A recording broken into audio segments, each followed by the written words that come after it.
ここで臨時ニュースをお伝えします。またしても色ブロックが大量発生しています。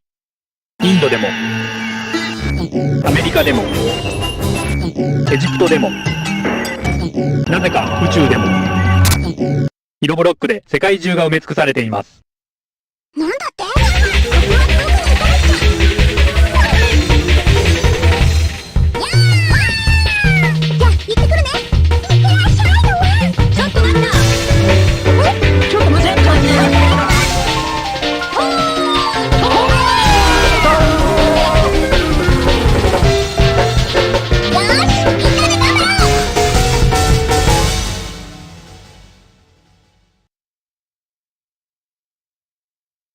スタートです。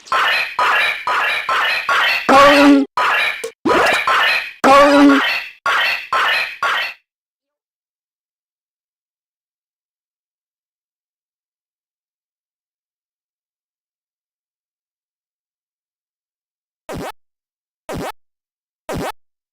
MameHaze. Hello and welcome everybody to another MAME stream. And once again, we'll be looking at some System 10 progress, because that's kind of been the thing at the moment over the last, say, couple of weeks. There's been a lot of work on System 10 as the games have gradually been decrypted one by one. And the latest one to be decrypted is the one I've got in the corner there, and that is mrdrilrg.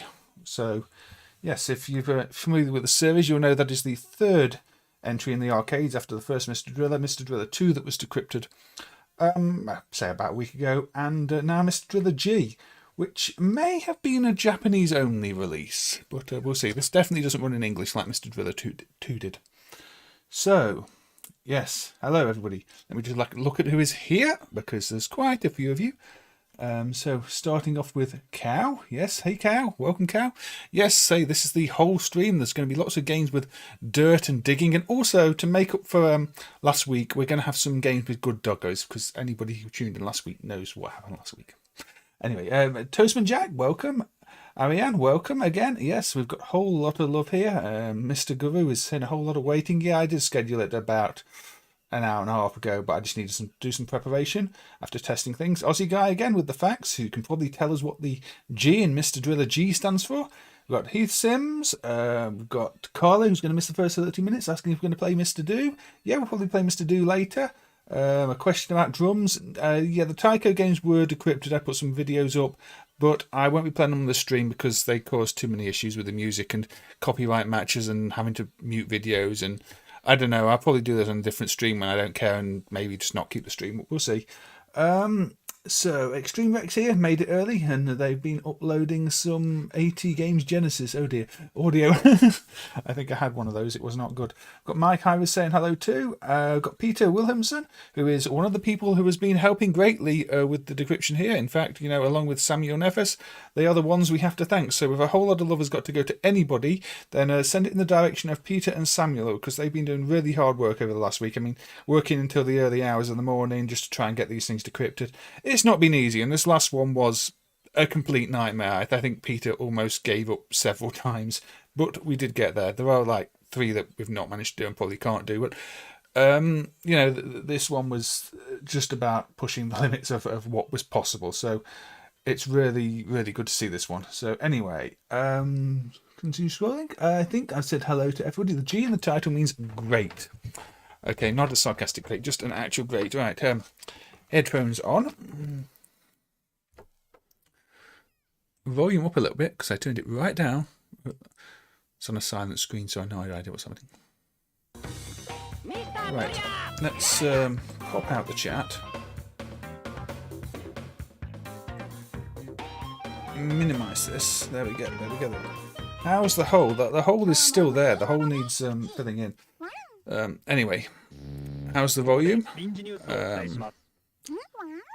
またしても、 Okay, ブロック yeah, が大 yeah, 量 that 発生 looks してい good. ます。 So I'm just checking all my インド levels. でも Maybe it stands for grand. I think we'll go with Aussie Guy's great. Aussie Guy usually knows these things. Anyway, なぜか宇宙でも horizontal. 色ブロックで Here we 世 go. 界中が埋め尽くされています。 So the intro here is very, very similar to Mr. Driller 2. In fact, the similarities between the two games are one of the things that possibly made it even actually possible to decrypt it, because there was enough common plain text between the two games so that Peter could work out what the expected data was after it was decrypted. So yeah, that was kind of important. So anyway,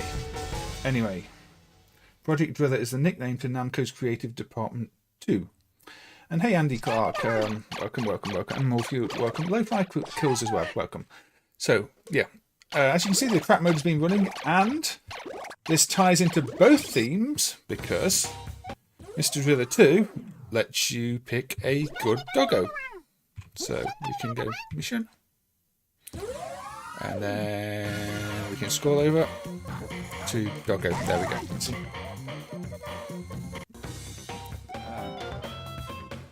So what we've got the same 3 levels here. And we've got North, which is the unlockable one, I think, in the previous one. And then we've got space over here. So we may as well get to space. I'm sure this is going to be like super tough or something. We'll see.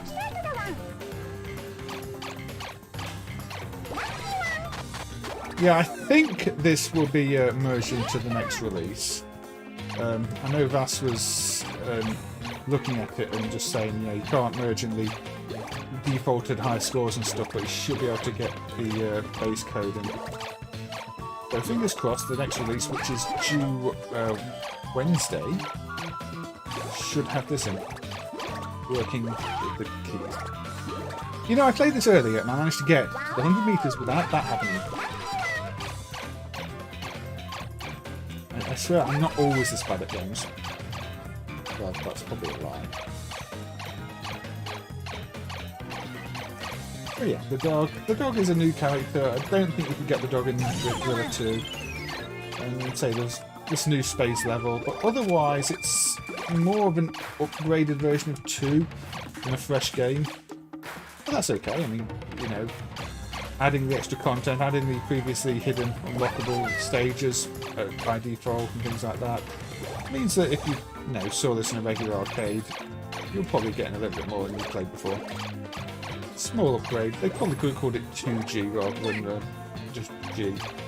So,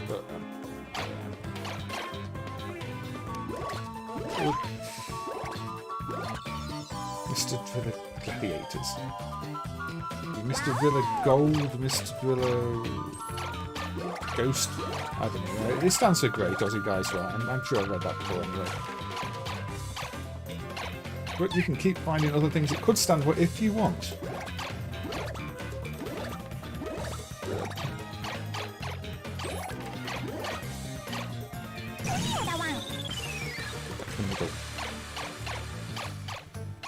So yeah, the concepts, the general idea of the game doesn't change that much. I mean, you're always digging down. So I think there's probably some different power-ups in the games, like, say, we played the knockoff game and had explosive stuff all over the place, which was a bit of a nightmare.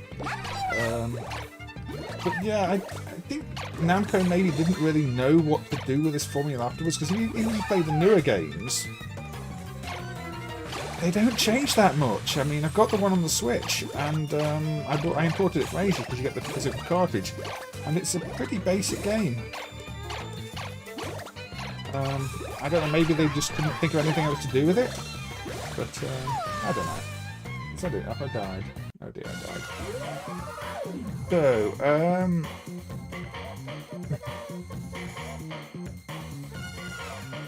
where do I get such wonderful toys? You're quick and a joker. I don't know. Bushy, the dog character, is Mr. Driller and Susumi Hori's dog. Well, I figured it wasn't just a stray dog, although we might look at a stray dog later. But yeah, they're all connected in some way. There's a cute little dog on the game over screen. And we get a code, which I'm not going to enter on the Wonder page if it still exists.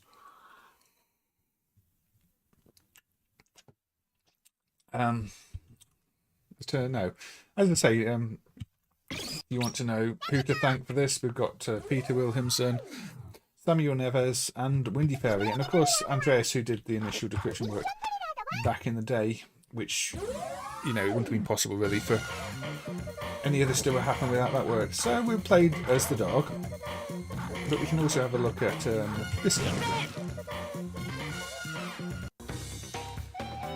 The one on the Switch is a remake of the Japan only one on the GameCube. Yeah, I mean, it's okay. It's just a bit lacking in content, I found. I thought there'd be a bit more to it. Oh, we've got a very wide level here.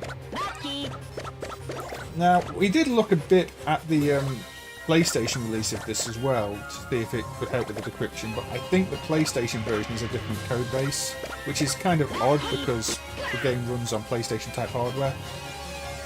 But the arcade PlayStation hardware it runs on here is quite a bit more powerful than the regular PlayStation. Right, I don't know if there's any secret lock content in this one like there was on Driller 2. I'm assuming not, although if there is, I'm sure Windy will find it. That didn't go too well, did it? Mr. Driller goes to Texas to eat Taco Bell. And to meet Cow. I think Cow said they were in Texas. Texan Cow.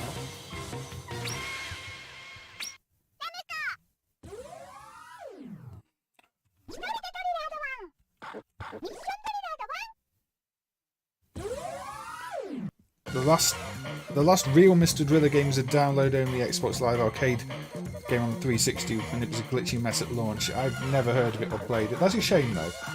How do you manage to make Mr. Driller glitchy? It's a very simple concept. I shouldn't ask that, because there's so many simple-looking Switch games that are awful and glitchy. And really should be better, especially ones in Unity. But that wasn't really going to be a thing back in the 360 days.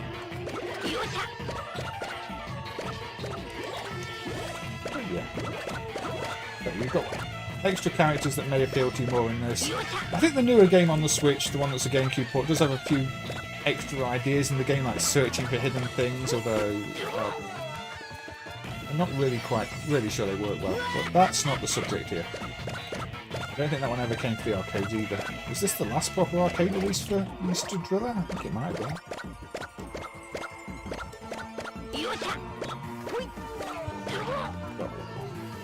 Hey Tilanus!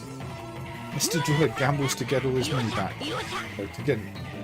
Mr. Driller gambles all his money to get a pet rock, is what Extreme Rock is saying. I mean, there are enough gambling games on System 10. I'm surprised there's no Mr. Driller gambling game on System 10.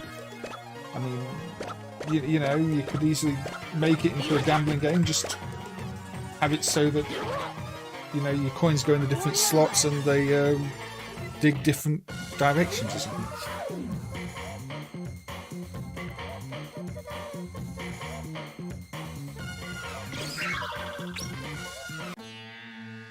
The game before it on the DS forced everyone to own a cart for versus multiplayer in Japan, but only a single cart through download play.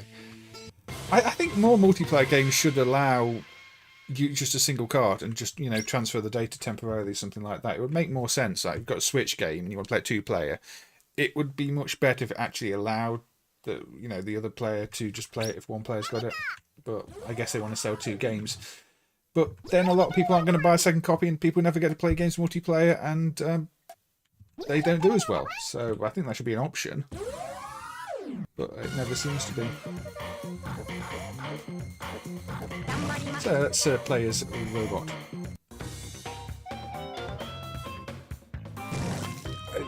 System 10, 11, 12 trilogy is an odd one too, because it started with 11, then 12, then 10. It's like, did they know they were going to do 10 later and reserve it? Or Namco System normally never makes any sense.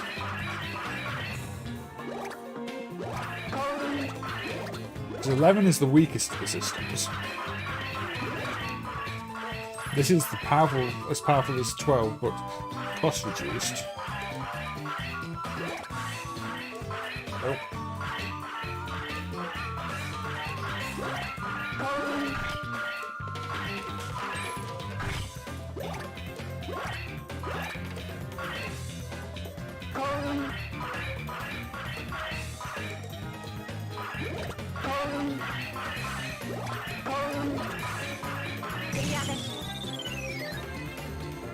They didn't want to call it 13. Maybe they didn't want to call it 13 because 13's unlucky. I don't know. You know how it is with like the pod numbering and the like, where they don't use certain numbers. It's, one of those superstitions. I don't know if they have that superstition in Japan, to be fair.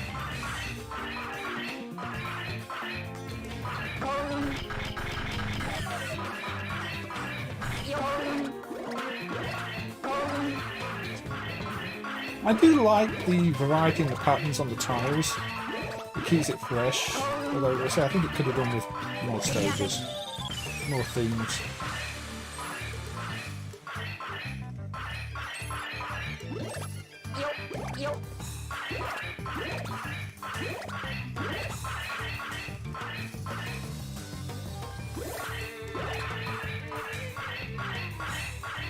But, yeah, I'm really happy to see System 10 done though, because it's one, I like my simple puzzle type games and things like that. And so it's one of those that always look like it had a lot of interesting titles on, and it's quite important as well. It's got the early versions of many series that are now popular on, or those things like Mr. Driller, take those Tycho games, that's a massive series now, started out on System 10. And yeah, a lot of people thought it would be one of the first PlayStation-based systems to be emulated because it looks so simple.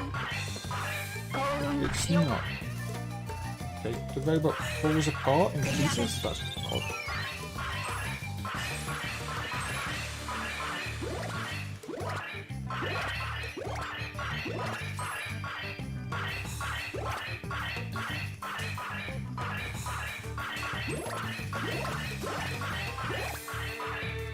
I need some air at some point.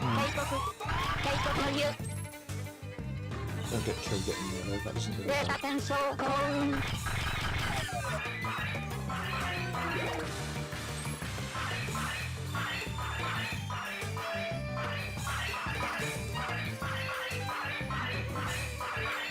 I wonder how the level generation works in this. I'm assuming it's procedural, not hard-coded.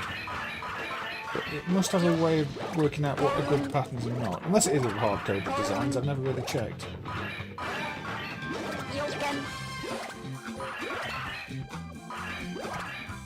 Let me just fall down.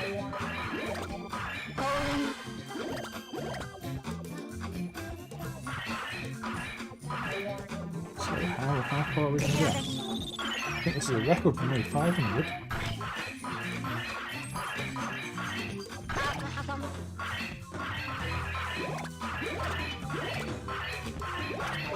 This character does feel almost like a cheat though, it's like you get 2 lives per life.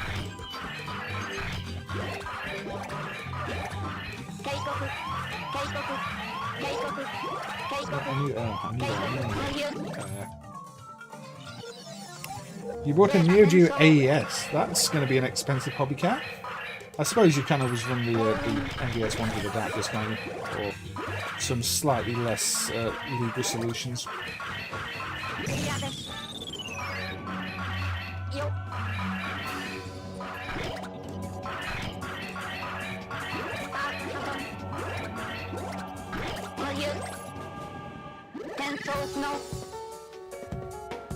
Oh well, I still failed even with the easy mode robot, although I did have to get down to 1,000 for that one, so...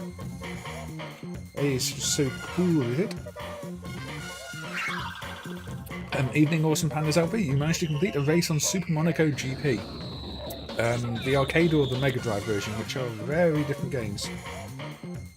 He is to react quicker. Yeah, I'm not very good at reacting quickly to anything, lo-fi. Because, always usually tied to death in East Asian culture, Aussie guy says. That's one I've never heard before.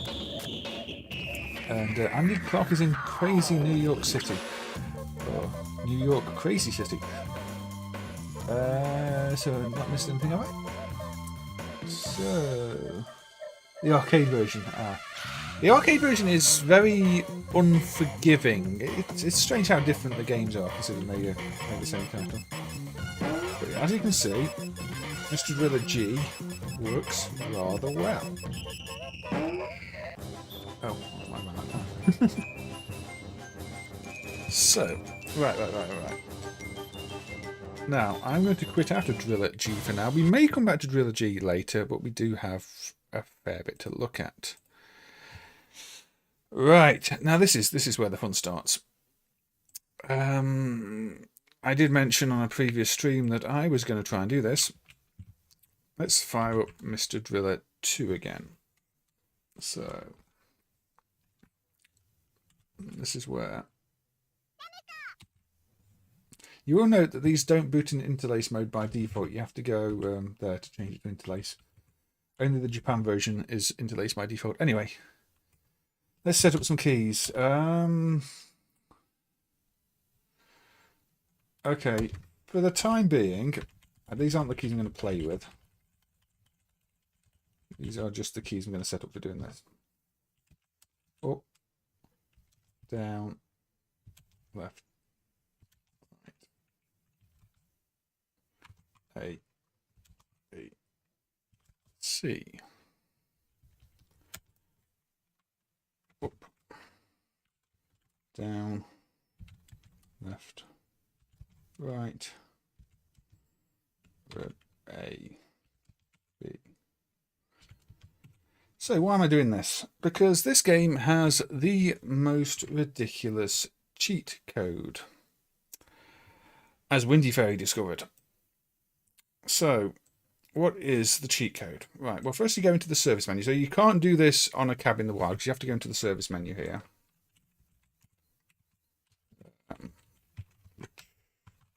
There we go. Actually, let's just make sure I'm not pressing any key before going into the service menu there.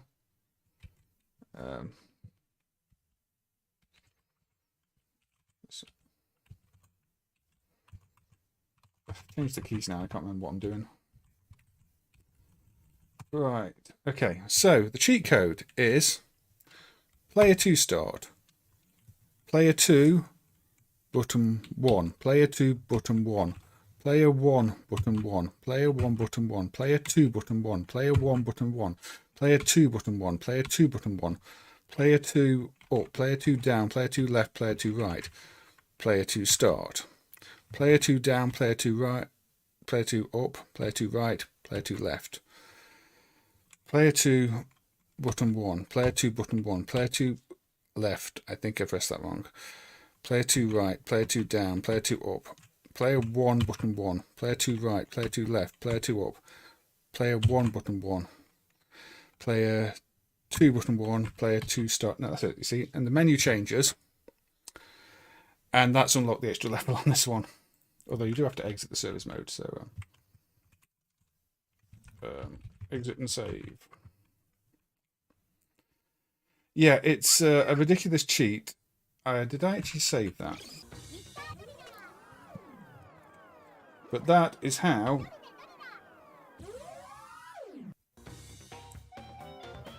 you unlock the North on Mr. Driller 2. Otherwise, that is completely locked, and the only way to unlock it is with some card system where if you've played it on another system, the machine has a card reader installed, or something ridiculous, I think. But yeah, if you want this, then basically an arcade operator would have to go through that sequence, which apparently the actual development team of the game didn't know had been left in the release version or something. I don't know. Windy said they'd heard from one of the developers, and they said they were surprised by the code being there or found or something. So yeah, obviously in Mr. Driller 2 and G you get this stage anyway, you get the North anyway, but if you're on a 2 then yeah, it's a ridiculous code, as I probably misread a few of the things as I was going, but Windy Fairy's Twitter has the code listed, and I'm sure it'll end up on the cutting room floor if it's not already. Yeah, low 5 kills. Crazy C has done a main cheat for it, although I don't know how often the main cheat thing gets updated these days. So there will be an easier way to unlock it if you want that way. Just use a cheat and change the setting. But yeah, otherwise it's a bit of a nightmare one. Not much air on the stage, is there? Antarctic. I'd assume Antarctica, but I don't really know.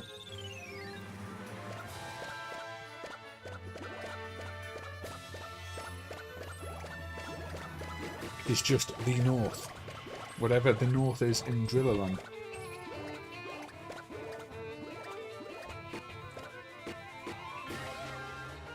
I got switched again.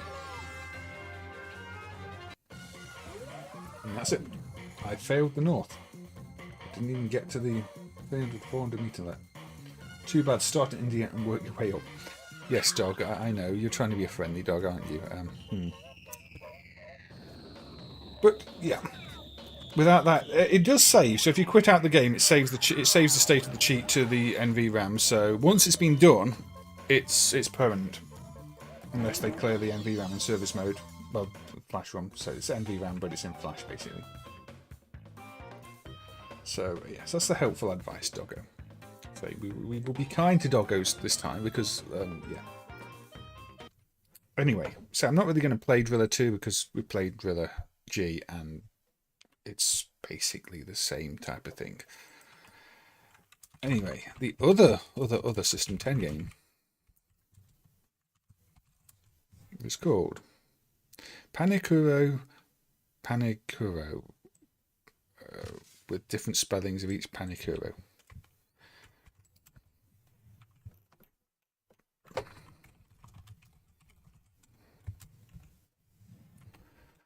So, here we go.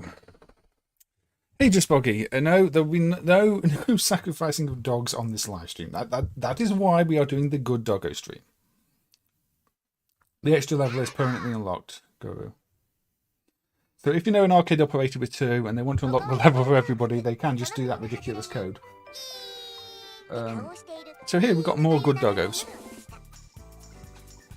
There might still be cities being blown up.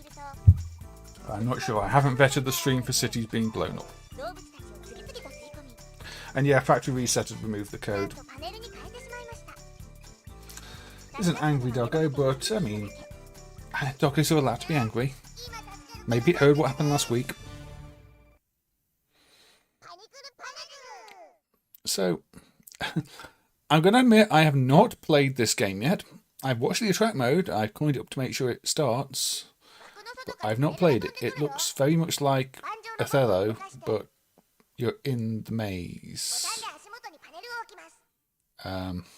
So yeah. This is a live stream with digging and dogs, Mr. Fonda, yes. So we're playing some games with dogs and some games with digging, and some games with both, potentially. I mean, we just played Mr. Driller G, which had dogs and digging. So, yeah. So, yeah. You flip tiles around. And drilling, yeah. And no drums, because, yes, drums can cause a few copyright match issues, and it's just a bit of a nightmare. I mean, to be fair, I might have to mute parts of these streams anyway. I had to mute part of another one. Not for the games I thought. It was just some random game where it decided, yeah, you know, blocking this country because of... It's stupid. But the drum games were a pretty surefire way to get things blocked or problems. It's not a bad game. Well, we'll see what happens. We'll see what happens. So, I guess we'll put that there. It flips that. You diagonals 2 out of it. Now,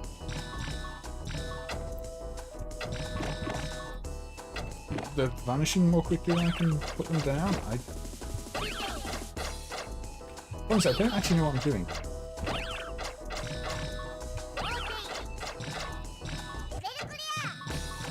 Is that good or bad?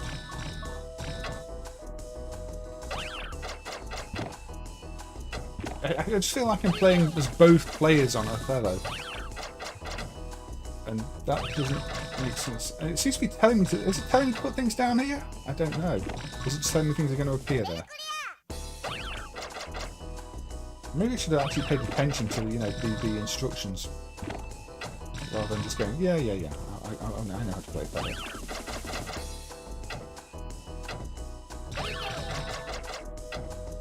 At the moment, I am literally just placing pieces at random.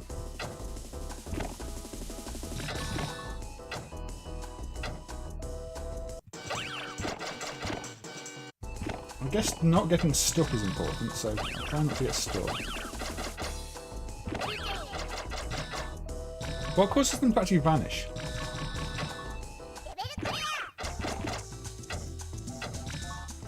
Why is the theme continually changing? What is happening?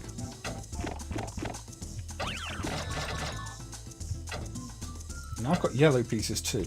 Right, now it's definitely not Othello.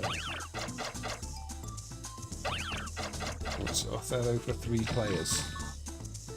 With a dog. You can't say Namco didn't make original puzzle games. Because Namco certainly knew how to try and make an original puzzle game.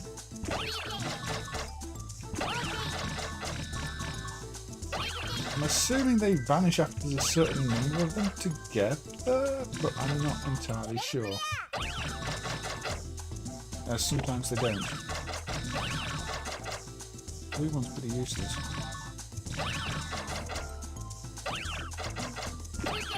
So I'm going to pretend I know what I'm doing here. This is exactly how anybody should play the game. You know, this is probably going to be a 1 credit clear.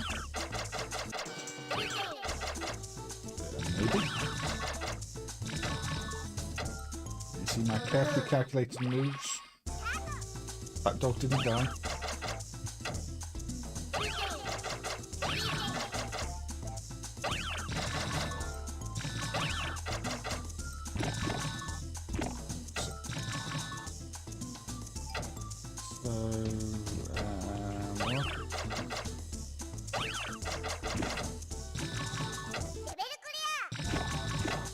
Is this just an endless mode, or is it actually a stage target here? It just feels like an endless mode of some sort.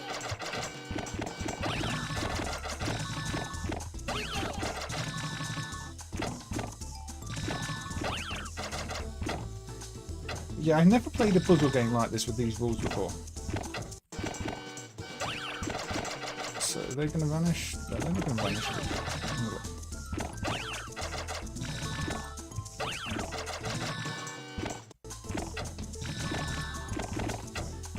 So the ones that are about to vanish, they always vanish after they've flipped over. Okay.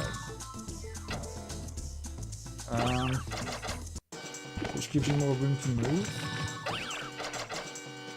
You're making chains.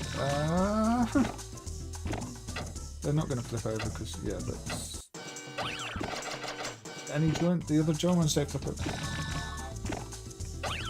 It requires different thinking. Othello the puzzle game. System 10 earned you £2 a month.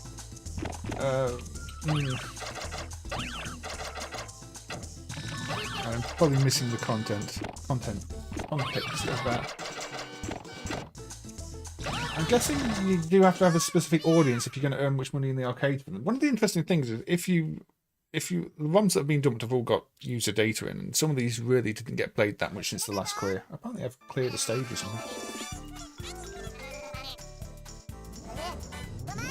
The soundtrack's reminding me of Katamari. I'm surprised there isn't a Katamari arcade game, or at least I don't know of one.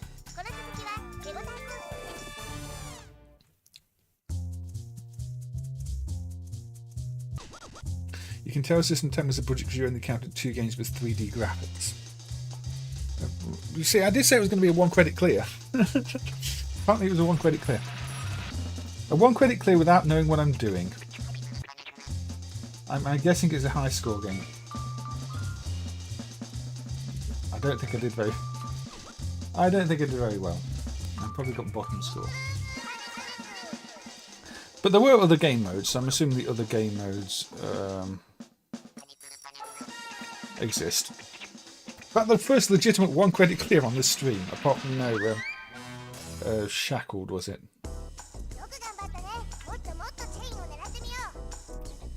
There we go. I don't know what any of this is telling you though. They spent all the money on the encryption. To be fair, there's nothing wrong with 2D games.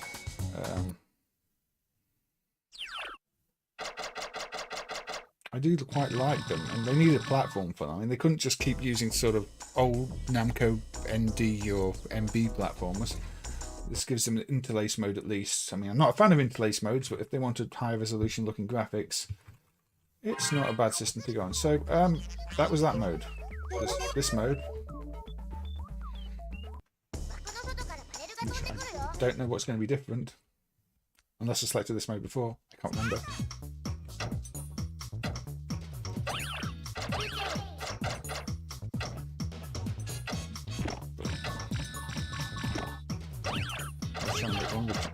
I guess you can chain stuff before it disappears as well to make longer chains and get better points.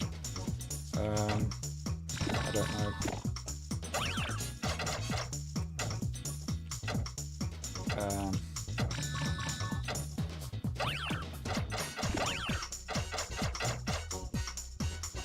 Not really got a strategy, so you can seem to swap them before they vanish.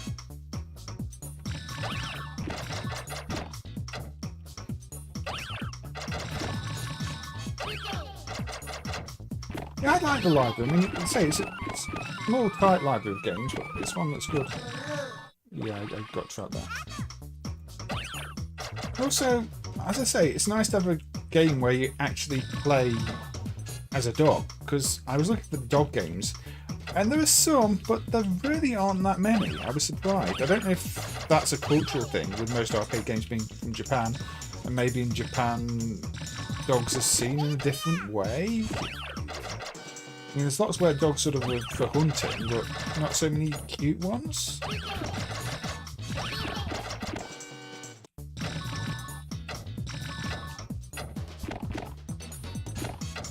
After this, Namco skipped by over 136 and made System 146.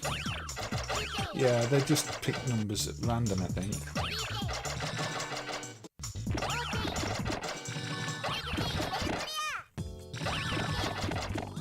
I've got some 666 chains there.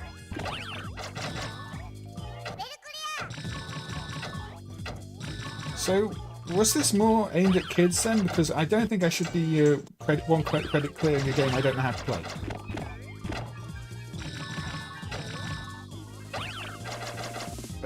Presentation could be for kids. I don't really know.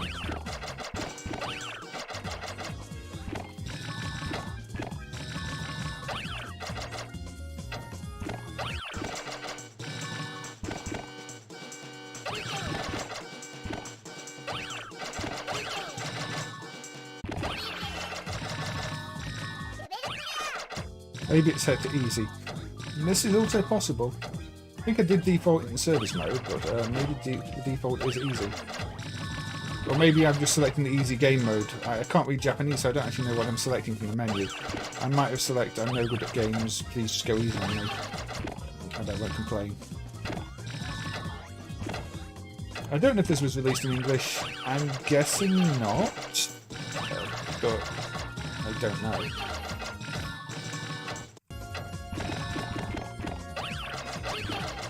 There's a Beethoven game on the SNES. Beethoven second. I've heard it's not very good, Aussie guy. But yeah, we've got more home games in my list of potential games to play, including some fairly recent ones. I lost a life. Did the Dark Blue Towers appear before? I don't think they did they? So I think this might be a more difficult mode.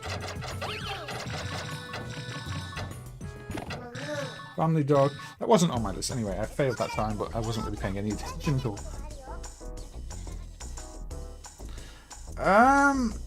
No, you can walk over tiles when they're about to disappear. That's clearly a game mechanic. If you've already set up the chain, you can walk over the tiles. If they're just in place, you can't walk over them. So if you set up your chains and then walk to where you want to go to set up the next one, you can. If you trap yourself with bits that aren't chaining or disappearing, then you can't move. That is clearly how it's meant to work. There's that really bad dog plug and play thing. Well, in fact, there's a few. There's one that's not dumped, which is a virtual pet type thing. But there is that one that's just got a load of NES games in. But yeah, Panicuru Panekuru. Cute dog game. I'm surprised they didn't use the Mr. Driller dog. But then again, maybe this came before Mr. Driller G, so maybe that dog was not a thing yet. So, we'd better go back to some digging though first, hadn't we? Hadn't we? Shall we go dad digging? Not as in digging up dad, but dad game digging.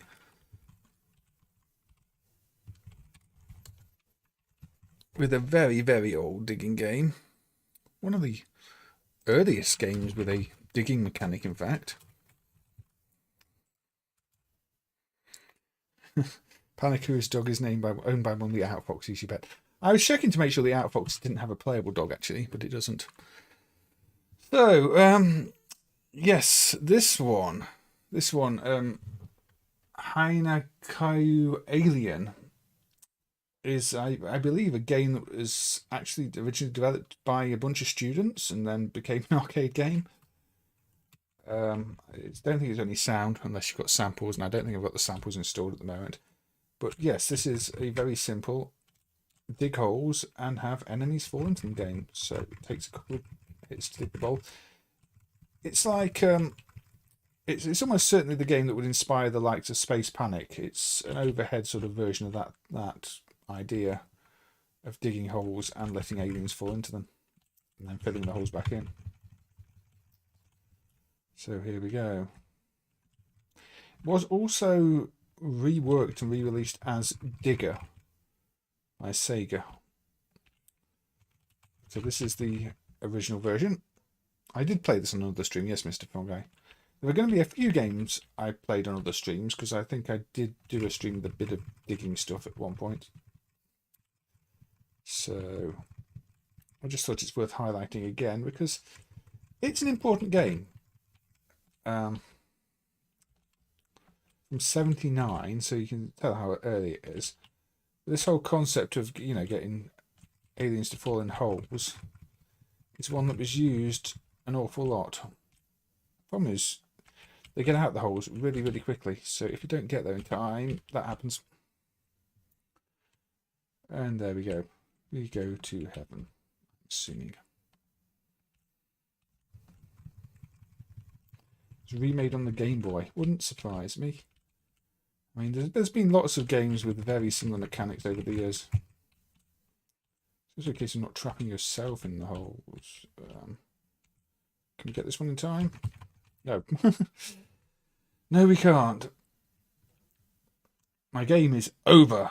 Flashy, flashy, flashy, flashy. So let's give it another try. There were Game Boy and SNES port. What was the SNES port called? Was the SNES port called the same thing? I might have to have a look at that.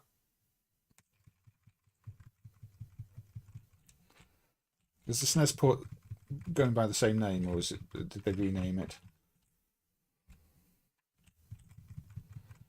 I know there's like the Nichibitsu Kid No Horror game thing that is very similar, but still escaped.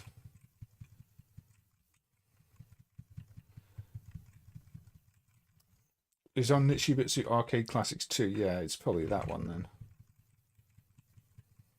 That got Titus.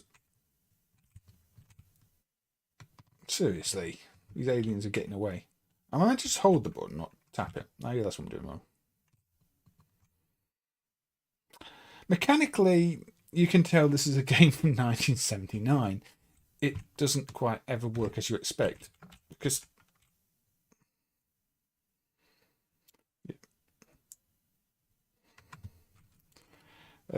from Denki on Caillou. Yes. Oh yeah, the other thing with these games, the thing with these games on this hardware is if you insert a coin any time, it resets your game. So if you really want to annoy somebody who's playing a game, just insert a coin. Yeah, you can't walk over your holes. There's a 2017 one. Is it stream friendly, Bob? Or are you trying to trick me here? Also, welcome, Bob. Good to see you. I don't know. Pardon me as well. I'm digging lots of holes and nothing wants to fall in my holes. Don't fall in my holes. Stop being too intelligent and fall in my holes.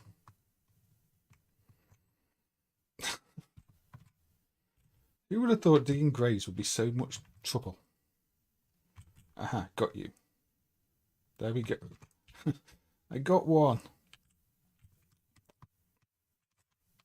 If it's not if you don't dig the hole fully, they will always escape. And it's good to see you as well, Bob. I think we're still missing the ogre. I don't know where the ogre is, but most of the regulars are now Namak. So welcome. It's one of the few early games with a co-op mode. Insert 2 credits. That surprises me. It doesn't feel like the type of game that would have that. I obviously can't demonstrate the co-op mode in this. Did Digger keep the co-op mode, or did that get taken out? My game is over again. Okay, yeah. So I say it did get localized as Digger. So this one's by Sega Victual. So it's not quite the same game, but it's the same concept. They've sort of spruced it up a bit, but you can tell at heart it's the same thing. It's just now got a lot more to the presentation. It's got better colours. It's got more going on at the side. I'm assuming it's an entirely different piece of code, but it plays the same. Oh, look at that. Look at that big flashy 2000 point thing. This version has it. Okay. So the original didn't, or this one... Yeah, that's a lot of points. I don't know why I got flashy... Oh, come on. There's a hole there. You've got to fall in it. You're just a bug. You got out that hole a bit quickly. Get to you. I'm not going to be quick enough. Oh. You've got to get to those holes pretty much immediately. It does not give you any time. I bet I won't get this one in time either. This one fell in afterwards, so... Yes, there we go. There we go. Anyway. So... Come on. Just going to play the 1 credit on this, which isn't going to last very long. Digger doesn't have the co-op mode. Ah, that's interesting, because they've otherwise improved Digger.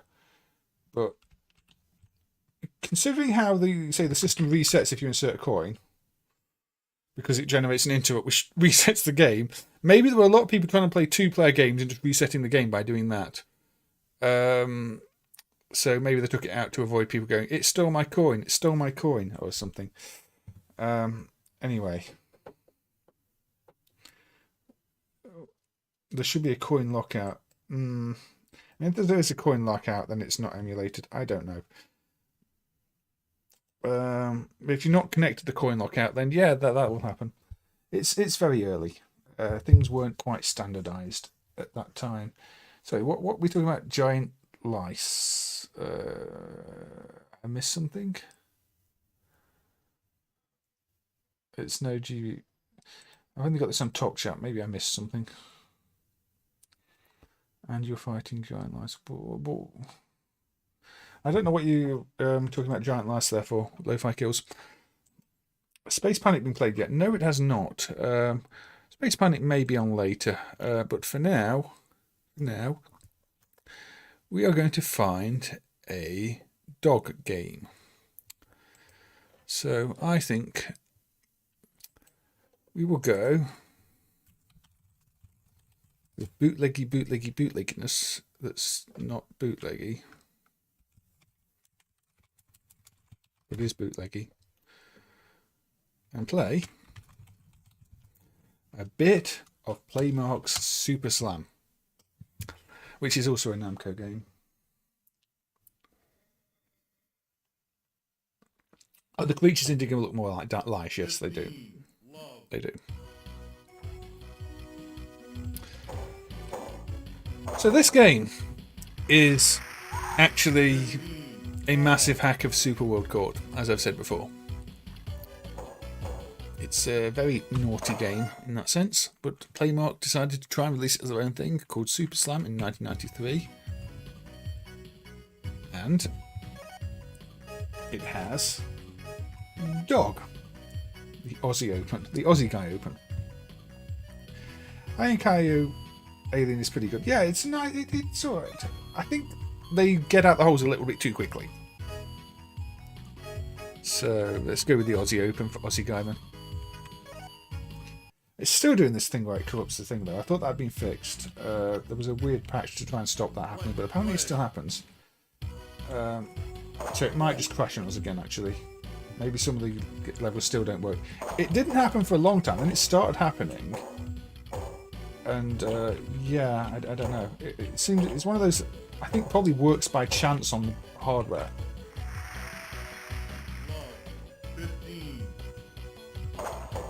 Because I don't know why it used to work in MAME without a problem, but then apparently there's something that looked like a protection check, but there's no protection devices on the board, and that was patched, and obviously not patched enough.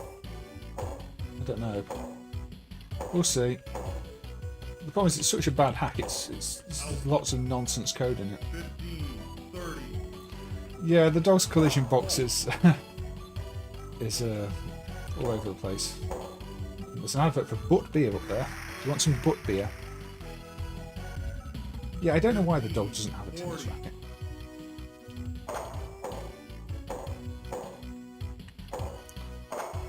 Dog is also apparently not very good. Well, I'm not very good. I don't know. We both. Game. Change. Court. Play. Look, he's a good doggo. He's trying to play tennis.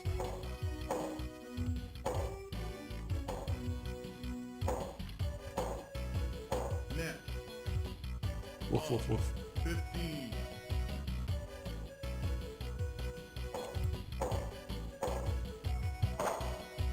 Doggy scores. I bet these are so bad. Love. I'm sure that's just somebody's dog. Or this is a dog they stole out of a catalogue or something.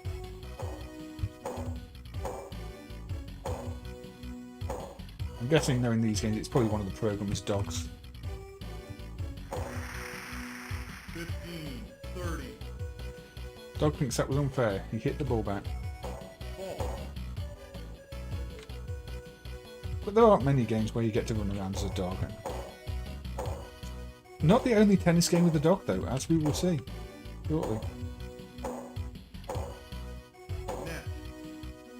30. All.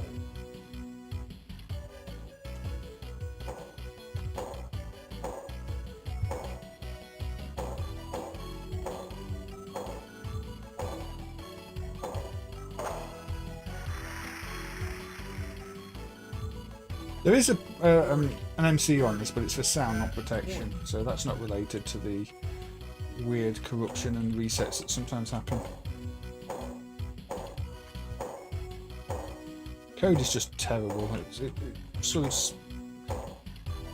relies on loads of memory mirrors, writes all over the memory addresses because there's code that's broken, and yeah, you say it probably just works by chance on hardware.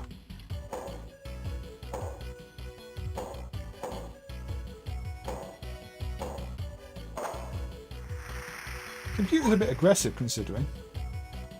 Maybe it's because maybe the Australian Open's the hard mode or something. Tennis Jesus, serve as your blessing. You may be blessed, Flack. You may be blessed. As are all doggos. All good doggos are blessed and are going to heaven. Australian Open is blue, not green. Yep, they got that wrong then. The weird half-coloured photos just look odd too. Yeah, Super Slam from Playmark in 1993.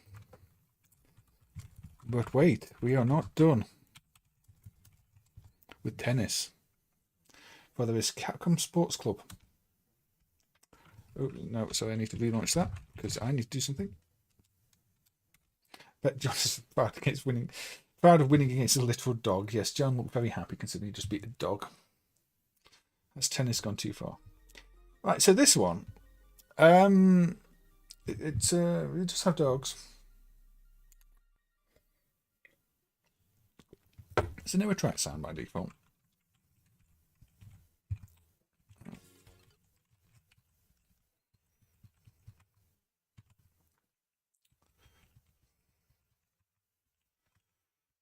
The demo sound is on? Okay, it's just quiet. It's very quiet. Okay.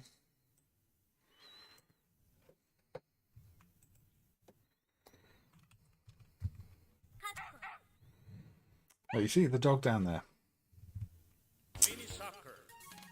So the soccer game doesn't have dogs. In fact, by default, you know, there'll be a dog. There's dog pictures here and here. And you know, but there's, you look at these characters and they're just characters. You know, I pick Germany, they're just characters. However, if you insert 1,997 credits, that's 1997, the year the game was released, it unlocks the secret characters. Now I'm just going to go like that because that's easier. And now, when you coin it up, the girl and the dog are in the bottom left corner, and in the tennis game,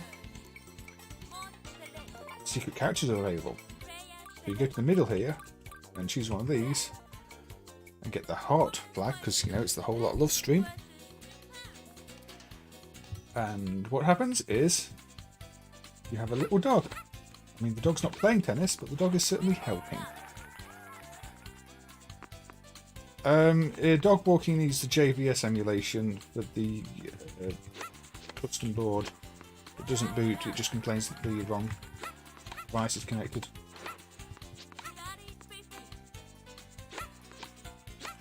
Now this is actually a really, really good tennis game. It's one of the best tennis games. Maybe a little too easy, but Capcom would have easily released this as a standalone tennis game, not part of this 3-in-1. Thank you for my wisdom, 1997, Jesus. You are welcome, Flack you. You're welcome. Yeah. Yeah, the dog likes to bark, as you can hear. Yeah, so that's like two... was this actually released in 1997? I think it was. I'm talking rubbish. Yeah, it was released in 1997. So this was released a whole 4 years after the Playmark game. So were they influenced by the Playmark game, or did they just think a dog in a tennis game is a good idea? Or are there other dogs in other tennis games? I don't know. Also, why did they hide it behind a secret character? Surely everybody would want to play as the dog and get hit by tennis balls.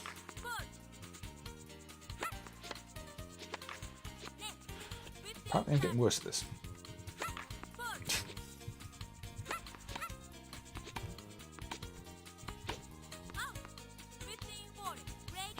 I'm not sure this character is the easiest one to play as. I think it's very fast.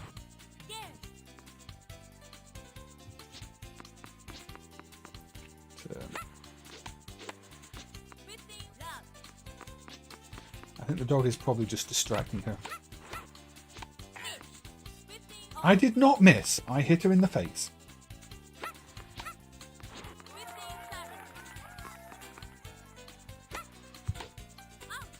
I don't know why I keep hitting it out there.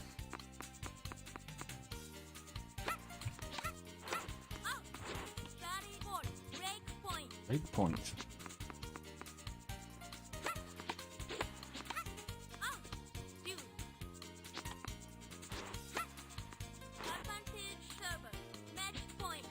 Anyway, so yes.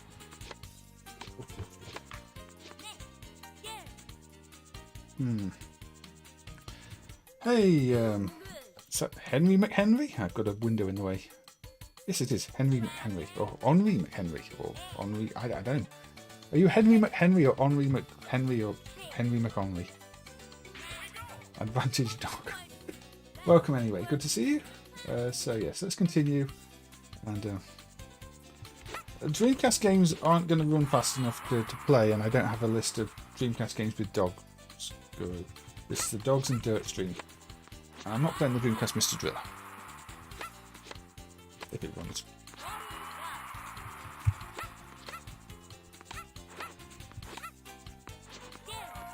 There you go, game.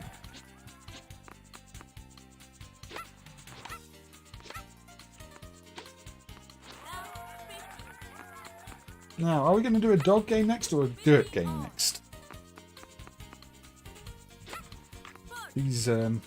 Please put your preference in the chat if you have a preference. If not, I'll just pick a game to play after this.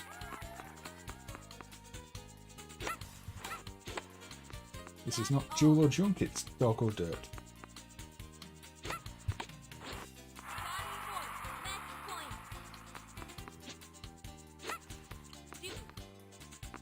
Yeah, Beast Busters has dogs, but they're evil, and we were trying to avoid, you know, shooting dogs and things like that, low-fi kills. Otherwise, I would be putting Beast Busters 2 on and things like that, because yes, you do have to shoot some zombie dogs in it. I mean, they are zombie dogs, so maybe it's okay, but I don't know. I'd also consider wolves and werewolves as a possibility. You know, they are technically dogs.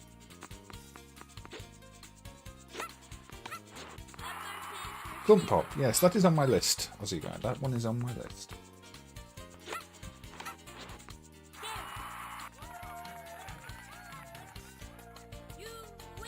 I've not played Shadowdancer yet. That is also a possibility. I may play Shadowdancer. Anyway, say that is another tennis game with a dog. So, right. Nobody's voted dogs or dirt, but Plump Pop has been mentioned. So, yeah, let's go with Plump Pop. Green Dog isn't even a dog. No, if you search Mega Drive dog games, you get Green Dog in the list all the time. It's not even a dog. It's not even a good game. So yeah, Plump Pop. Samurai Showdown with Galford. Yeah, that's a possible dog game. Again, it's a bit violent. I'm not sure we want too much violence here. I mean, you know what happens with violence and dogs. It ends badly. So yeah. So what we like on volume. Let's go back on it. There we go. So this game uses a spinner. Oddly, the hack of it, Jumping Pop, appears not to. But the original does. And we are playing as dogs. Bouncing dogs. Yeah, this is where I have to react quickly. You know how good I am at this type of game. But yeah, this is sort of an evolution of that circus carnival type game with fancier graphics. In some senses, it's also similar to, you know, the likes of Arkanoid or even Megumi Rescue that we looked at recently. Bouncing a character around on a trampoline. There's a few games like that. Angel Kids as well, although Angel Kids has quite different gameplay overall because you're trying to stretch the trampoline on that one and get them to the top of the level, which is usually, well, in the first place is a beanstalk of all things. Now luckily this isn't Space Invaders, so I don't have to worry about them being down there. They're just a bit annoying to hit. There we go. Yeah, a remade version of XD Circus Acrobat TV, Aussie guy. What? Cat? This is not a cat stream. Go away with your nonsense, cat. Game doesn't know what's going on. You slide across the clouds. It is quite fast. I mean, I'm surprised Taito didn't remake this again. You know, this I think would have been perfect to have as an F3 game, maybe a Pop and Pop spin-off. Because, you know, it's got balloons like Pop and Pop.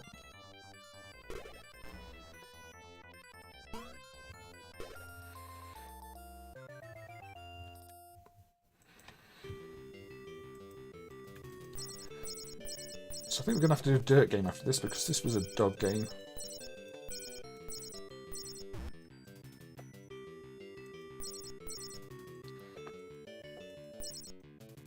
Burn sounds.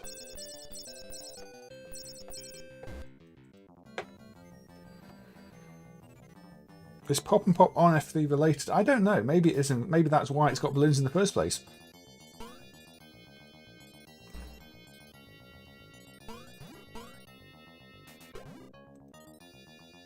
It certainly looks similar, but it doesn't really play similar. Wonder Dog on the Sega CD, yeah, that's a potential one. I think that runs. I've not tried running it in a while.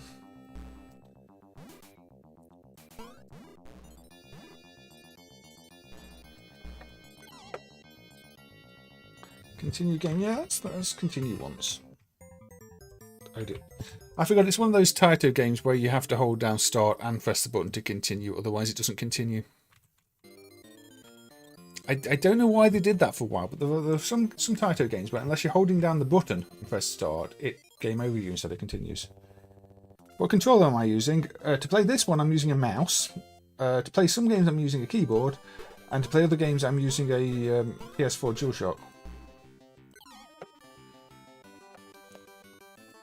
And for the select few games I just use mind control. Actually that's a lie.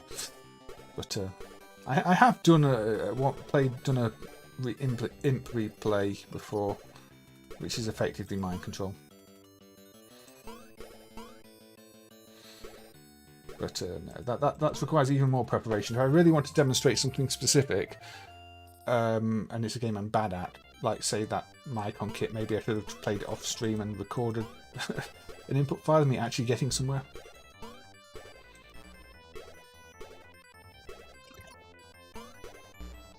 You can jump around, you can go on the clouds.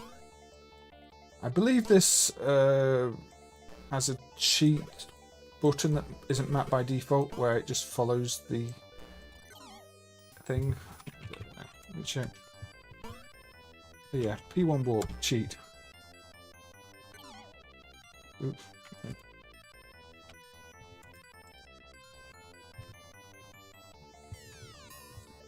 So this is a built-in debug feature of the game. You see? Now it's easy to play. Yeah, Arkanoid's one. Quite a few Taito games this era. It's really annoying if you don't expect it. But yeah, you see, this just makes it... Basically, it makes it walk to where the character is. Which isn't always useful, because sometimes it gets stuck in cycles like that. But it means basically, if you're going to die, you just press that button. This is a built-in cheat in the game. Unmapped by default, because the cabinet wouldn't have had two buttons connected. Anyway, you get the idea. It's Plump Pop. It is a dog game. Right, so we want dirt games. Dirt games. Well, I guess we should really go with I say go with the classic, not quite, because you know I like to add a little twist here and there. Let's go with Namco Classic Collection, Volume 2. Now, I'm sure anybody familiar with the Classic Collection knows why this one's being brought up. Yeah, I considered putting the racing games on, but I don't think I feel like playing racing games today, Cal. Dig Dug arrangement, indeed. Yeah, we're still missing the arcade version of Rockford, unfortunately, which was on Arcadia. Never been found, even though we have screenshots of it from back in the day. Never been found. But yeah, Dig Dug Arrange. A very modern, at the time, looking version of Dig Dug.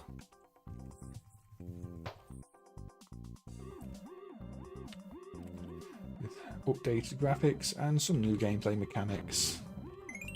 I think there is a level in this that doesn't quite work right still, even with all the latest emulation improvements. And, you know, the rotation emulation being all fixed up.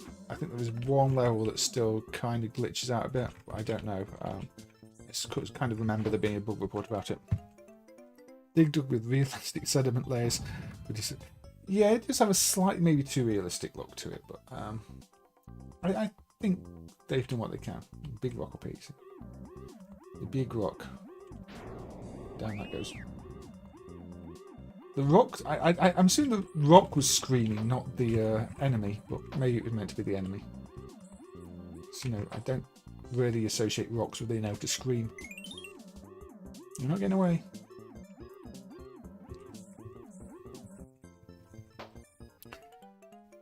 Boulder Dash, yeah, there's a few versions of Boulder Dash on the list to maybe look at.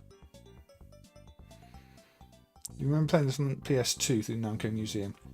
Yeah, I mean, I liked it when Namco were doing these updated versions. They did a good job on some of them. The Pac-Man one especially is excellent.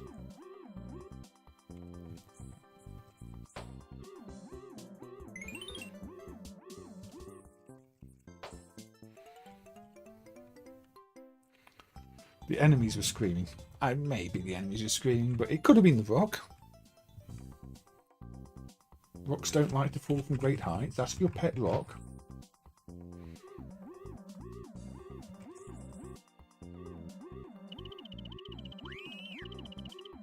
That reminds me of Hack Attack Cosmo Gang power-ups.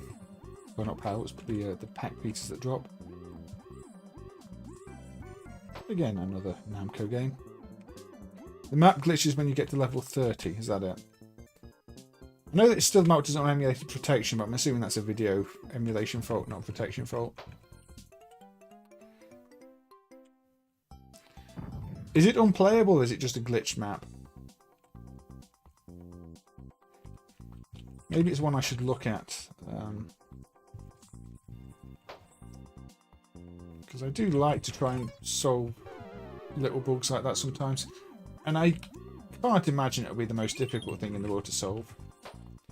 Although the chip itself is actually incredibly flexible. For a long time, basically the chip may as well have not been emulated in MAME, which is treated like a basic tarmac chip with some bad zooming. Half the modes didn't work, the page sizes didn't work. But these days, I think the implementation is fairly good. It's probably just missing a simple feature. What type of scanlines am I using? I'm using the CRT-GM Deluxe filter NB1. I've not changed the settings from the default, I just turned it on. It's part of the BGF. Poor play. Yeah, yes, I know it's poor play. I died. You don't actually have to explicitly tell me it was poor play. So I'll continue.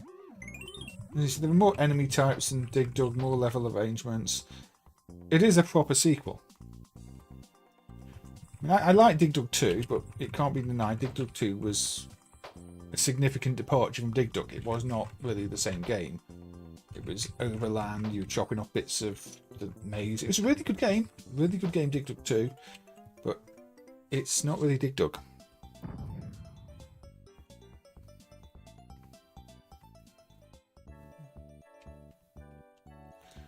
Now we've got an entire sewage system to deal with.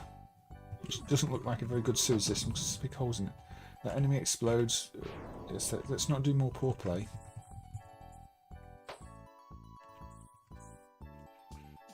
Let's get this thing.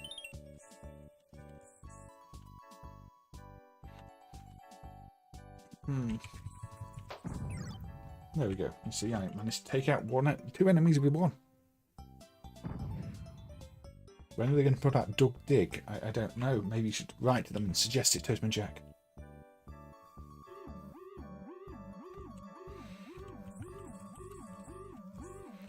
Or maybe somebody in Korea can make a Dug Dig like they made Mr. Dig. Which we won't look at again because we looked at it recently. Now I have a laser gun. This isn't very diggy or duggy. No. I don't think I'll be playing that one, Awesome Panda. I mean, what we really want is Dog Dug. Or Dog Dig. Or D-Dog.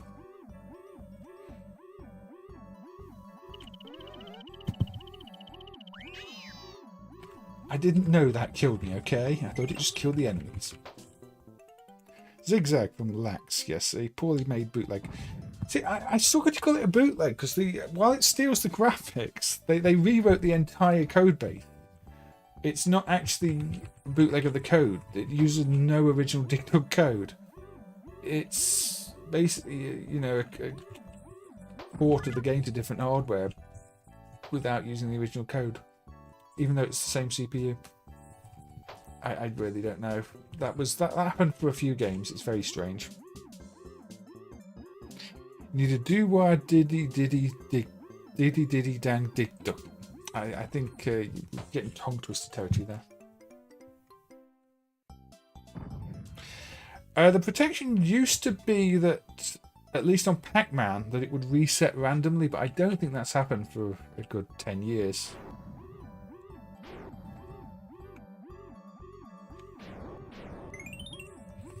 Might just still be tagged for legacy reasons.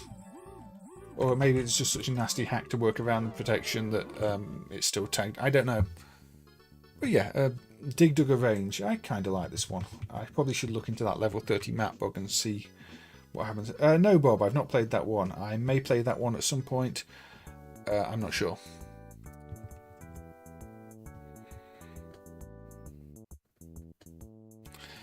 So. Right. From a dirt game, we'd better switch to a dog game again. And we've not really done home systems yet, so let's have a look at a home system.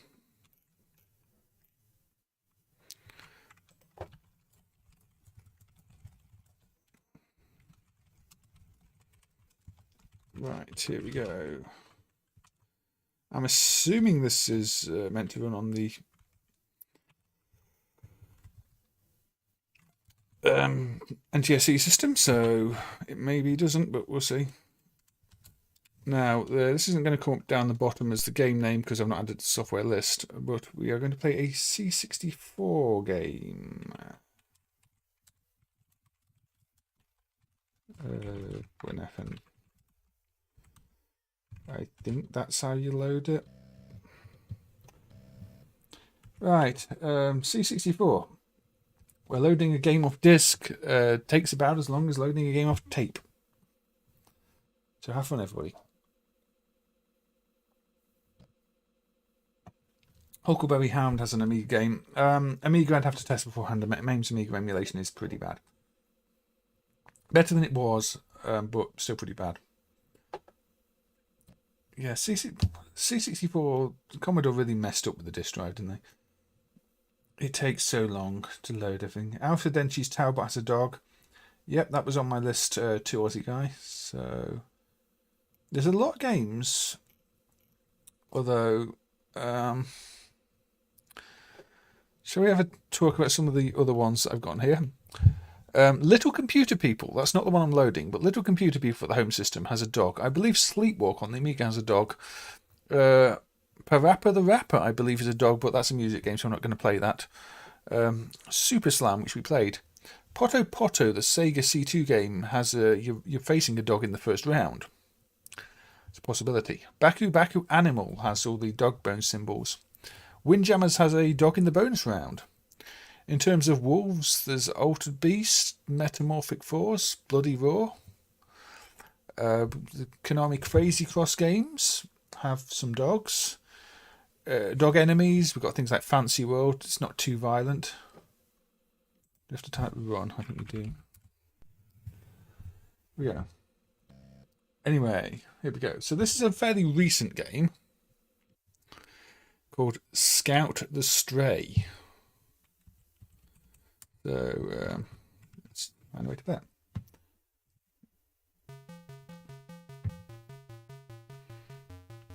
Yeah, there was something about Papa the Rapper arcade game, but I don't know if it's real or just some made-up thing for some other purpose. The thing with C64 games is, so many of them, especially the recent ones, just have this, silky smooth 50-60 frames animation, and they feel like they have sort of arcade quality that none of the other home systems at the time could come close to. Yeah, it's a simple Pac-Man type game where you can go whoop at the enemies to get them to move out the way, but no, it's really well presented. C64 could pull off some really nice graphics and smooth animations. It's a system, especially late, with the modern games, really shines. I'd go as far as to say that most of the C64 software that's being done today is better than the Amiga software. This, I'm not sure exactly what year, Bob. I think it's in the last 3 or 4 years, this one. Maybe even more recently than that. Oh dear. That is a very Pac-Man sound though. Don't know why they've gone for Pac-Man sound.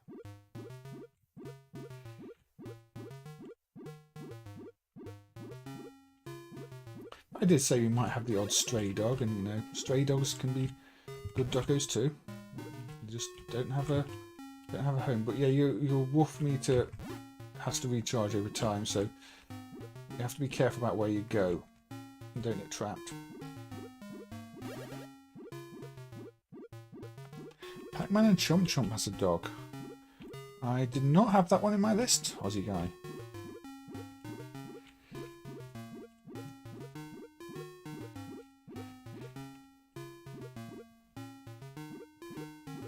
There we go. Yeah, it's a nice little relaxing Pac-Man game, Peter. You were pointing out some C64 developments to me the other day, and yeah, I agree, they're really, really good. If these games had, you know, come out back in the day, it would have been a very different 8-bit scene, I think. Yeah, it's a simple Pac-Man clone, but the quality is... So it's basically arcade quality games. Presentation-wise, performance-wise. This does not look like it's running on a machine from 1982.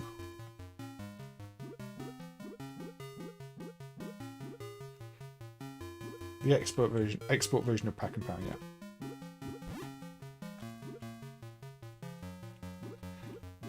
Definitely an obscure one from Aussie guy there. And even as Pac-Man games go, it's not one that many people own.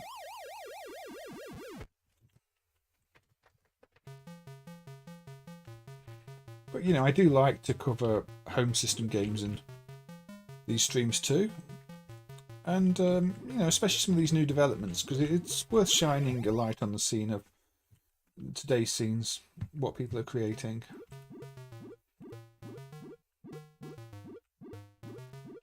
And say there are a lot of very talented people making games these days. Not every game. I mean, I've played some recent ones that are like, yeah, there were different tunes on each level too.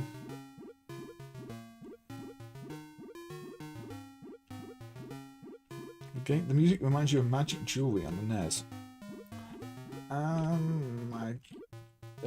Not familiar with that.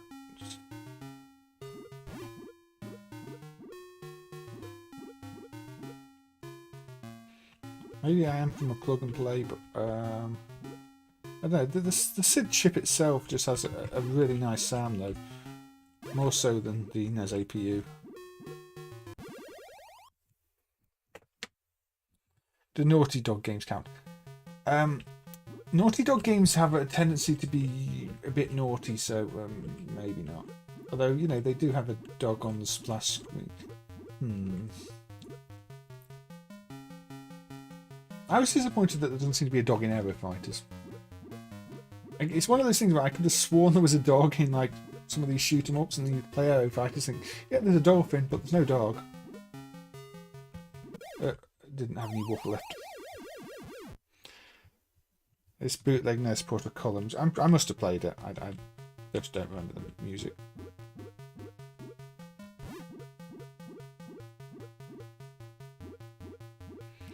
So you think Sengoku Ace has a dog character? If you can confirm that Sengoku... I don't think Gunbird does. Gunbird 2 doesn't, because I looked at Gunbird 2. Well, yeah, it said H said A because apparently my Z button's also mapped to A. But yes, Scout the Stray on the C64 2022. There you go. So it's last year. Wolf Guy and Saucer Striker. I'm not sure. Wolves are kind of... If we get to wolf games, fair enough. I'm trying to do more dogs. So anyway, that was a dog game. Dirt game time. Or dirt or digging. So...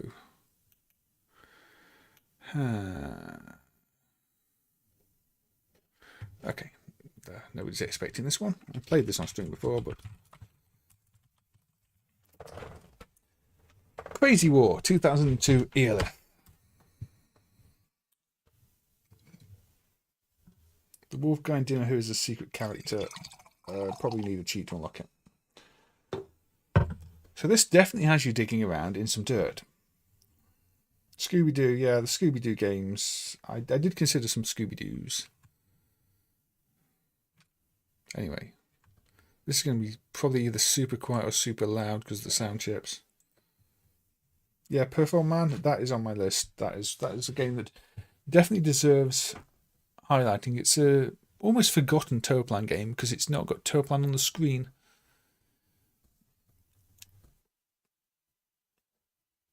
Mushy Mushy Pork has pigs. They're kind of like dogs if you squint. That's like saying a cow is kind of like a dog. Lo-fi kills.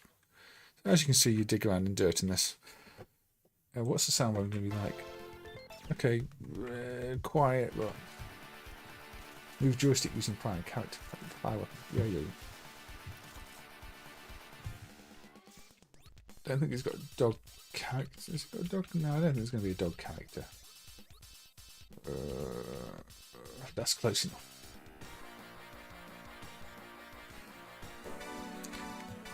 But yeah, you the sound emulation is terrible on these, by the way. So you've got to go around and destroy the targets, which are these things that take target by them. Not get killed.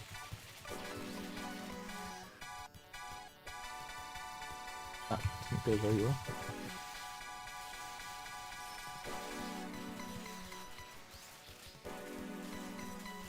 There is a map, so you can tell where the things are at the top corner, at the top if you look. But it's, I don't know, sometimes it feels a bit imprecise, this game. But you're definitely digging around, so it counted, and I'm sure it's not one that would have been top of the list. Onto Hard Cuts as a dog wolf. Again, not one that came up in my searches.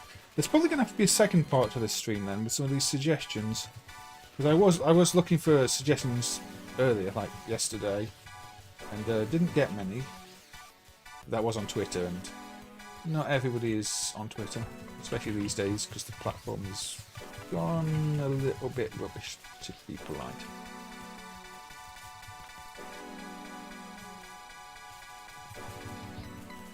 Yeah, some of these ELF games are quite interesting. I mean, obviously, most people know ELF as sort of the company that ended up developing KO 2002 for 2001 for SNK.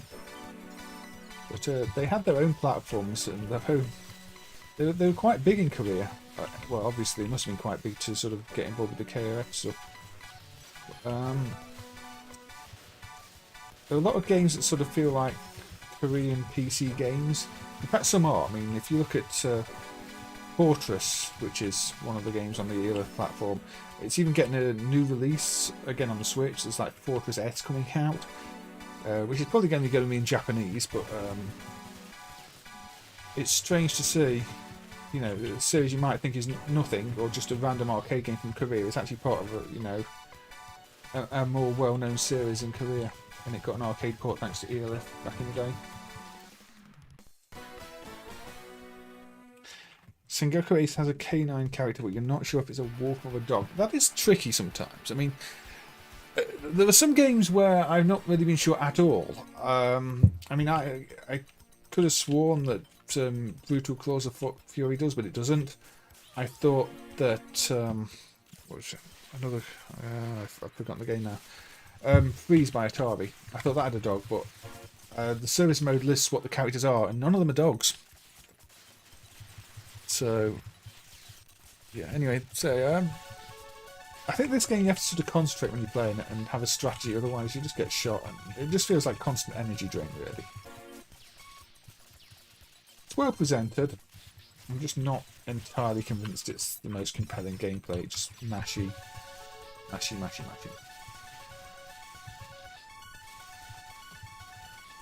They say Eolith were actually quite big in Korea, so I guess they had the money the influence to do it, to get involved.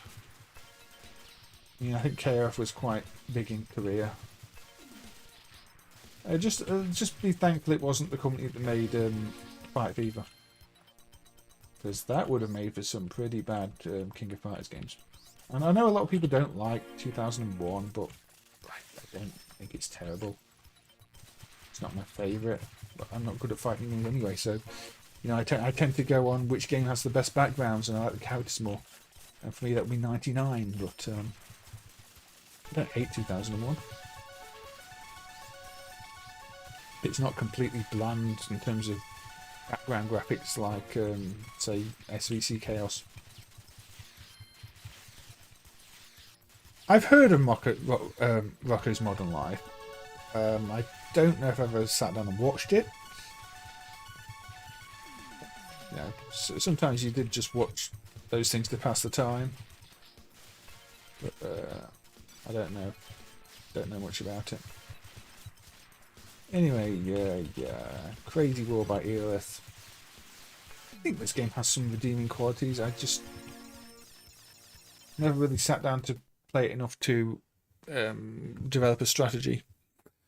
But it's one of those unusual ones. I mean, the platform itself, it's a Hyperstone platform. It's got the silly QS1000 sound system, which is a pain. So, yeah, the Vega platform. Yeah, it feels very slow paced. You're sort of grinding away. Everything takes too many shots. I think that is one of the things. You're going Bloody Roar. Yeah, I've got Bloody Roar as a potential one. Another wolf character. Anyway, that was a dirt game. A very dirt game. Let's have a look at dogs again. Everybody's talking about dogs. The Turplan logo is in the game data for Performan. Hopefully that one gets a re-release one day, Aussie guy. Has it been really re-released on any modern platforms? This is a good game. Okay, I'm going to go with a sort of wolfy dog one, actually. I did say I'd put these at the end, but I do like this game. I don't know all the secrets. BBH did a stream on this, where he showed there's a ridiculous number of secrets in this game, including an entire shoot 'em up scene, which is a secret level within a secret level. So this is Dyna Gear by Same, and yeah, it's got secrets all over the place. It's like a console game for secrets, and there are secret levels within secret levels, including a shoot 'em up level, which I have no idea how to access. But yeah, if you find BBH's video on this. I think it's one of his 1cc streams. There we go. You get the wolf.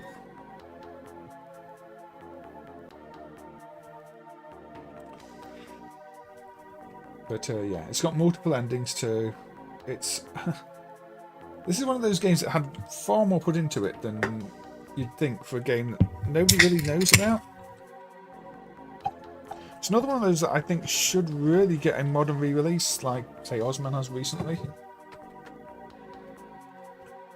Let's get some more of the Kraken out. You see, the coffee Kraken.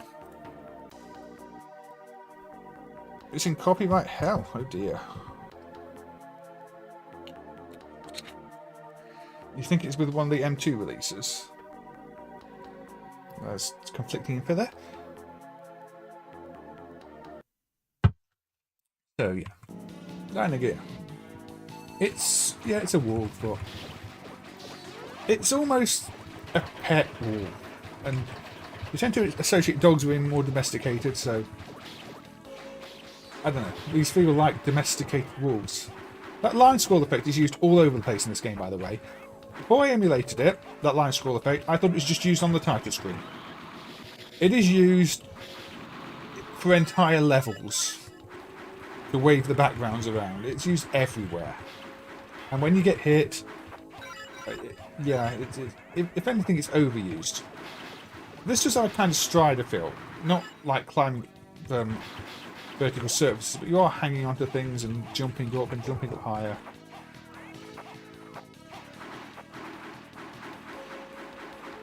You've got it mixed up with wood.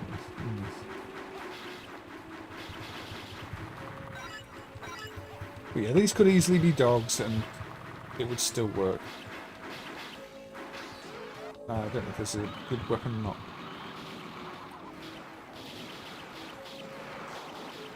But yeah, this is one of those true underrated classic arcade games that really everybody should play. You know, it's up there with your Metal Slugs and things like that, this one. One of Sammy's great games that sadly must have not really got much in the way of distribution.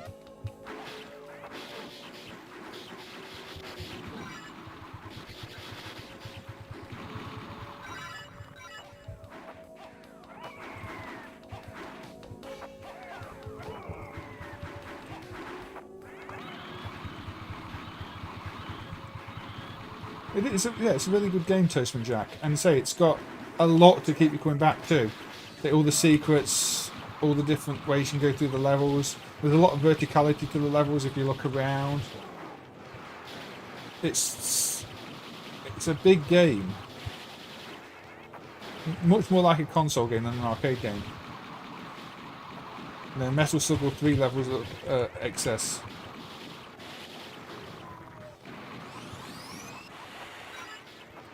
Yeah, you can double jump as well, but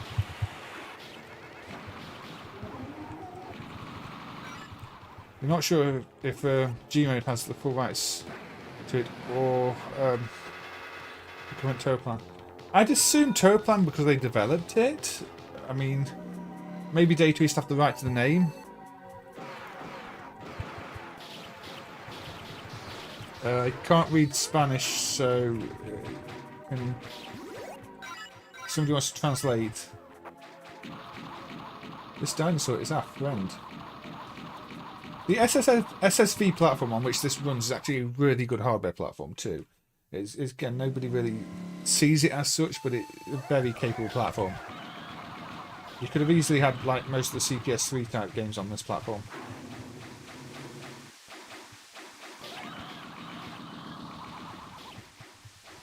Maybe without some of the zooming, but in terms of sprite capabilities, yeah.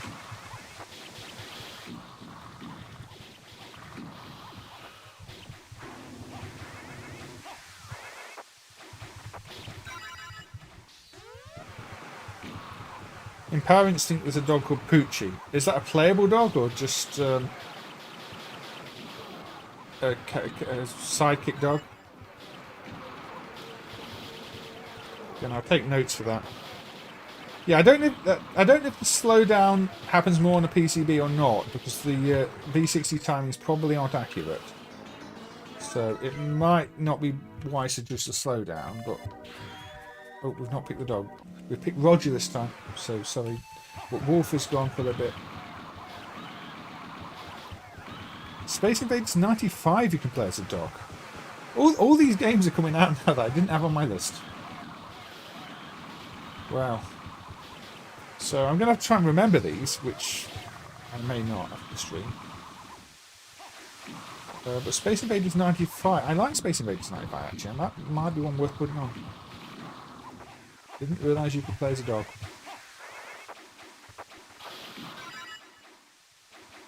That's the friendly dancer. Come on.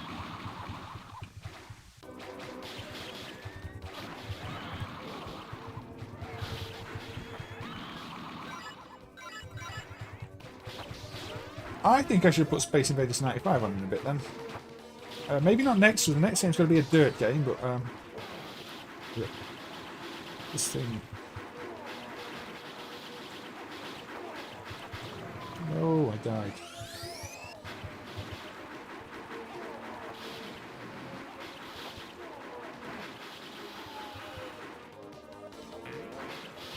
There's not an unreleased Beethoven game for the Genesis. Has that been added to the software list, or has nobody bothered yet?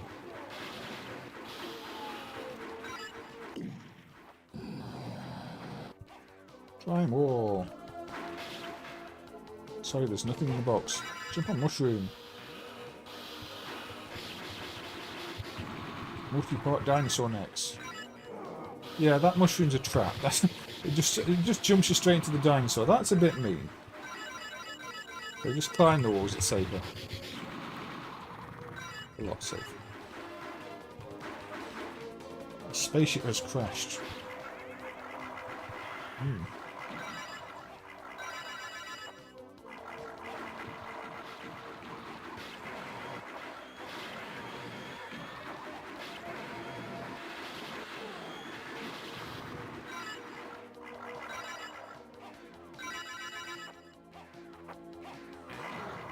Yeah, that's another one that just kills you, see. It brings you straight into an enemy. I mean, it's an arcade game. It's going to have slightly unfair traps in places. Just know not to do that next time. Hack Invader into fan. Yes. Is it true SSV? Yeah, SSV is entirely sprite-based MB1. It's got big sprites, which are basically used like tile maps, but it is still a sprite system, as is CPS3, really. In fact, CPS3 is very much like a setter system. But, yeah, okay then. No, dirt game first. A dirt game first. And yeah, let's go with the one Aussie guy was talking about. The one that is apparently in copyright hell. Interesting.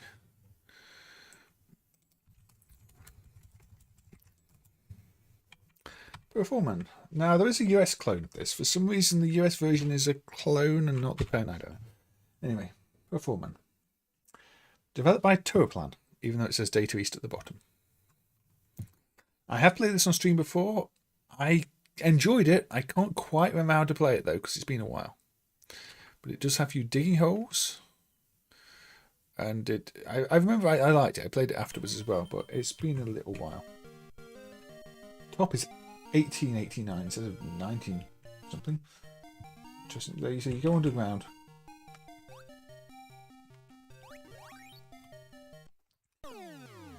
And then you realise you've not got a strategy and you get killed because you move quite slowly. I guess you can go underground to sort of hide.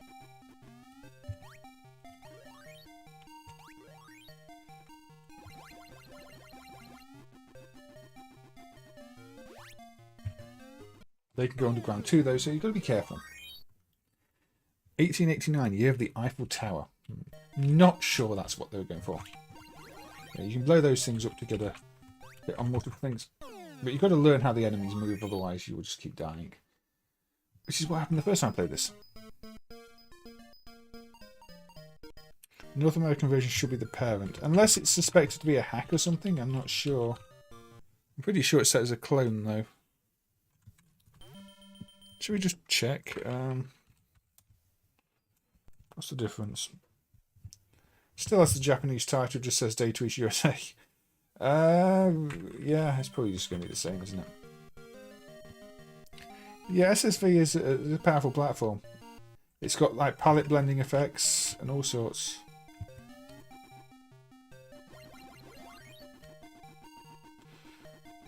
Now they're all underground chasing.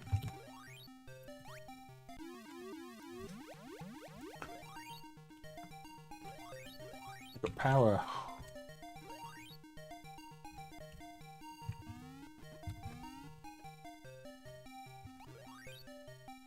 So no, I don't know why the US set is set as a clone then, unless the Japan set is considered Japan/World. I'm not sure. Reminds me of Game Ground. Not much reminds me of Game Ground because Game Ground is a very unique game. Extreme Rec. Visually, maybe it's got a green field and things to shoot. Yeah, Game Ground is its own thing entirely.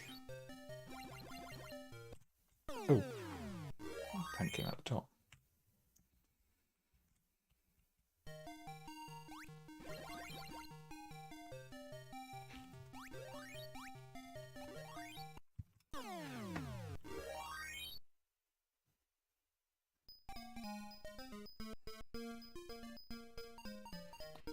Yeah, Astro Fighter always feels like it's not a real export release too. You're right, Aussie guy. Well, let's try again. Visually, this kind of reminds me of Ultraman too. I guess the character designs were somewhat inspired by Ultraman. Duck Hunt does have a dog, not a friendly dog.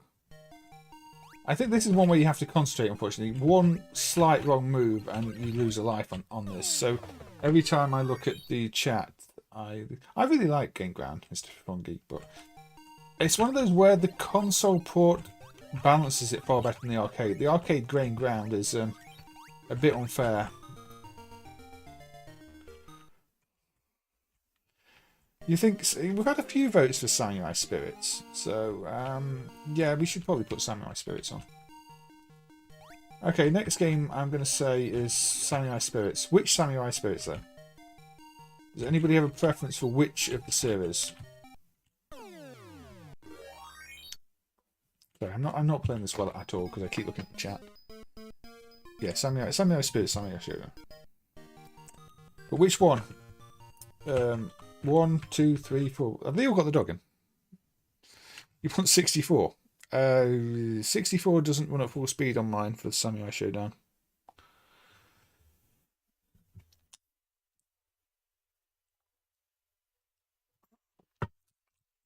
Dog is in Warrior's Rage. You want 64. Okay, 64 does only run at about 75% speed on mine. Unless the problem is the frames are really imbalanced. If I unthrottle it, it runs faster, like 105, but the sound's a bit glitchy because it runs. It's a weird one. But yeah, I do like this game. I've not done it justice playing it now because it requires concentration. The enemies are very aggressive. It's definitely one of. I think it's one of the better turtle plan games nobody talks about. And yeah, you can tunnel other things and blow them like that. There's a lot of little bits of strategy that you pick up after a time, like most turtle plan games. They're difficult, but they're worth learning. The FMS Game Ground is really good. I mean, a lot of Master System games were. But, okay. So, Warrior's Rage or the first 64? Because we seem to have votes for both. I'm going to go with the first 64 because I think it's more interesting. I don't know. So this is not going to run the best, and the sound's kind of bad, but okay.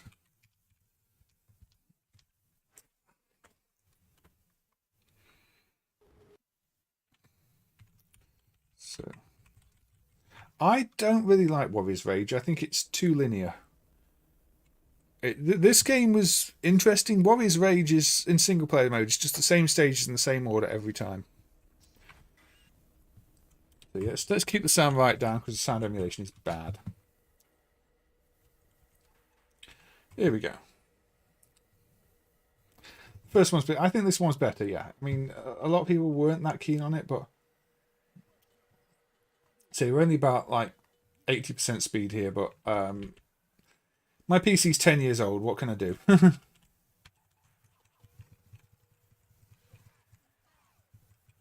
Maybe it's time for me to upgrade from this 10-year-old PC.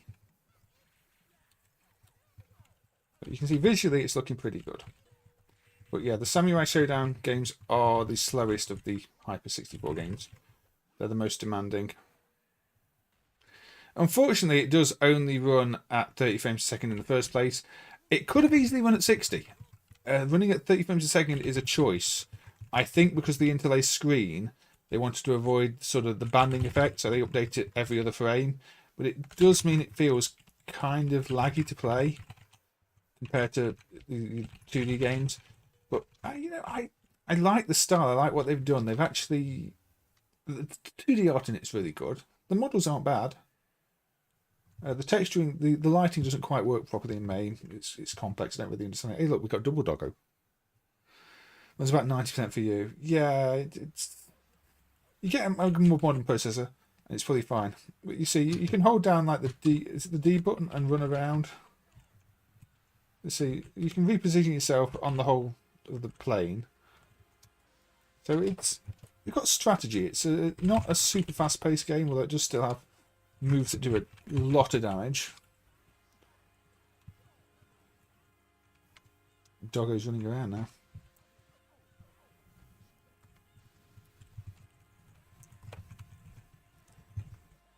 But yeah, I mean, visually, I'd say it's a lot more than it used to be. There's still a lot of work to be done, especially on the lighting and some of the, it's not pixel exact. There are still probably some priority issues. It's pretty good these days.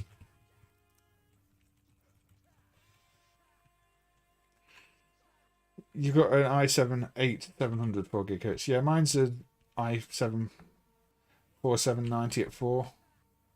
47, is it 479? It's something like that.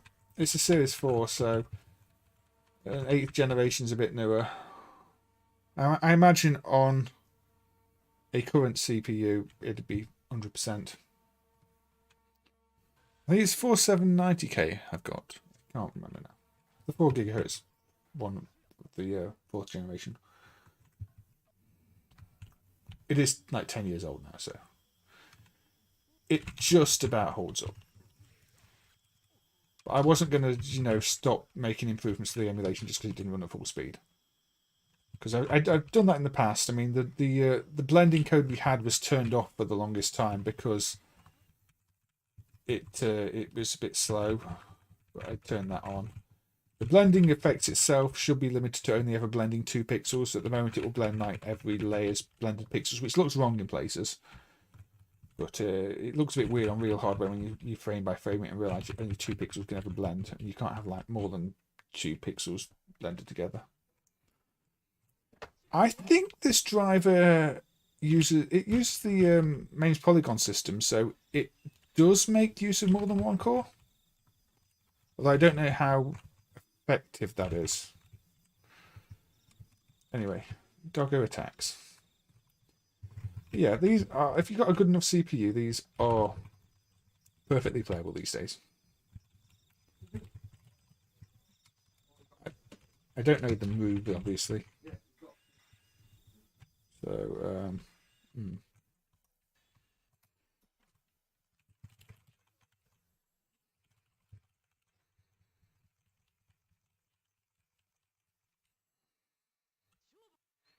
Go with the Ryzen. I'm gonna have to research it if I want to buy a new system at some point.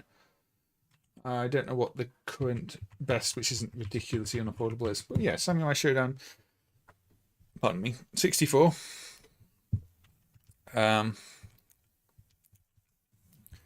It's weird because if you run it unthrottled, because every other frame isn't used, it ends up over 100% in many cases.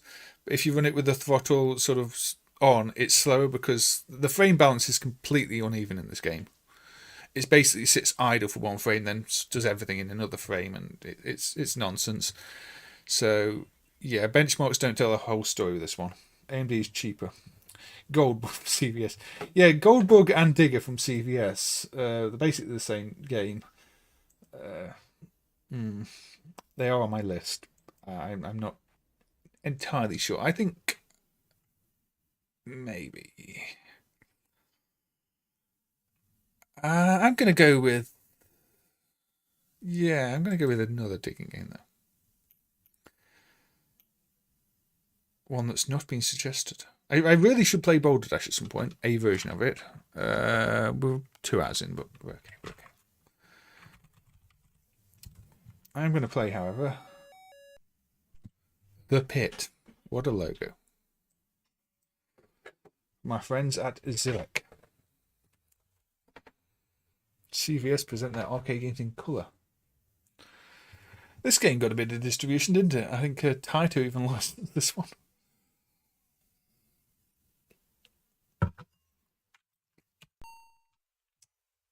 This has that very janky, almost CVS feel to it, but slightly better. It's quite quiet as well, this one, isn't it? Yes. So, it's like Boulder Dash, but single screen and slow. And almost a puzzle game.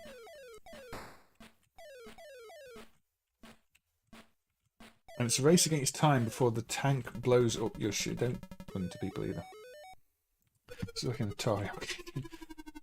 This game was surprisingly popular. A lot of people remember this. It was even quite heavily bootlegged. I guess that might have something, but the problem is you don't actually move in tiles. It's one of those cases where they've made it not move in tiles. It would be so much easier and better if you just moved in tiles.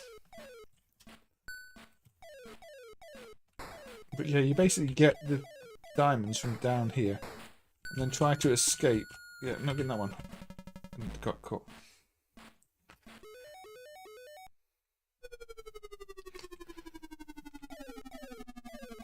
Well, I need a GPU that supports 3 screens, which is why I've still got like my GTX 960 at the moment, which runs 3 screens very well.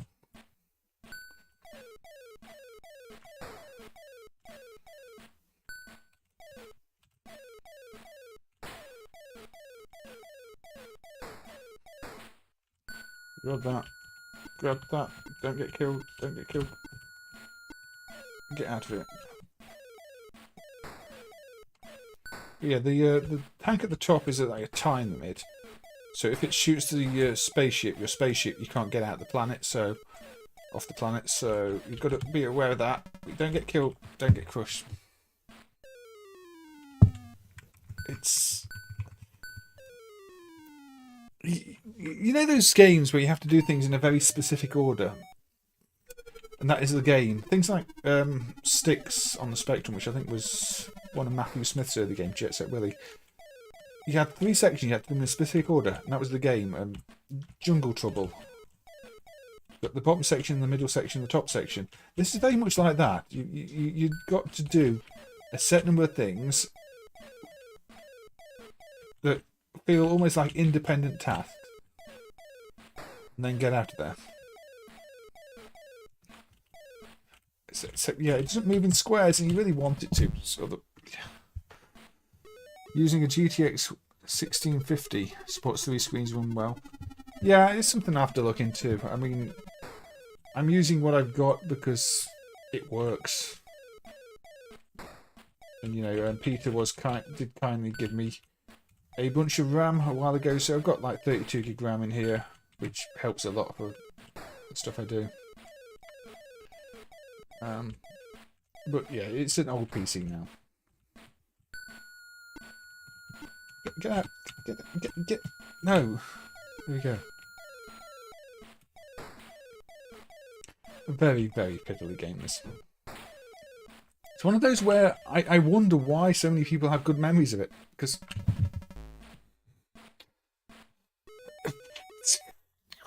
is it because the arcades didn't get a good Boulder Dash clone? Could I fix a Killer Instinct driver bug? Probably not. It's not really a driver I'm familiar with.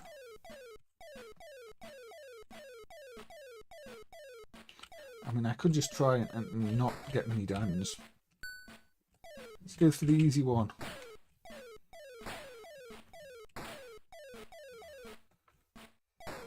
You've got the Pit of Doom. No, again, you've got to exactly time it. This is all about exact timing.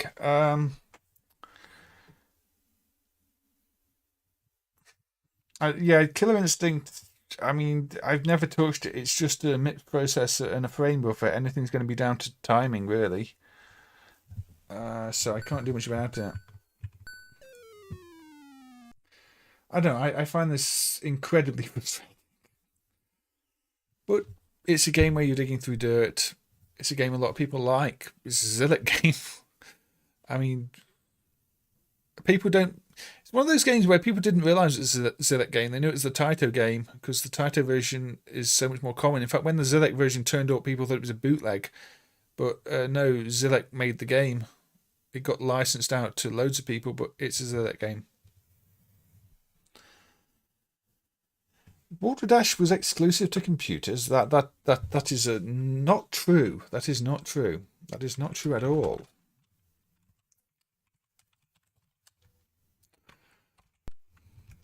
Behold, the Deco cassette system. Oh, hey Thomas, welcome, welcome. Yes. Dig Dug Boulder Dash. It's more like Boulder Dash. Boulder Dash. Data East Corporation. The problem is, this came out in 1985, and it's on the Data East cassette system. And it's not very good. I think had there been a good Boulder Dash arcade game, Kyle Hodgetts wouldn't have made his career making Boulder Dash clones on the arcades. But yeah, this is the official arcade Boulder Dash game. It's very slow and very laggy, and it makes the CPC version of Rockford and the like look fast. But it's Boulder Dash, it's the official version that the arcade's got. It shows my controller, it's a keyboard. It's a cheap £5 Trust keyboard. I also have a DualShock, but I'm not currently using it.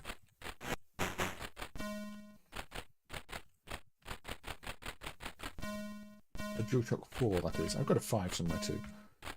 And an Xbox One pad. And an Evercade Versus pad. I always go back to the keyboard then. There we go, the gate's open. Yeah, this... unfortunately, this is the official version of Boulder Dash that the arcade's got. And yeah, it's quite ambitious for the cassette system. But the cassette system is really not a powerful piece of hardware. It should not be trying to do games that have all sorts of scrolling. So, yeah. Now, okay, it's Boulder Dash. It's the official version the arcade's got. What did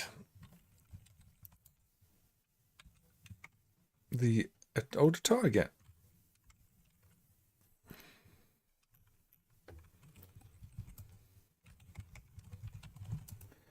The Atari 800. A machine from 1979.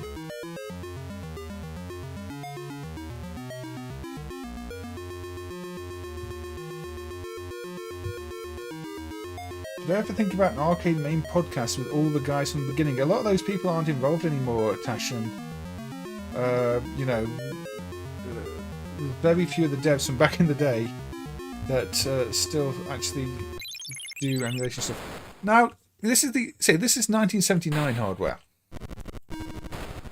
and can you immediately see a bit of a difference?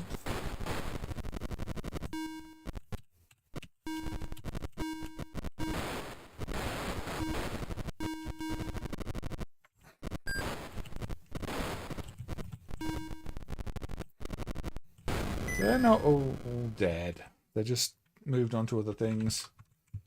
I know what a few of them are doing these days. You know, I've worked with one or two of them over the years.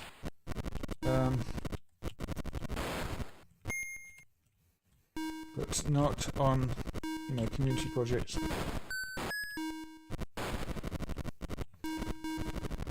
But yeah, this is fast, it's smooth, it's responsive. If anything, a bit too responsive. If the arcades had got this, they did get Maxiflex system, which just run this version of Boulder Dash. That's a terrible you put coins in to get time thing. And the games were not really designed around it.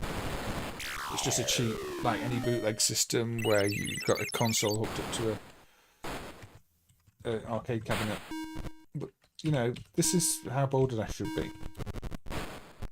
And yes, very few versions live up to this. It does have that whole Sonic thing where you can outrun the screen, which is kind of neat. But I guess that's, again, why it's Dash. You dash so fast, you can outrun the screen. And that's one thing I really liked about Boulder Dash back in the day. I didn't have this version. I had other versions. It felt like you were fast, because you could, you know, outrun the screen. And the next game that reminded me of that was Sonic on Mega Drive. I'm never any good at Boulder Dash, so, you know... Where's the exit? It's down there, isn't it? So I still need more. There we go. Maybe it's too fast in MAME. This is also possible. MAME's timings might be wrong here. Also, I don't know, maybe I'm running... You know, this is the NTSC system I'm running. Maybe it's meant to run on PAL system. I don't know. I'm definitely more used to the 50 Hz timing than the 60.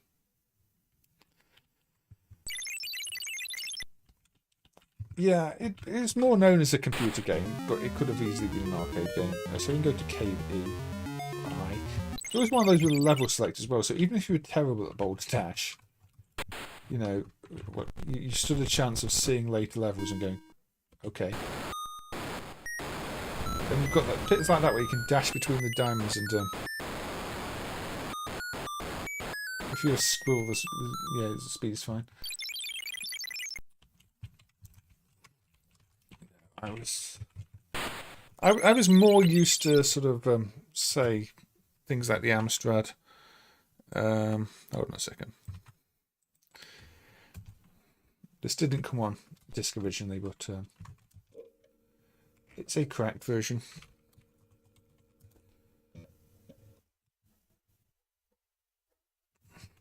But it lets you choose the level, which is kind of neat. But Rockford is an official sequel to Boulder Dash. It was meant to have an arcade port. It was put in arcades on the Arcadia system, but that version has not been located to dump. The Amiga version probably runs, but say the version I had as a kid was the Amstrad version. That was a good start. But this has got lots of different themes to the whole thing. It's kind of fast, you can still outrun the screen, but then when it scrolls, it's a bit jerky and slow. It gives you a little bit more time to think, but it's still light years ahead of that Data East cassette. I don't know. Data East did do another Boulder Dash game on 16-bit hardware, but it doesn't have the original levels. The levels on that are kind of small, so it's close to a single screen game at times.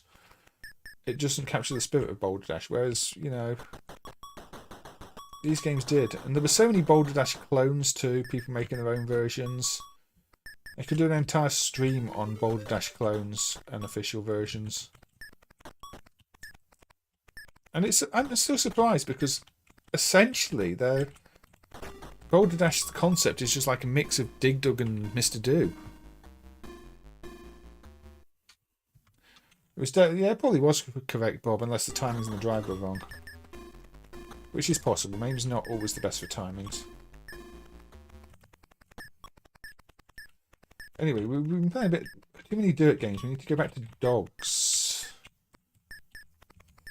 But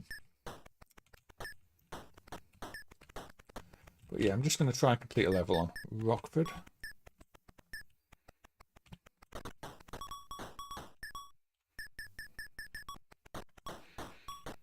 Yeah, Rockford's not awful. I mean, the Amstrad isn't the best at scrolling, especially not in every direction at once. You can do some smooth horizontal scrolling, some tricks, but once you're trying to do some horizontal and vertical, it gets a bit hairy. But I was impressed by Boulder Dash anyway. There's so much going on. You know, it can't be an easy piece of code. There we go, complete the level. Pac-Man Chomp Chomp for the next dog game. Yeah, why not? Why not? What's it guy? Why not? So yeah, Rockford, CPC sequel to Boulder Dash, an official one.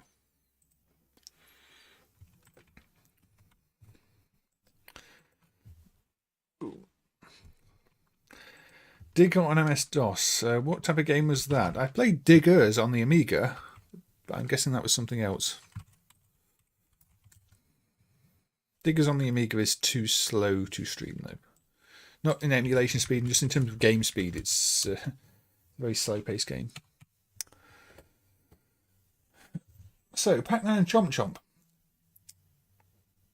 Mr. Do, yes, we should play some Mr. Do in a bit, Carlo. You're right, we've not played Mr. Do yet. Or maybe Neo Mr. Do. So, Pac-Man and Chomp Chomp. I guess Chomp Chomp is that very round dog. Maybe Chomp Chomp is only a very round dog so that you can make up the O in Chomp. The original Digger, the arcade, we did have a look at that earlier, Silverbuzz. Or are you talking about the DOS game again, which I'm not familiar with?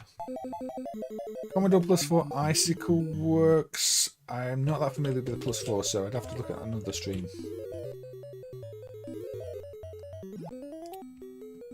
But yes, you say in Pac and Pow you've got the other Pac-Man type character going around helping you. In this version you've got Chomp Chomp there, the dog.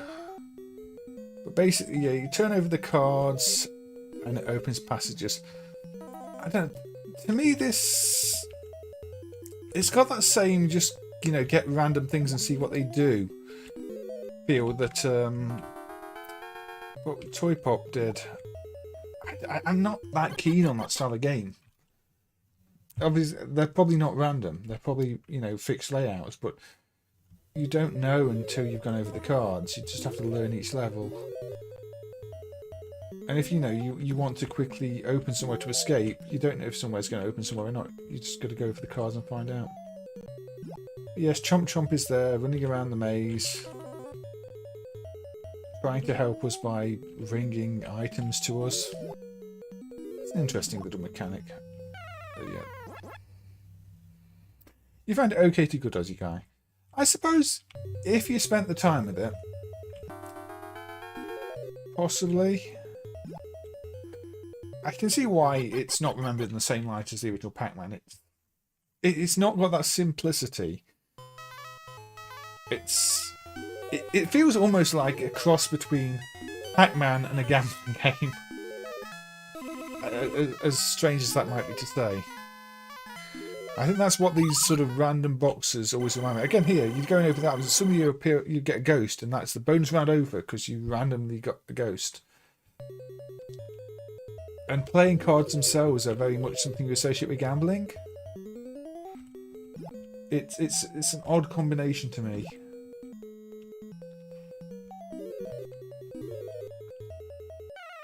Hey, Gary Haggard, welcome, welcome. You own the board. It's yeah. Is this one where the MCU's not even been? Yeah, the MCUs are still marked as not dumped on this one. I guess the process failed, unfortunately. I think it's one of those that has a unique MCU of all things. Of all the games to use a unique MCU on. Okay, I'm Trump. Never heard of this title.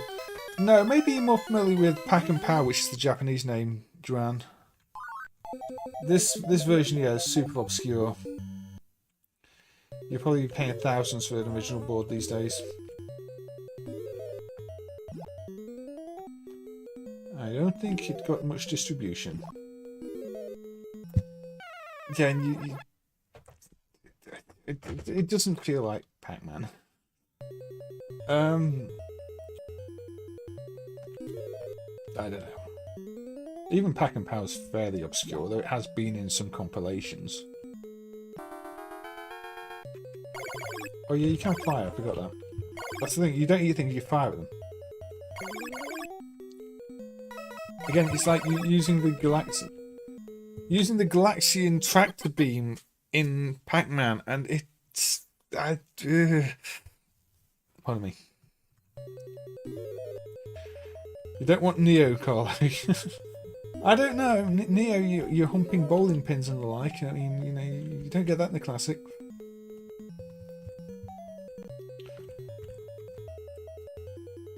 No, I can't turn the playing cards over because I haven't done something else. A gapless is not that uncommon because it got Namco actually licensed it to various companies in Europe as well. There are a lot of gapless boards from Italy. Though Italy got its own version, which is kind of a hybrid of Galaga 3 and gapless. It's weird.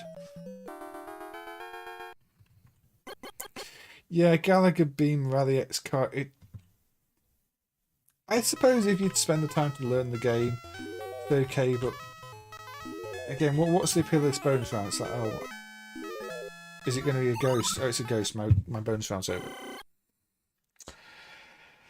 It's like Pac-Man Plus, where they introduced the randomizer in that. It kind of just ruins the game. But that's my opinion. Obviously, Aussie Guy kind of enjoys it, and that's fine. The dog is kind of cute, running around helping you. But the gameplay itself, it's lost the simplicity that made Pac-Man work to me.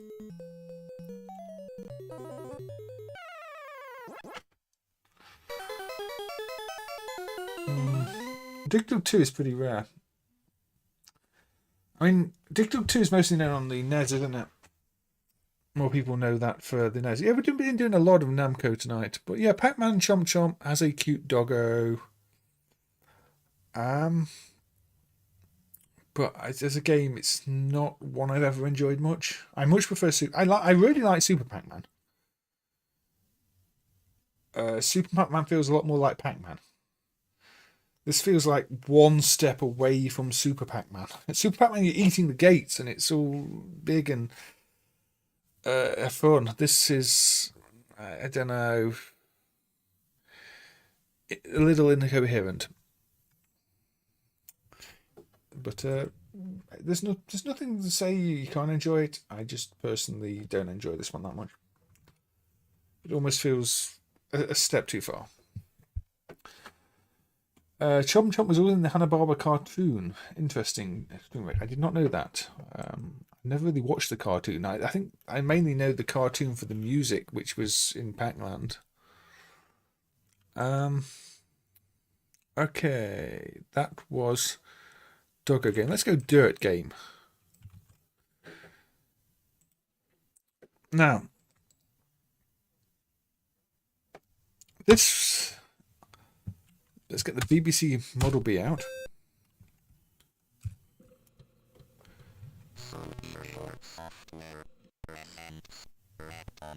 Now, I could not get Repton 1 to work. The cassette image does not seem to load the first block correctly. The disk image does not want to load anything. I don't know if they're bad dumps or MAME's BBC driver doesn't work with them, but they didn't want to work at all. But Repton series was incredibly popular on the BBC and is, again, a bit of a variant on Boulder Dash. So I thought we should have a look at it. It's very big sprites. But yeah. It's, you see, it's definitely Boulder Dash. You push the boulders around. I have no idea what you're actually doing. I'm assuming there's some diamonds somewhere in this level. Oh, there's some diamonds here.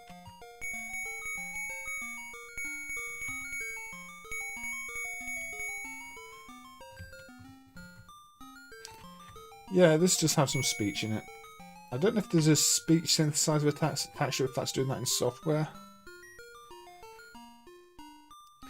But, you know, a lot of people who have... Oh, yeah, you can't walk down from the boulders, can you? Because they kill you. A lot of people who have BBCs have very fond memories of Repton. I'm assuming those things kill you, so I'm going to avoid them. Can't go that way.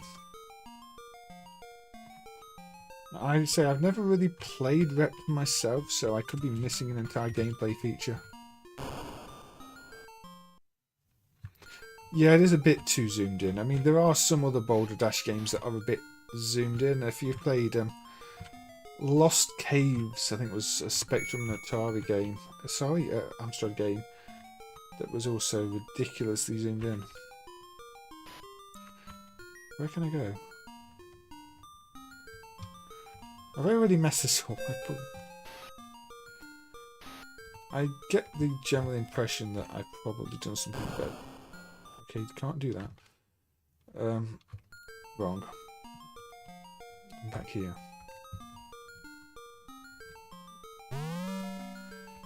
There's all these teleporters to different areas that I don't really know what to do.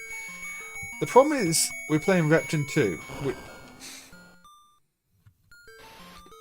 which no doubt has already added things to the original formula, and it doesn't play like Boulder Dash. I mean, in Boulder Dash the gems fall, in this they don't. In Boulder Dash you can press down under a boulder and run away from it. In this, well, boulders fall very quickly and you die.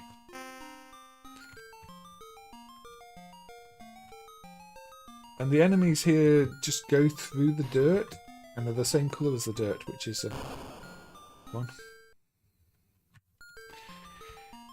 Yeah, the BBC was a little bit ugly, wasn't it? But as a famous dirt digging game, I did want to play Repton 1, but I couldn't get any of the images to load. Is that going to crack? Yes. Oh, maybe I didn't want it to crack because now it's an enemy. That was probably a mistake. Yeah, that was a mistake. I think you have to learn the level layout. This is...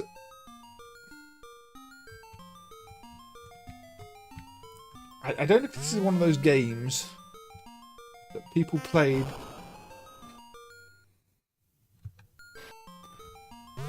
because they had nothing better to play. Yeah, I don't like it. Maybe Repton 1 was really, really good and Repton 2 is really, really bad. Or maybe I just don't know how to play Repton.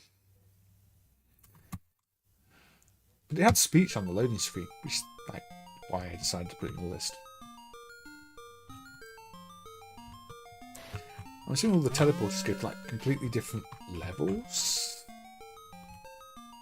It's like open world Boulder Dash with weird physics. If anybody ever wanted open world Boulder Dash with weird physics. Maybe Repton 1 was even worse, I don't know. But I think if Repton 1 was awful, it would not have a good reputation. I'm probably just doing the game a massive disservice here. I don't think I want... I don't know. What? If I entered the void. No, I've not found the level they didn't make yet. I do appear to have found random teleporters. And another gem. I guess these are big pieces of something I'm trying to collect, because I'm getting all these sort of weird tiles. I'm not cracking any more eggs. Oh, we're probably cracking an egg open. Shadow Dancer does have a doggo. Shadow Dancer is also one of those where I'm not going to get that because I would die. Yeah, there's a certain puzzle element to this, isn't there? But now I'm stuck.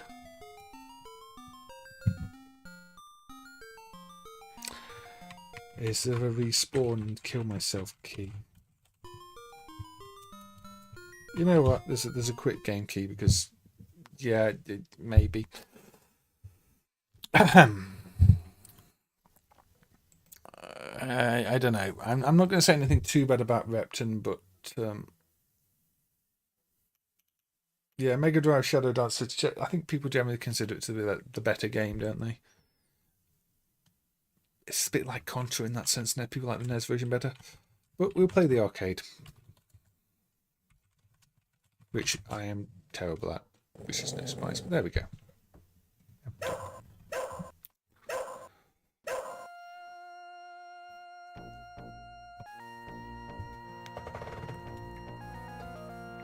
It's a nice little innovation.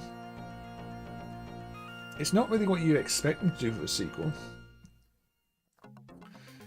And it makes it stand out, but I think the problem with Shadow Dancer is the games that came after it were so much better as Shinobi sequels that people just kind of forget Shadow Dancer was a thing. Don't do that. Isn't it Greiser in the UK? Greiser was the home name of Contra in the UK. We got some decent enough versions of Contra Greiser. The CPC version is pretty good. Doesn't scroll, but it's pretty good otherwise. Right, okay, need to concentrate.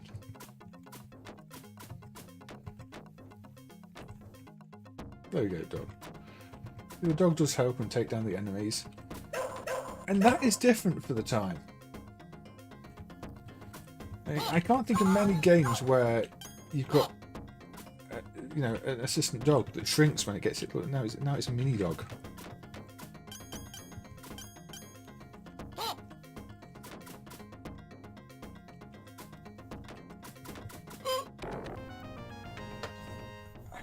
Yeah, Shinobi 2 Shadow Dancer. I think it starts off too difficult.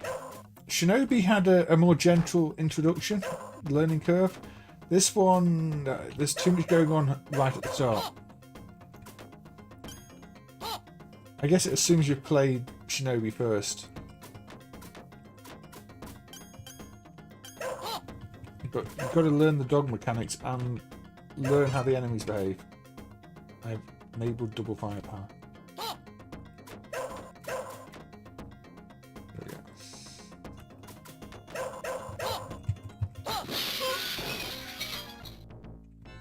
Yes, I will continue now and get 2 ninja magics. On Shadowdancer, none of it. It doesn't use it.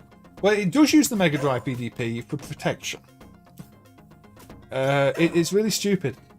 I think they store a value in VDP RAM, then expect to read it back later, and if they can't read it back, the game fails. That is what they use the VDP for. They don't use the VDP in this to display anything. In the other games, yes, they use the VDP to display extra background layers, but in Shadow Dancer, no, they don't use it. You can literally patch out the VDP check with one word patch, and it changes nothing. It's really silly. I don't know if they just didn't have time or what. It's a very expensive security feature to put an entire VDP in there and just use it for protection. But that is what they did. Oh, that guy again behind the glass. Yeah, maybe they... I think they probably developed this on System 16B and just added the protection check later. Obviously the sound system's different, but the sound team could have been working independently. But yeah, it doesn't use the VDP for anything visual. Arcades could be wasteful at times, has to be said.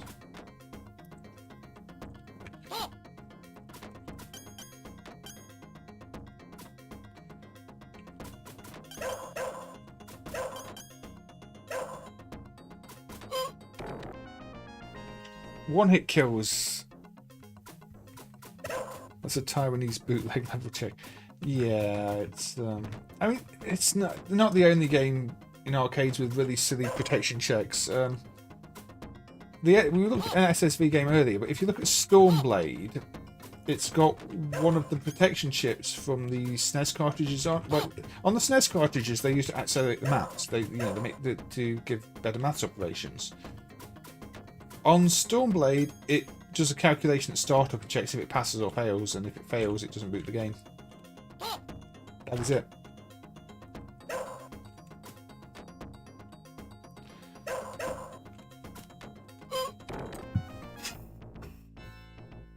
Yeah, there's the difficulty curve starts off too hard on this one. And once you know the game, it's not too hard. I have completed the first level without dying before, but it could have done with a slightly more gentle first level, I think.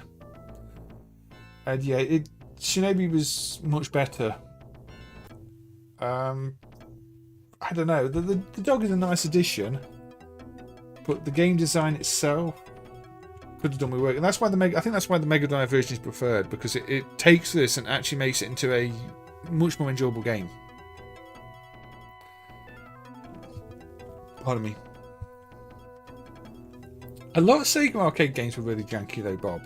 It's not the only Sega arcade game where the home version was better.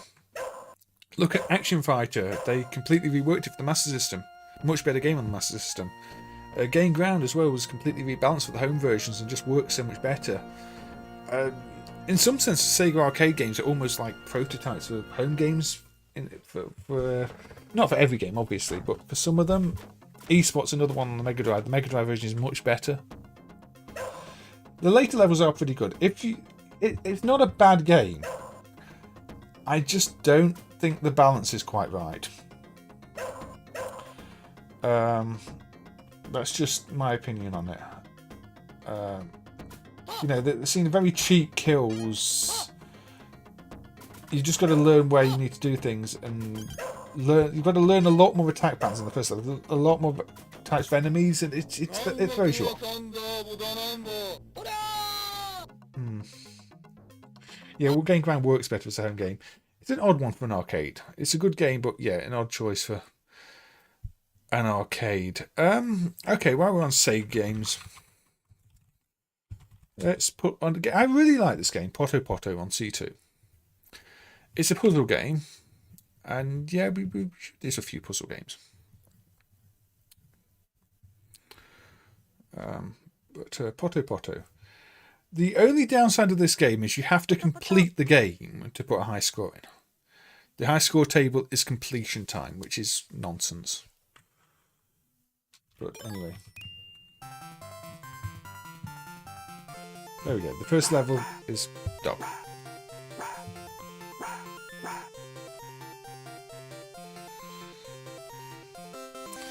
So we'll try and beat the dog.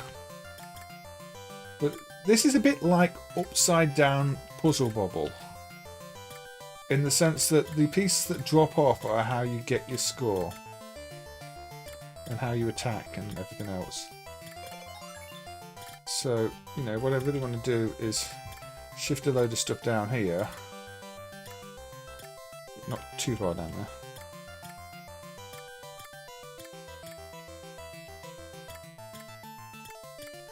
Then I want to get the, let's see, drop them off like that and they attack the enemy. But, yeah, when I first emulated Sega C2, which is one of the first systems I emulated some 20 years ago, this is one of the games that I thought, hey, that's really cool. That's a nice puzzle game I'd never played before. Not perfect. So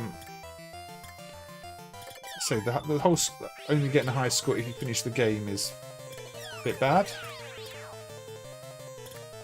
But yeah, we started by looking at Namco System 10. But Sega C2 is a system that reminds me in many ways, well System 10 reminds me of C2, because C2 was Sega's platform where they put all the puzzle games on. And System 10 is Namco's puzzle game platform, much later. This will drop it for you off. Yep. But companies did like their puzzle game platforms. Obviously C2 has things that aren't puzzle games as well.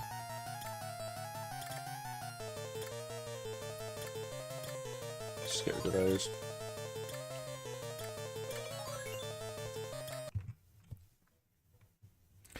Does Sega C2 have a VD? It doesn't use the VDP palette, it uses the direct output and then applies its own palette to it, NB1. Hexion from... I don't like Hexion, it's like Tetris but the pieces are really hard to place down.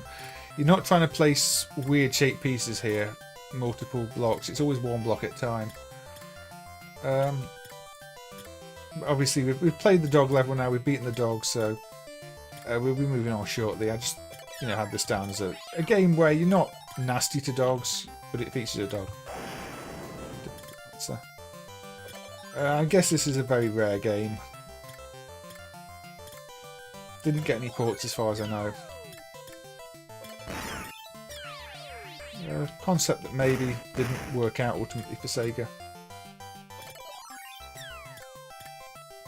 You know, a bit like some others like that, Sega Sonic Brothers. As far as I know, this was released. I've not read that this is a prototype of any kind. It wasn't marked as a prototype when it was dumped. It's just somewhat uncommon.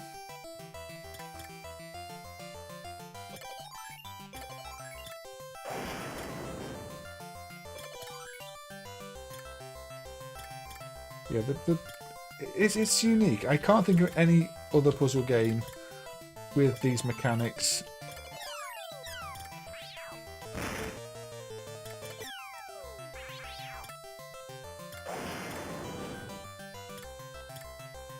So yeah, we'll move on shortly.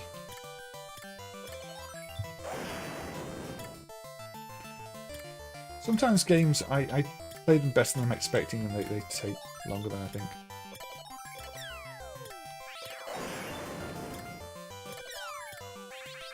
You know, when I play most arcade games, I expect to die within a minute.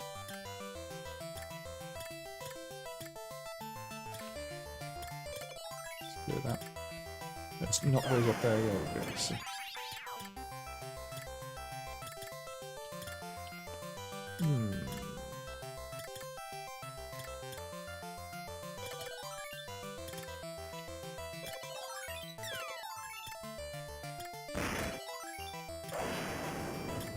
But I can't see this one getting a reboot anytime soon. I don't think anybody remembers it. Let's get those down there. Yeah, those bombs are important because you can take big chunks of your playfield off. I've never played this 2-player. I don't know how well it would play 2-player. Yeah, Don't Play This was a potential one to play, but I actually kind of like those Fido games on Don't Play This. Anyway, I'm just killing myself off now so that we can move on.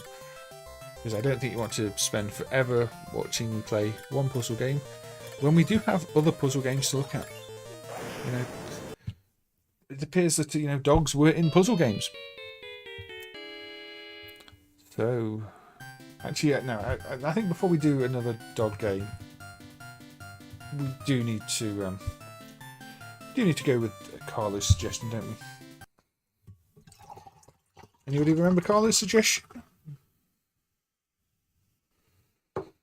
It was, and most of those games are really bad. Although I think they were sort of, I think they were written in BASIC, some of them, so you could break into them and study them. The Weasel game on it was kind of fun but limited. The F1 game is terrible. Final Lap contains no dirt and no dogs, Bob. Unfortunately. AM3. I guess this was a Sega AM3 project then. There you go. Right.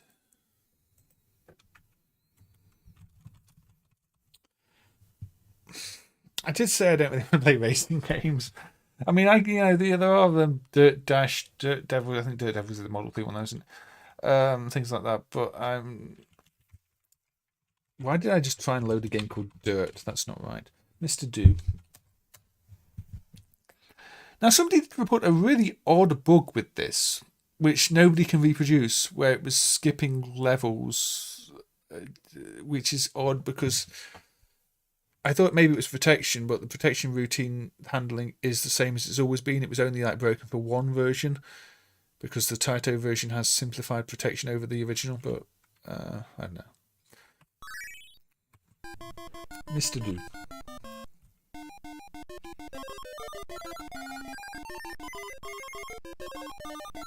Classic game. Single screen Boulder Dash with apples and, you know, cherries that don't fall, so maybe it's more like Repton.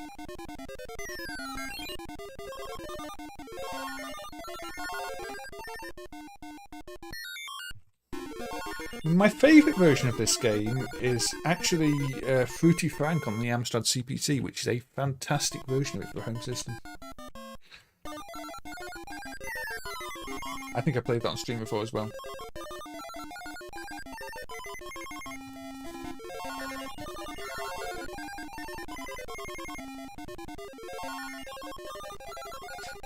But yeah, this to me is up there with like Berserk in terms of really simple concepts that should just work.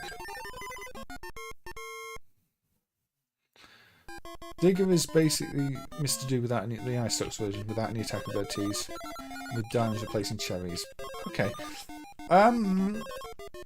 DOS stuff I have to set up in advance because I have to make sure I've got a working DOS installation and probably copy games to virtual drives. I'm not running out DOS stuff, but unless I know DOS stuff in advance, I can't really just run it because DOS is, yeah, DOS is DOS. It's not really plug and play. Yeah, I'm not bothering with the bonus items.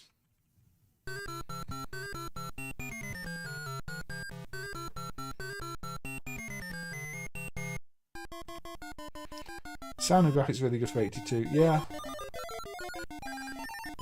I mean, this is one of the... It's an all-time classic. I mean, it doesn't really age because it captured the look and feel it was going for perfectly.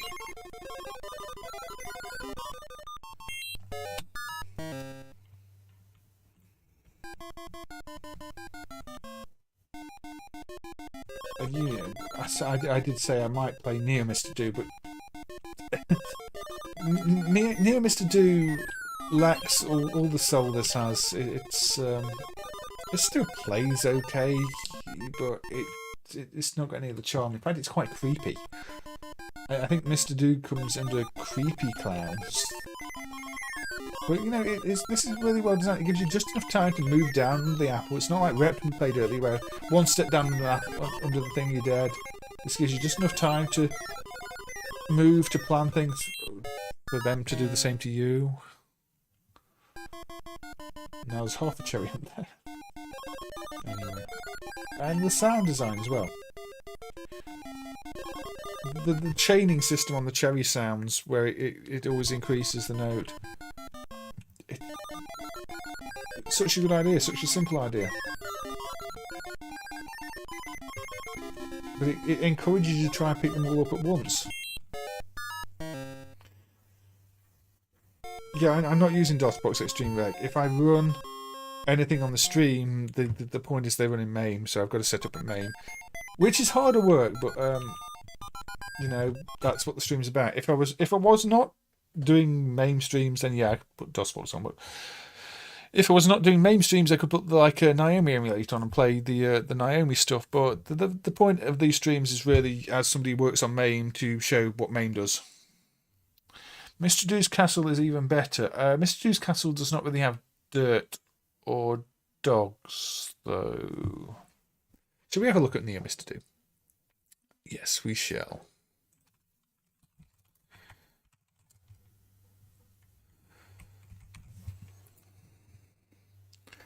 GTI Club has a cheat to race as a dog.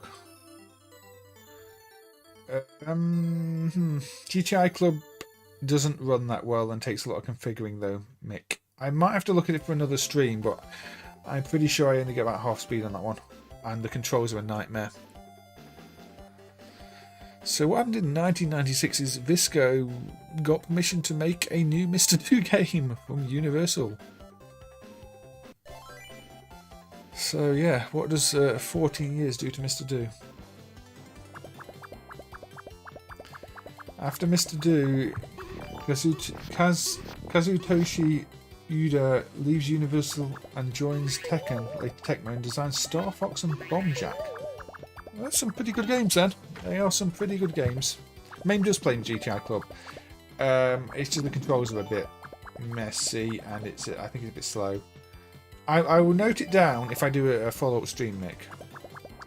That does sound pretty cool. I do like the idea of all the cars being dogs. I also think I would need to set it up, and it's not set up right now. So yeah, Mr. Do becomes a very creepy clown.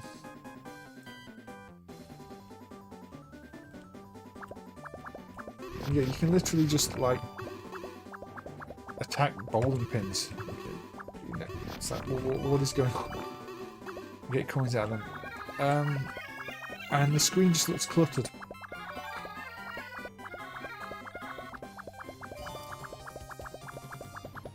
I don't know. I mean, they've tried to keep the gameplay,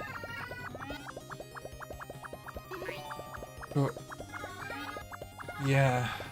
So now I'm immediately thinking, what have I missed? What have I missed? Where is the missing?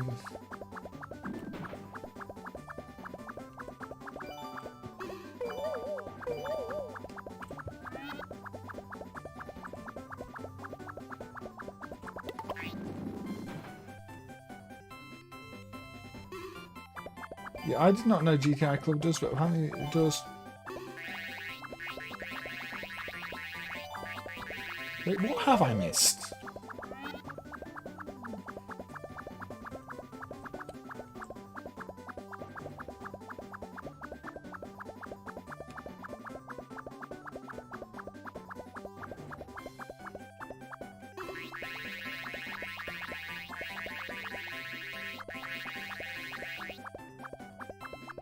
Hello?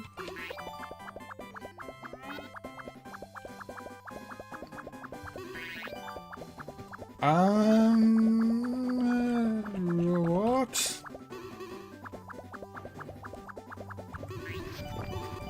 Have I literally broken the game? Oh, there it is. There's the last shade. Yeah, see, it doesn't play as well. It's non-obvious.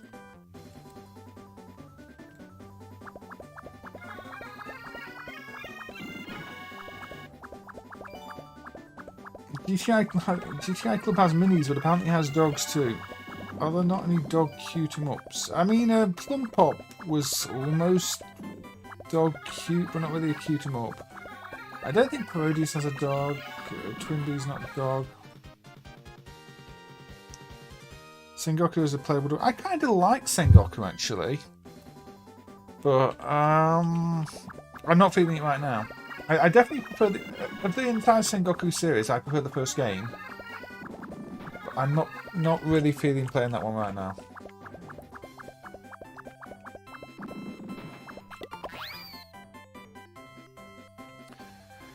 The remaining games basically use the non-linear part of the decryption in a way that means without full plain text of the game, there's no way to figure it out. It's not a simple mathematical solution.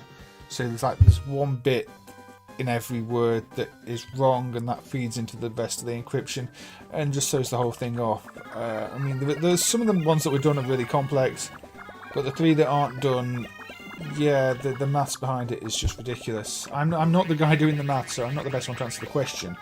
You know, we've got to, Peter and Samuel to really thank for the hard work on the maths, and obviously Andreas' research before that. But yeah, those guys are experts in their field. You know, we're very lucky to have them, and it's a miracle they've done what they've done. And if they say that, you know, the remaining ones with the data they've got available are impossible, then the remaining ones with the data they've got available are impossible. Yeah, Sengoku 1 has a really unique feel and, like I say, atmosphere to it. It stands out. It might not be a perfect game, but it's different. And I like games that try and be a bit different. Anyway, we're just going to kill myself on this. This does not hold a candle to the original game. It feels almost like a modern mobile game trying to be a classic. And yeah, this goes output was so all over the place.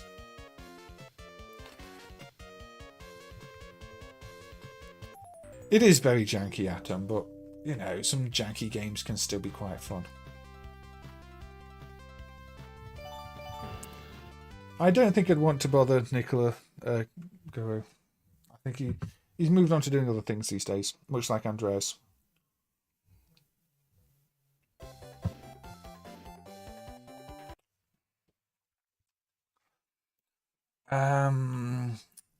Okay.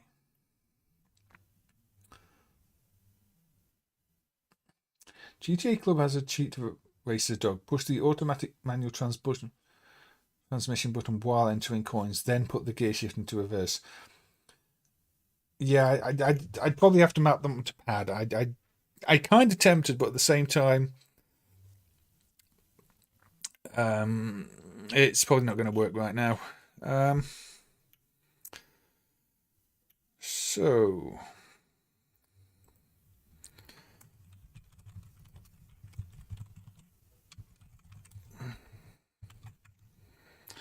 I never tried playing this one, but apparently it's got a dog in. If I can't get it to work, I can't get it to work, but get the C64 out again.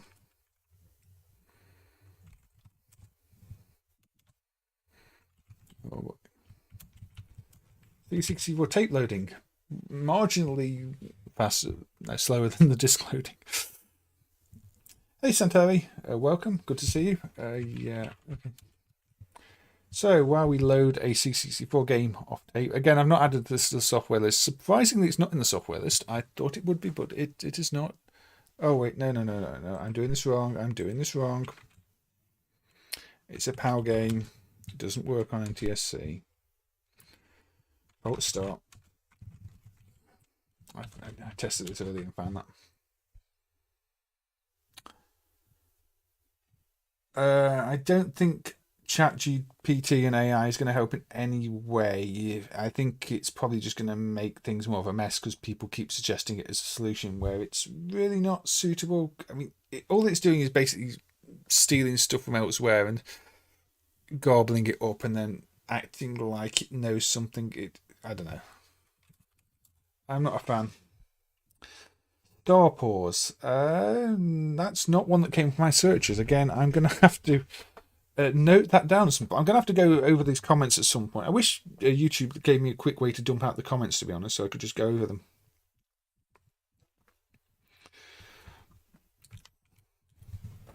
Let's try and speed it a bit. Slimy's Mine had the best speech. I never played that one, Carlo.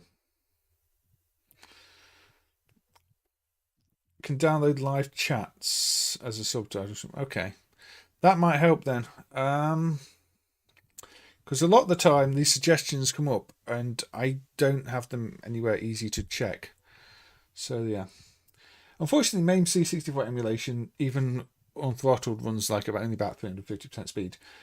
It's worse loading disc games, but loading tape games, yeah, it's not fast and it's not even that compatible. So this may not be worth it. This may not even be playable. This is why I tried to prepare streams, but I realised I got this on my list and hadn't tried to see if it worked yet. So yeah, we may be in luck, we may not be.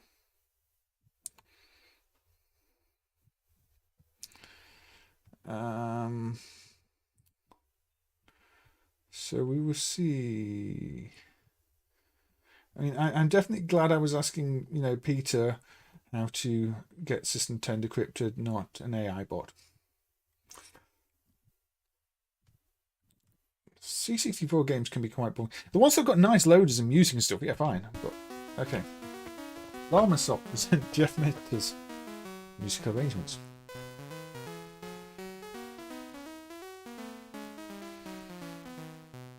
Apparently this has a dog in it.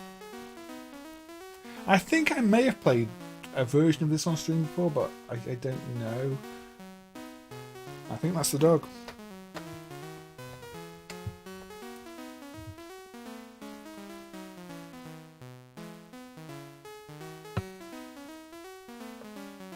Does look kind of llama-like, but no, that's the llama. Is it a llama dog? It does look like a llama, but I heard there was a dog in the game. But yeah, I know Mint has llamas, but maybe the dog is a llama in this case. I don't know. Maybe I was lied to and it doesn't contain a dog at all. Is the dog actually a dog, or is the dog that llama? Everybody says it's a dog, but maybe it's that llama. So how on earth do you even play this?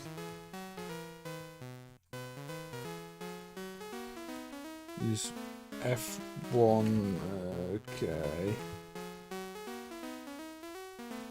F7. 7. 1. No. Is F7 even mapped? What are the inputs here?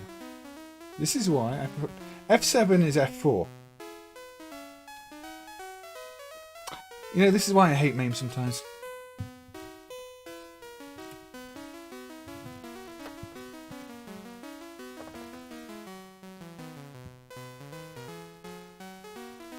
Jim won't mind if I bother his mower.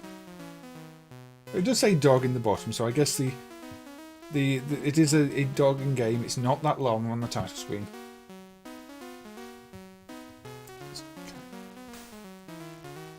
I don't know what the controls are. Those are not the controls. This is why I prepare in advance. Now I'm borrowing Tom's mower. I'm assuming this is meant to have the joystick plugged into a different port or something. Because that's up, down, left, right control. They weren't doing anything.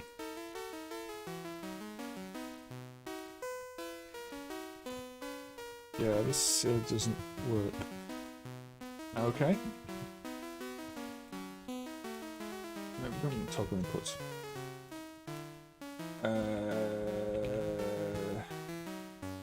Is this going to live change, or is that actually going to require me to reload the game?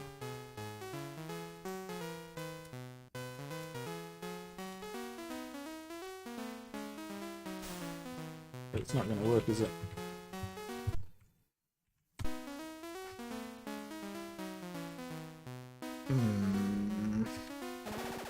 Yeah, because it's a slot device, I'm not sure it takes effect unless I actually reset. So I can't load the save state that I just created. Probably because I changed the slot device. Yeah, we're not playing that game. This is where MAME just annoys me. Anyway.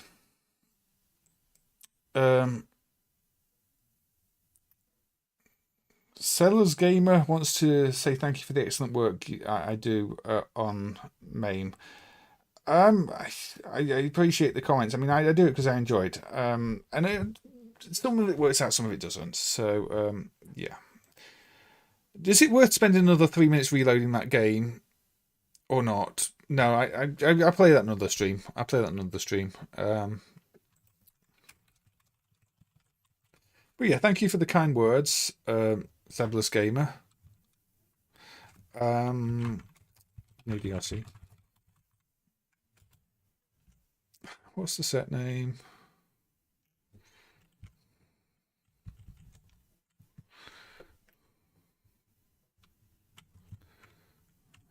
There we go. There you get STV hardware.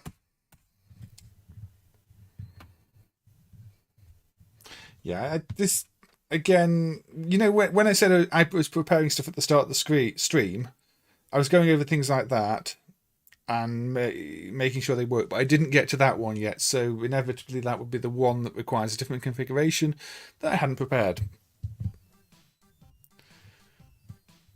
Right, this seems a bit quiet, so we'll turn it up. Sasisu, one of those minigame collections with a really cool intro on STV hardware, which is a Saturn hardware.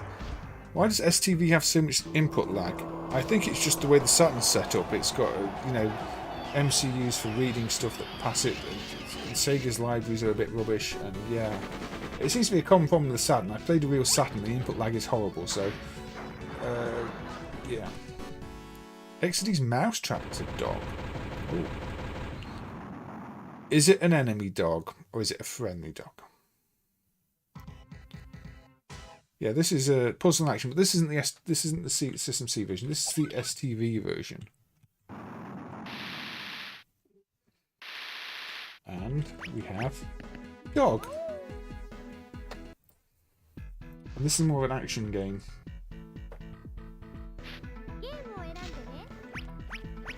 Let's play this version. Again, they're going with a bit of a card gambling theme.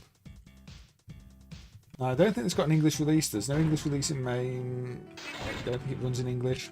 There's a Korean release. The first game is trying to pop balloons. Unfortunately, I failed. It's balloon fighty with arrows. Alright, take care, Tashin. See you then. Thank you for being here. Radiant Silvergun is your favourite STV game. I think it's a little overrated, but it's definitely one that makes nice use of the hardware. Use the button. Oh, use the button to scare off the cats. That makes sense, actually. Yeah. Are those cows? I think those are cows. There we go. I won that one. Those are definitely cows in the background, aren't we? We found a cow game! So yeah, we might have to look at Mousetrap.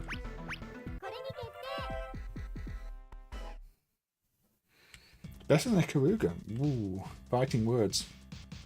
Fighting words. I do have both on pre-order for the Switch. I've got the Icarago from... I've got a Japanese copy of that ordered. And a limited run release of Radiant Silvergun. Oh, I'm just going to go... Yeah.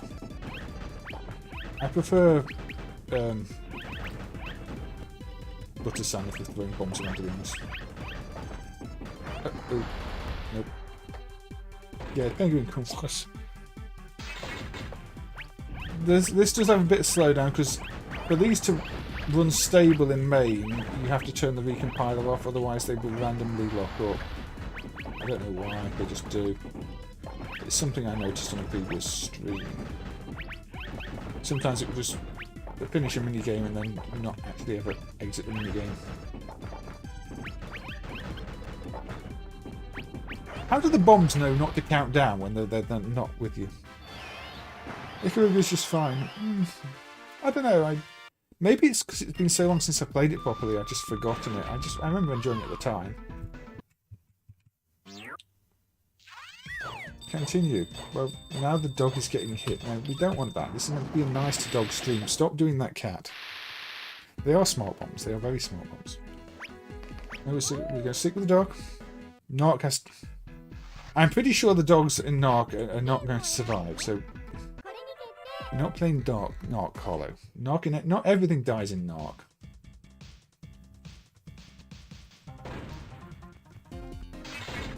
I don't think coding for the Saturn would be much fun. Yeah. This game's just mean to dogs.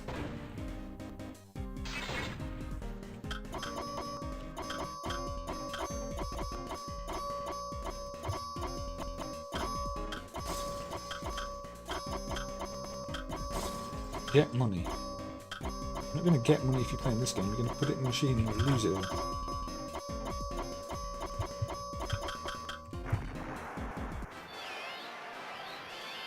People just have dogs. The dogs survive, do they?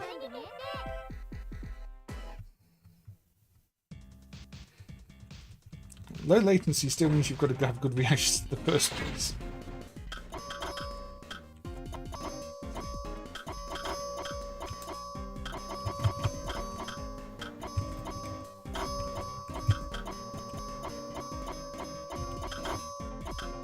Windjammers has a dog, but you have to get the bonus round because it's the frisbee chasing dog.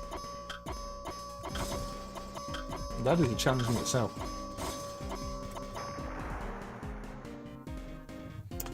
Yes, Tantai, Shiden are Sander are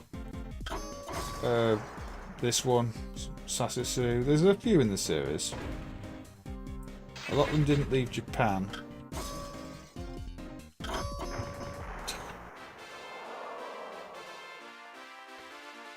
You have good reactions? Yeah, I don't. I've never had good reactions.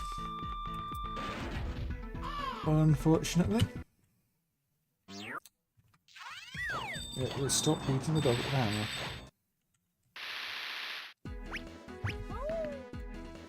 We are already over 3 hours. That is a problem. These streams are only meant to go on for 3 hours. That's probably entirely in Japanese. Okay, whatever. Don't think I can play this one. Baku Baku Animal, yeah, that's one. I may do Baku Baku Animal. Baku Baku Animal? I've still not even played Taubot, and that's one of my favourite games with a dog.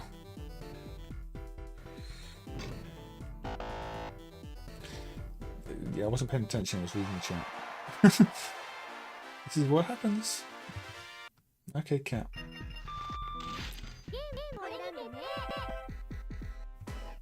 But yeah, we'll probably just I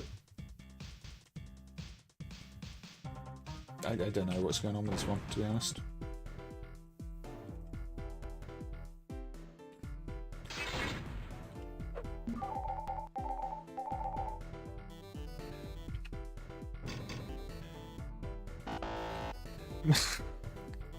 Nonsense game if you don't know Japanese, this one, unfortunately. That's the problem with a lot of these variety games. The Japanese ones inevitably will have a game where, unless you know Japanese, you can't play it. Which is a shame. Because, you know, 90% of the game's fine, but then you get the odd one where you're just going to have to guess. You recognise the Panicuru up and down. I don't.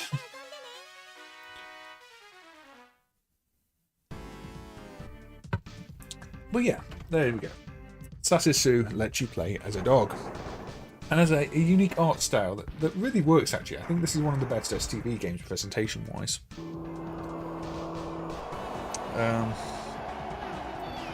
Yes, it makes the Saturn look good.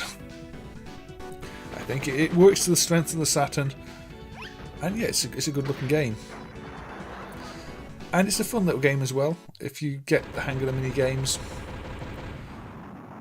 Yes, it gets overlooked. The Tantar and Essendon are, most people know, but the sequels, yeah, they seem to fly under the radar.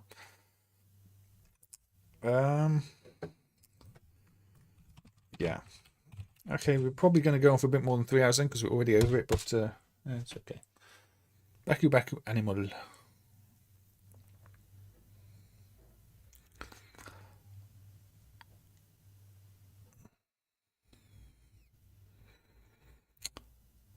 Okay. So, puzzle game time again.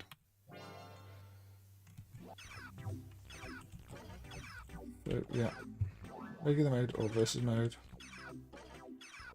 I don't know. I've not put it in English. I think this has English. No, this doesn't have English, in fact, does it? No, it's Japanese only, this one. But yes, you have your pieces, you drop them down. Dogs eat bones, so... Monkeys eat carrots, pandas eat bamboo. That's how you make your chains.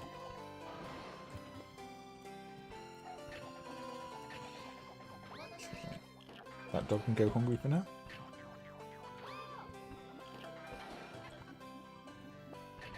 Oh yeah. Not a chain, but you know, let's get some bones.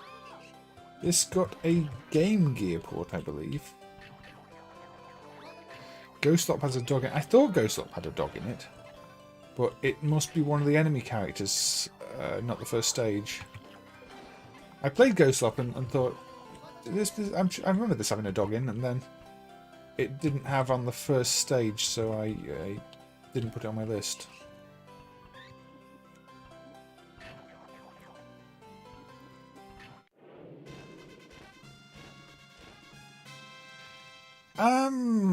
Was STV successful?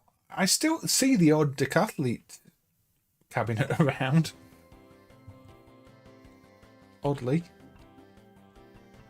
I guess Decathlete kind of holds up visually. It's a very nice looking game for STV. And, okay, it's not perfectly because it's still sort of interlaced screen mode and all that stuff, but as arcade games go, it holds up as well as, say, Ridge Race and the like. Not as good as Sega's proper dedicated medium res screens and the like, you know, your Model 2s, Model 1, Model 2, Model 3, but it's not the worst looking game. It's probably one of the better looking sports games. A lot of STV boards were repurposed into like Print Club and stuff like that, which kind of suggests they had a lot of excess stock, so there's lots of games on it.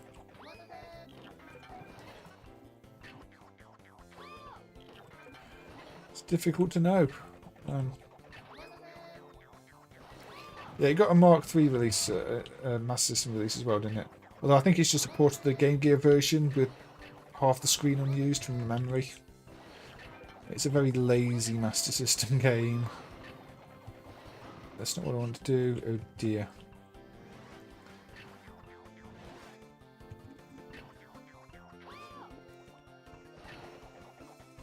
This is going badly. Oh,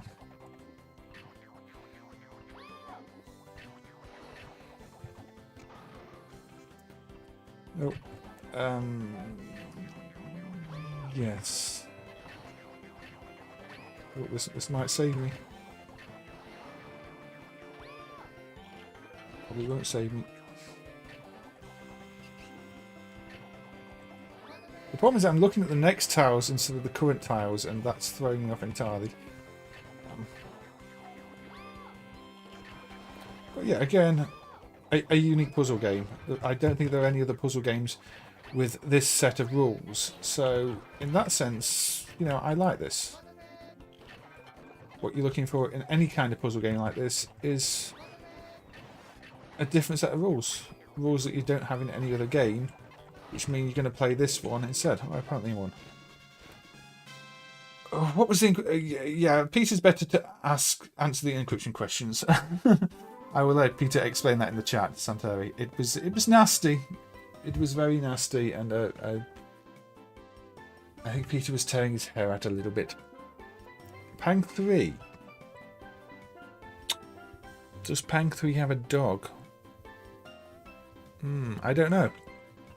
It's not on my list, but it might do. It may well do, because I think there were multiple characters in that.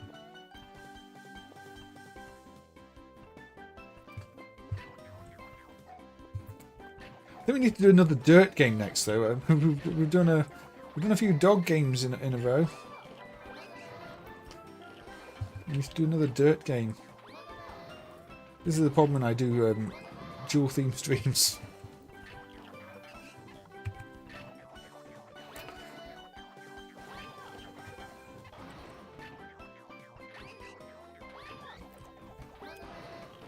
I think we'll go super janky next.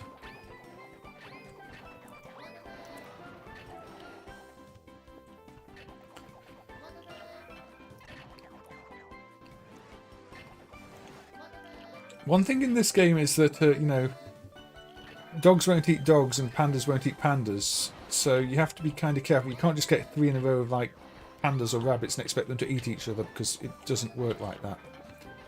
And it can throw you off if you just try and start colour matching. Like, that's just going to get eaten by 1 rabbit. That block of rabbits there is basically useless in terms of clearing the screen. It is an interesting strategy, because on their own, the character pieces are almost like garbage pieces. They're in the way.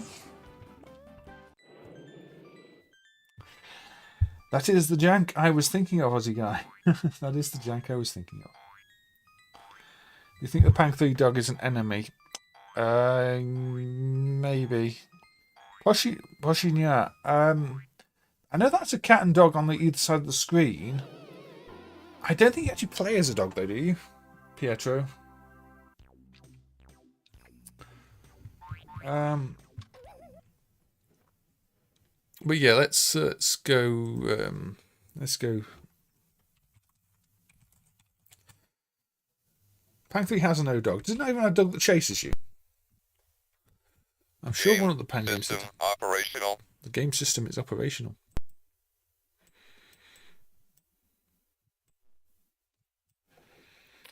Hard Times.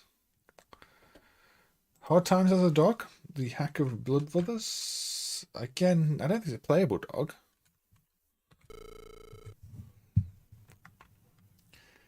Use joystick to dig out ground to filter it.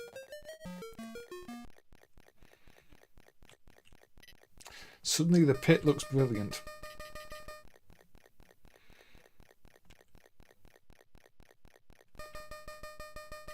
Enemy dog, no playable dog.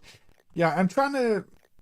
Well, I'm not trying to keep it to playable dogs, but I don't want it to be dogs you have to kill. Dogs you have to beat. Yeah. Dogs you have to kill. Maybe not.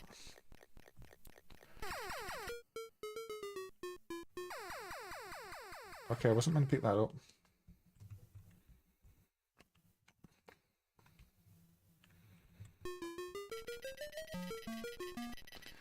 Hard times for characters, aren't I? Okay.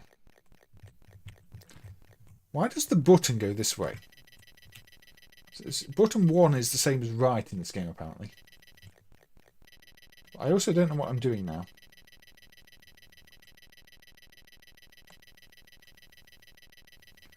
I got the gold. There's no more gold.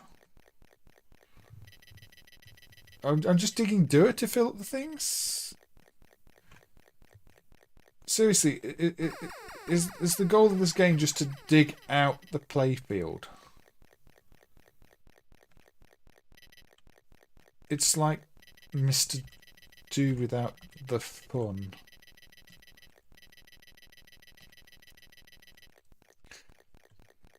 I guess the other version of the game is called Digger. How do I actually get rid of anything? These enemies are getting numerous.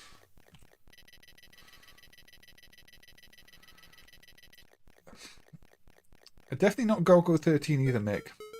Oh, I wasn't paying any attention. I got so bored digging the dirt, I completely stopped paying attention to the screen.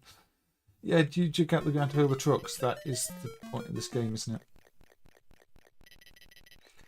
Wow. You've really outdone yourself, CVS, Century Electronics. Now go to the flag. It's turned all dig dug on us now.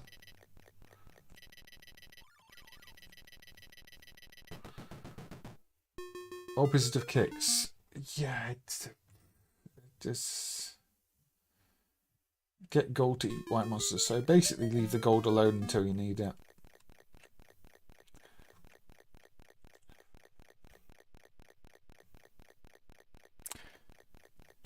You know when I said that Hunchback on CVS was probably a complete freak chance that it was a playable, popular game? This is kind of what I mean.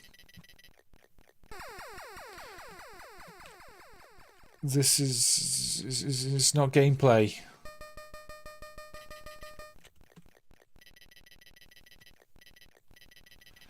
Would you really want to put your money in this and play it? Imagine this next to a Mr. Do or a Dig Dug.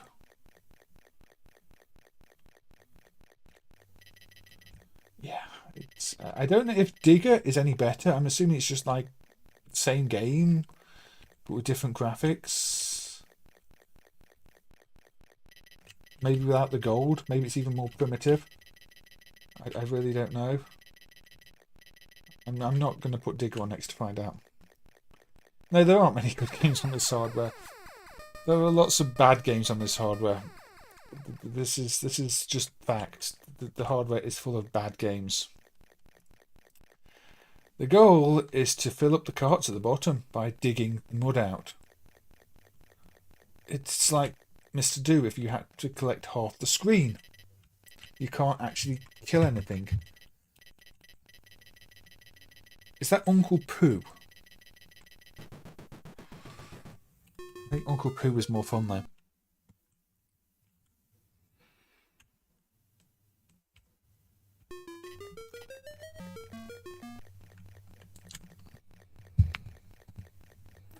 I'm just going to play this game with my eyes closed and hope for the best. This seems like the best way to play this game. I think I might have died. Is it game over yet? Yes. Good. Good, it's game over. Thank for that. I don't think this is very good. Previous part, I didn't even see any progression.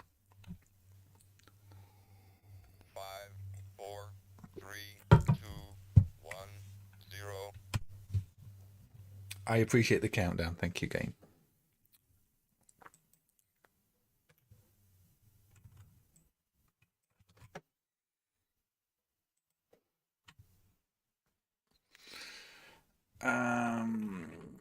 Yeah, the next game does have missing audio, CD audio at the moment, but whatever.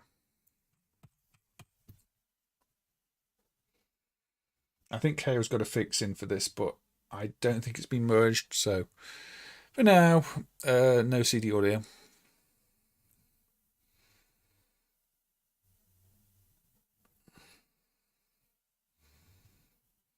Another puzzle game.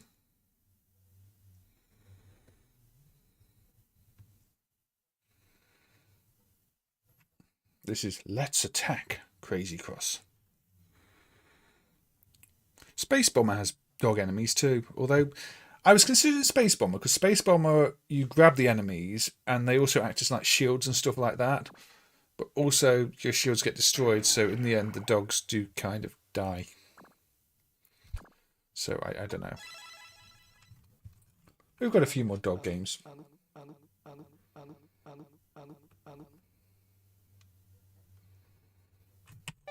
Anyway, let's just coin it. Normal. Here we go. Dog. John Wang.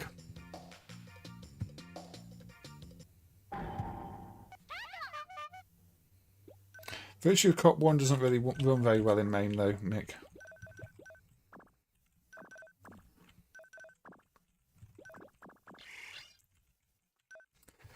So yeah, there's meant to be some music. Pardon me, it's currently broken in MAME. It will be fixed.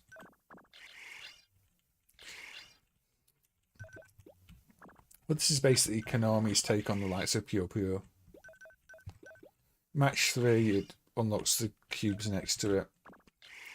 Not the most innovative puzzle game, but they did a variation on it that was much better. But popular enough for people to actually remember it. Yeah, match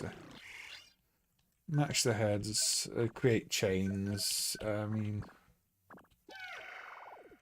that encapsulates them in the little boxes, which doesn't help you. There we go, a bit of barking there. Just so you know you've got a dog on your hands. Don't put that anywhere. So if you strategically place those where you've already got encapsulated pieces, They're not too dangerous. That should give me a chain. Yeah, not a big chain, but a chain.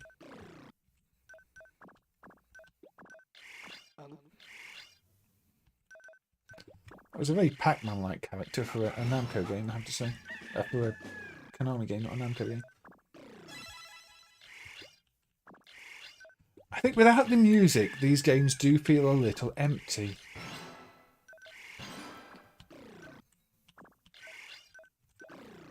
In general, though, without music, games can feel a bit empty.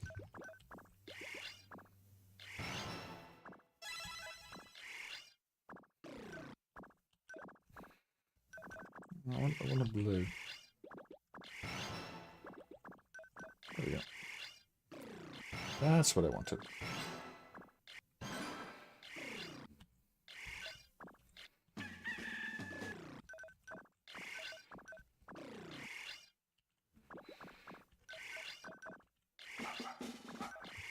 Now it suddenly got really fast.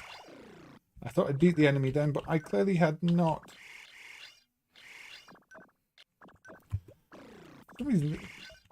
This does not go super easy on you on the first stage, but there we go.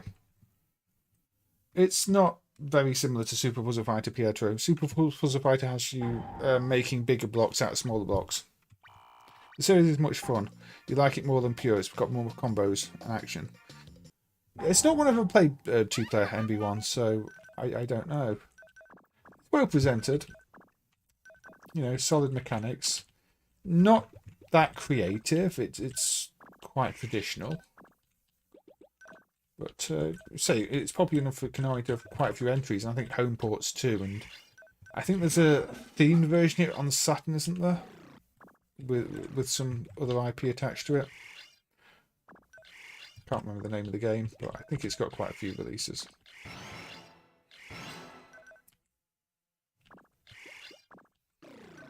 I don't dislike it, it's just not one I spend that much time with. But it's got a cute dog, basically. So. The purple Pac-Man things, when they break out, they just fly off in a line and clear out tiles from what I can see. Again, I'm really surprised they have Pac-Man things in this, because this is a Konami game.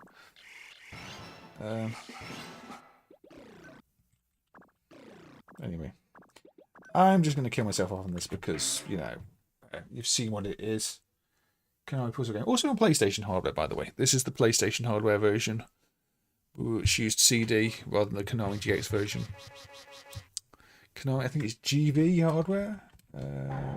Yeah, Konami GV, which is another PlayStation-based board.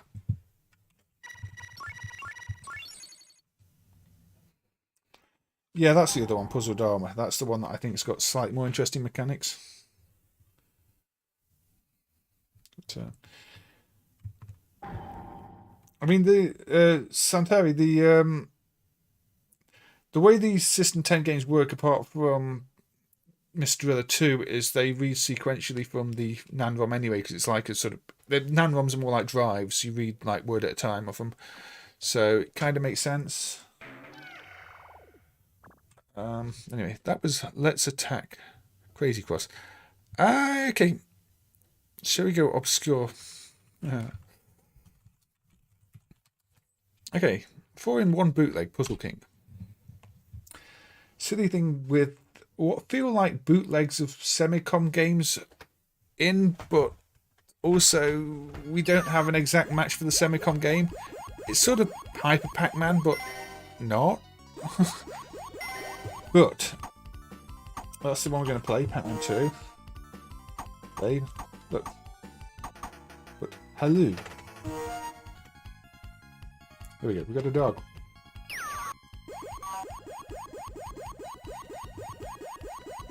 Yeah, this is if you've played Hyper Pac-Man to death, and want a slightly different version. This bootleg contains, you know, a version of Hyper Pac-Man that is basically not in anything else.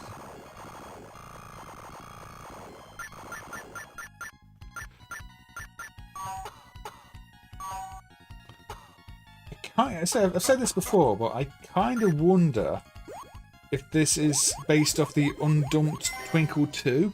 Because there is a Twinkle 2, which Twinkle being one of the official sequels to Hyper Pac-Man. But it was just different enough that this must have been based on some other version of the game, that not Hyper Pac-Man itself. I don't know. It's just speculation. It could just be a slightly more elaborate hack. Yeah, you can move down.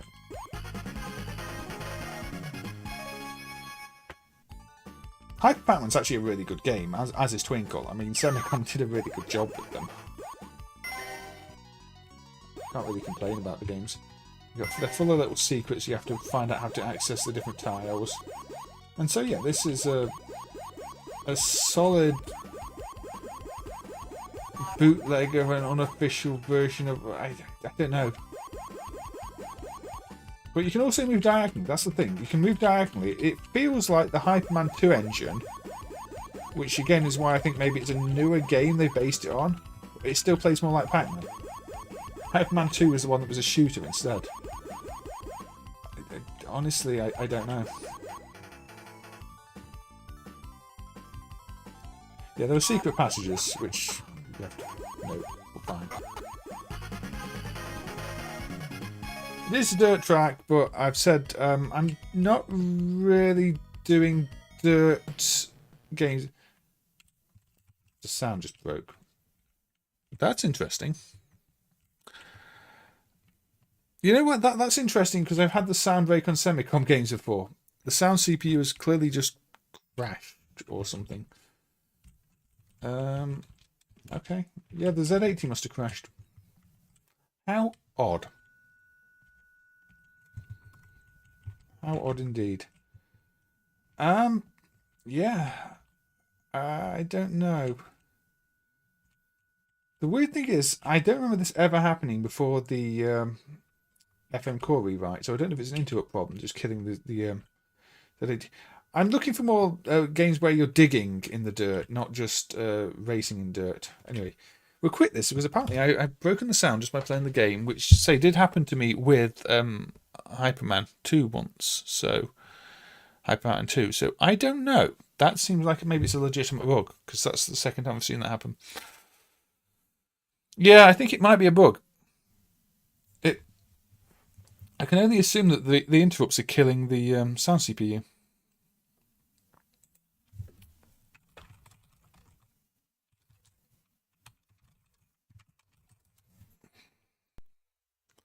Ooh. Okay, let's move on.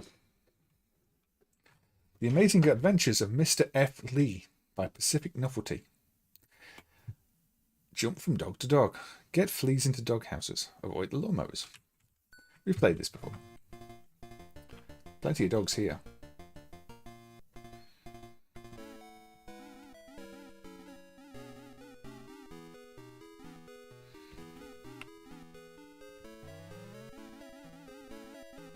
Hopefully not Frogger.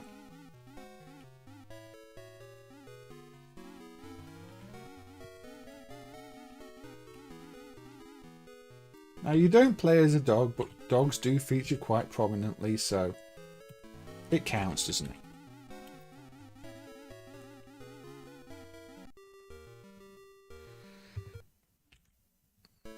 Pacific Novelty, who made that Shark Attack game we looked at the other day. This is actually an enjoyable game. There's nothing wrong with this game. It's often overlooked because it's by Pacific Novelty, and yeah.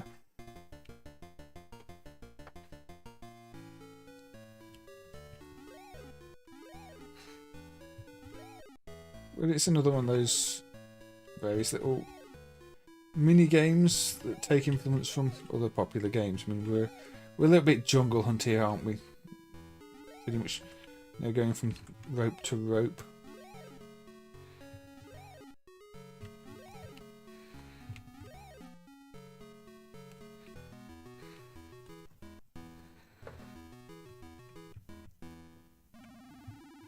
But yeah, I don't know why those Semicom games, the sound CPU sometimes crashes. It never used to happen. Probably needs looking at some point. I think it's unlikely it would happen on real hardware. I thought it might just be a freak chance that one time it happened before, but now it's happened twice. I don't think it's a freak chance. I think it's a bug. So yeah, we've gone from, you know, Frogger to, well, Donkey Kong, really, haven't we? Ow. Now I'm blind.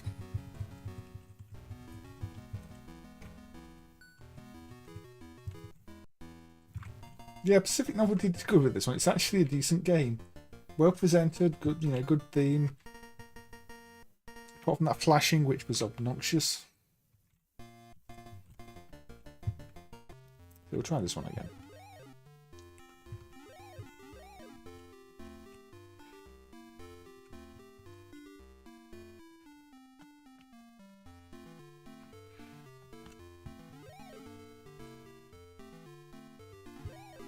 You do have to jump when you're really close to them, so you have to get the timing right down.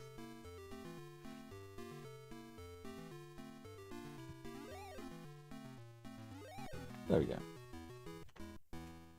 There's not much to it, it's just the 4 little mini games, but I'd say they're well done.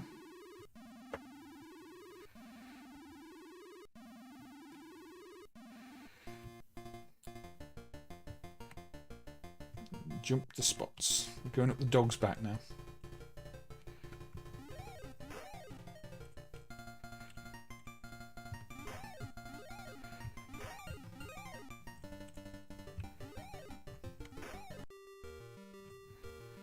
Yeah, probably domain tunes work in a lot of games like this.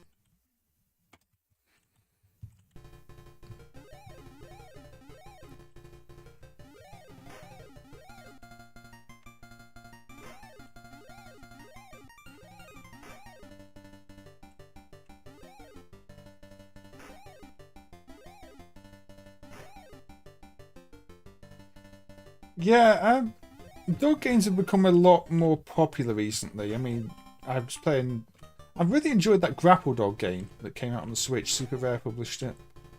That's a nice little fun game. But yeah, I'd say, especially, there don't seem to be that many dog games. There are games with dogs in places, but dedicated dog games, definitely less so back then.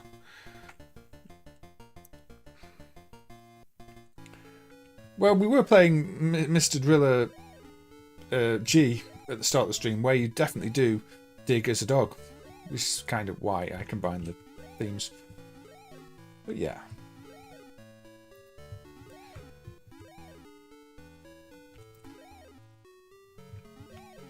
I think we should get another holding game. Not even done Space Panic yet. We're already on 3.5 hours.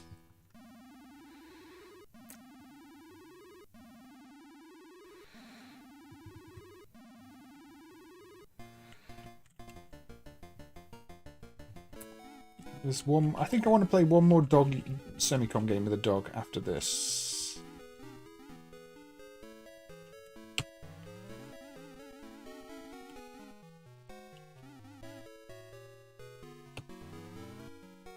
Oh, I've not played Towbot either. I mean,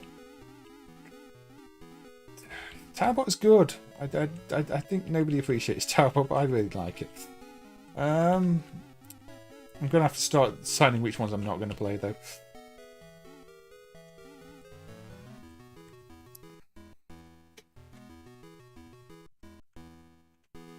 There we go.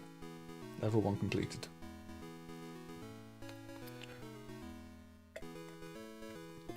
Again, 1982, so not a bad looking game for 82. But yeah, it just stays the same 4 levels. High difficulty, so let's just kill the cat off.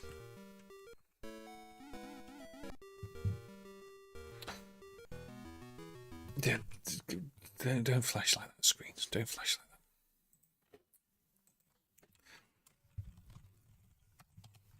like that. Toyland Adventure.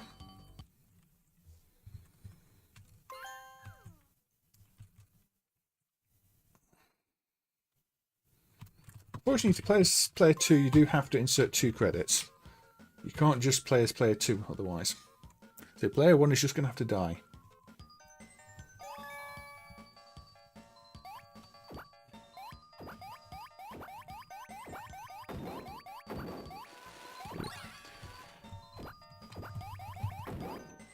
There we go. We've got a very rough-looking dog here. Beam Gear has this police dog Lassie. I think we're not going to go plug and play levels of jank today.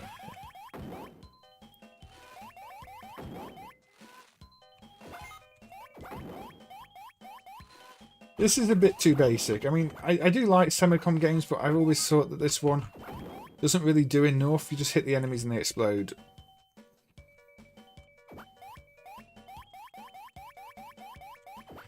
Yeah, I don't mind playing some jank plug-and-play games, but I've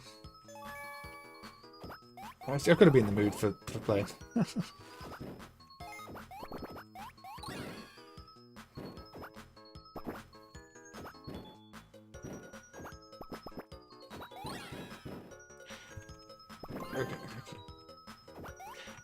I'm impressed that the cat that's not playing is doing better than me. Not point-wise, but, you know, not dying-wise. But yeah, I've not really got proper player 2 controls mapped, so I'm playing cramped up keyboard controls, which don't help.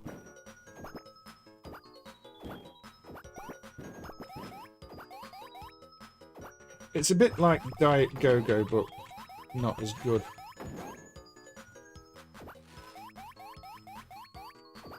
That level did even say good, yes. I think it's trying to subliminally make you think the game is good. Semicom did some good games around this time. Now, you know, when this one wasn't dumped and I never played it, I was actually really had high hopes for it. But it's a little limited. Oh yeah, there's this thing at the top takes multiple hits, which you have to give it very exploding its own presence and everything. It is immune to your shots.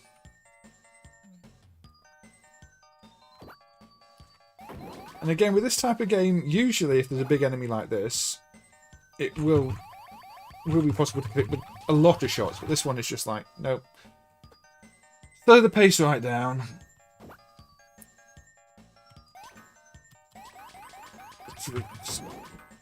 Yeah, it's not even a boss. There we go.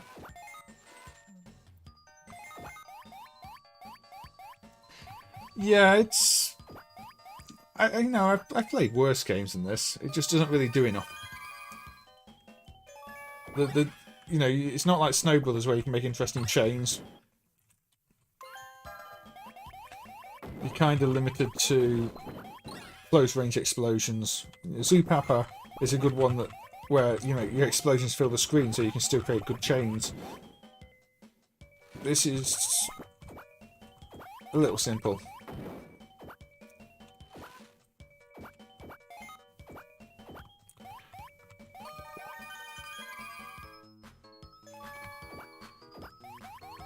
Won't spend too long on it.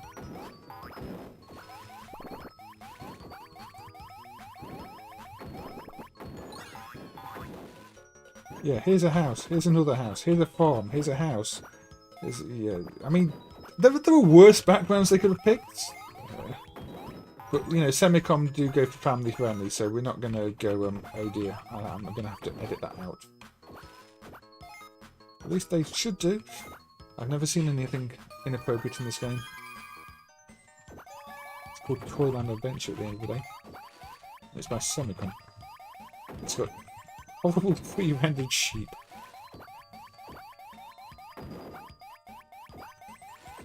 It's kind of ugly, isn't it? Yeah, I just have to go the other way. Yeah.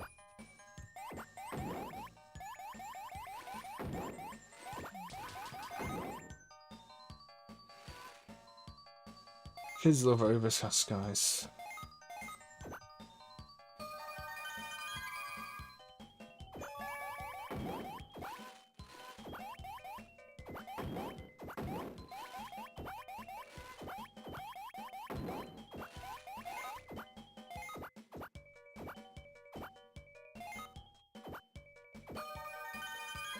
So next time I die, it's probably... Oh, we've got a boss. But next time I die, I'm probably going to move on to another game. Well, that's good.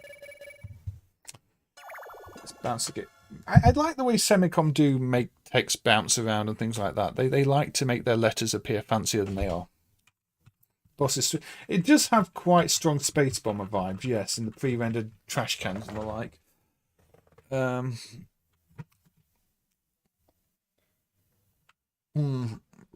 Yes, Comad was definitely a thing as a guy.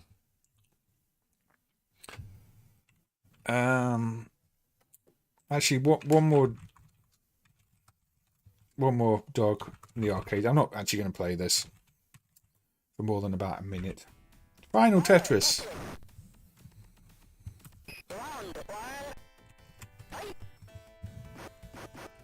Gin Dog.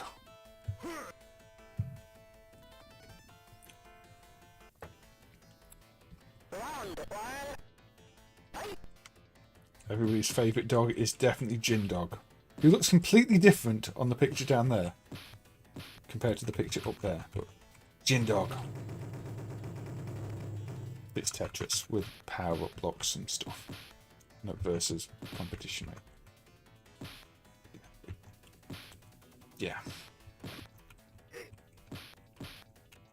If you really wanted Tetris.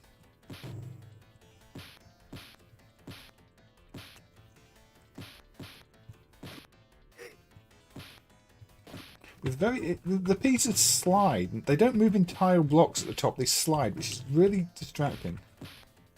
It's like, how could you...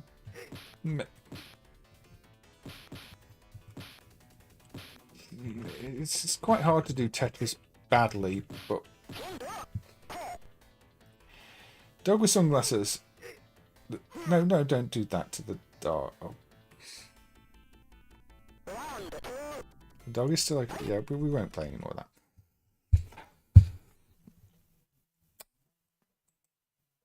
But yeah, the voice is very rough. I've got wiping down as a possible dirt game because you are cleaning up dirt. That's a good one, but probably not going to play that now. I'm just saying we're on 3 hours 45 minutes. It's time to wind down. Space Panic. Calorie Kun's kind of suitable, but I don't know. I think I'm gonna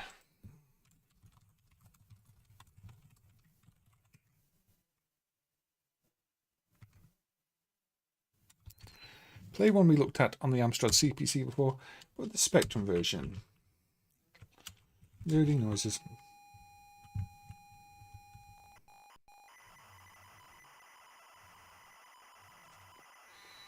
This is Shovel Adventure. Another new game. Originally this was done for the Amstrad CPC as a competition game, but it got ported to the Spectrum. So we'll have a look at the Spectrum version.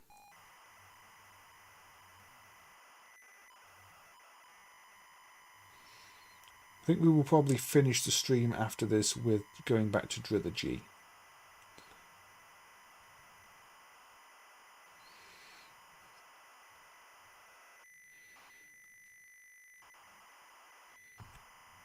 So almost loaded.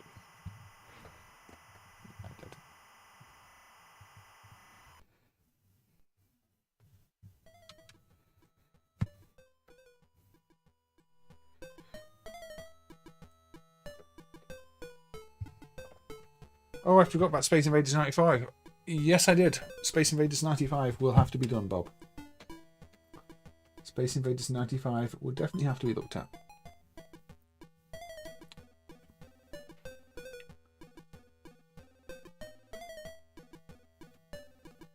Yeah, this is a new game too, Pietro. So obviously this takes a lot of influence from Digger and the likes, the very old game we looked at. But no, do we need the intro? Not really. I'm sure we can figure this out.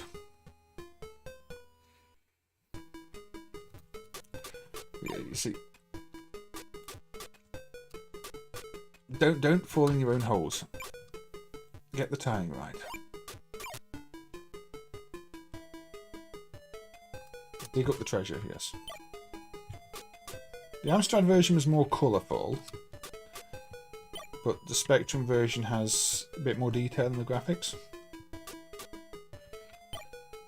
It's more like just a digger, really.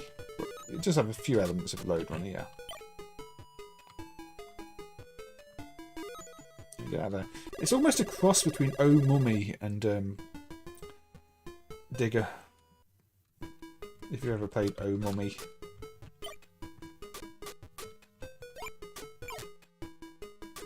And maybe a little bit of Load Runner. Load Runner would be if the enemies steal the gems, and I can't remember if they do.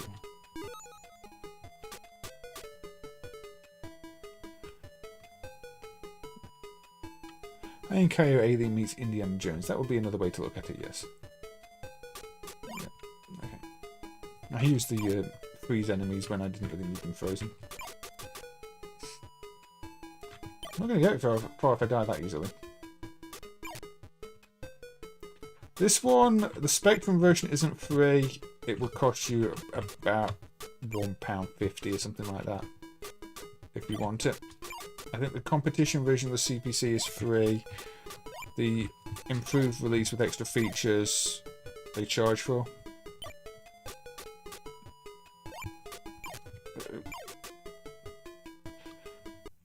That didn't go very well, did it? Somebody did the Mega Drive, yeah, oh mummy. I think more people probably know that these days than the original. Okay, I mean, if you take your time and don't just walk into enemies, you'll get a lot further with this.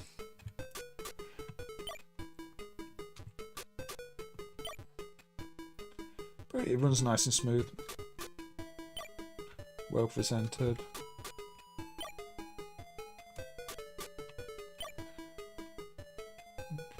Yes, you get the gems, you get the idol, you escape. So, we'll give it a couple minutes. I'm still annoyed that we couldn't get Hover Bother working, but I wasn't going to spend time reloading that. I'm annoyed with myself because I didn't prepare it properly. But...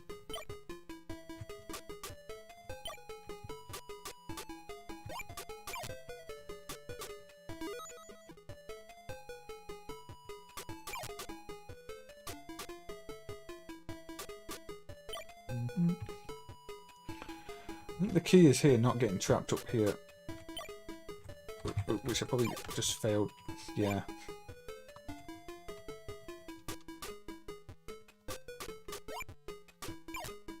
I think if you use that invincibility thing to give yourself a window, it's probably better than what I did. This, I think, is from last year, Bob. I think the CPC version was 2 years ago and this version was last year.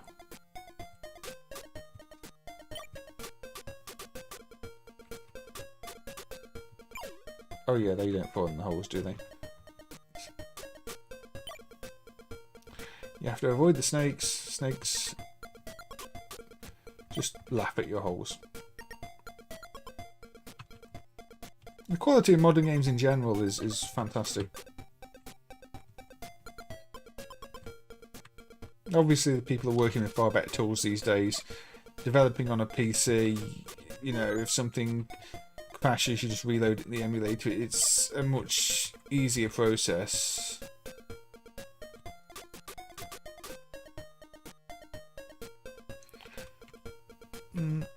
Getting a next is pretty tricky.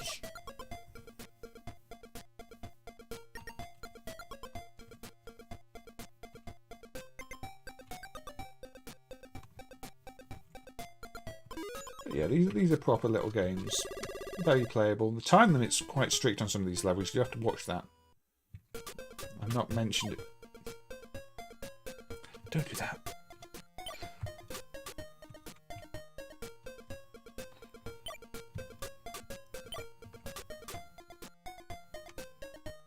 Alright, Mr. Fungi, take care. So you're not going to miss much. The stream will be ending in about 10 minutes. Once I die on this, we're going to put a bit of Space Invaders 95 on. So I did forget about it. And then maybe end, say, with Driller again.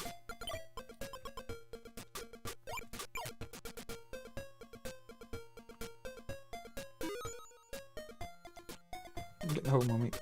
There we go.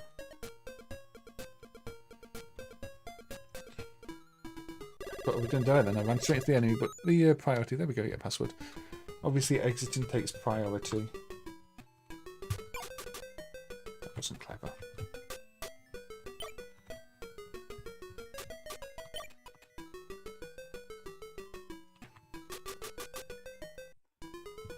It is one of those that shows one life when you've got no lives left. I don't know how I feel about that, but I'm seeing more of that. Rather than showing no lives when you lost life, it shows one. 2021 this version, then 2 years ago. Then I think the Amstrad version must have been 2020. Anyway, but yeah.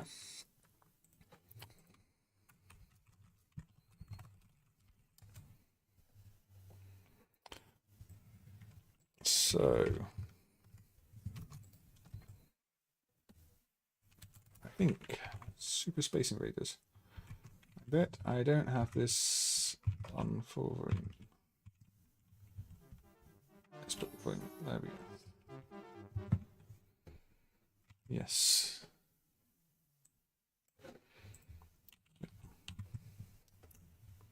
Pac Invader.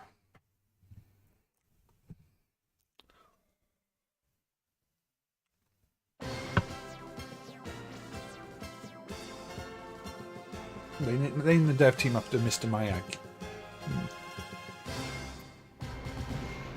We've got to find some name from somewhere.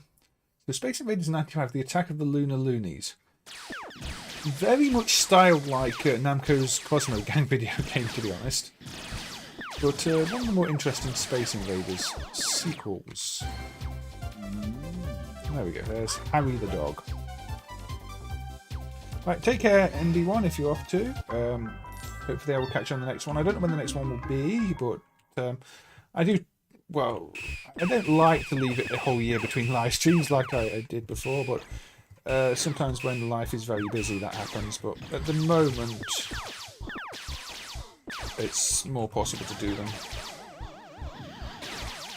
So you can guide your shots in this. It's a bit like River Raid. You see, I'm hiding here, but I should guide them around the corner.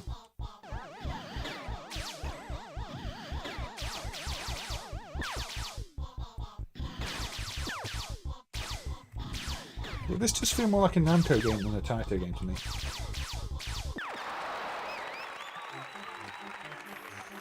Got this in the F3 multi.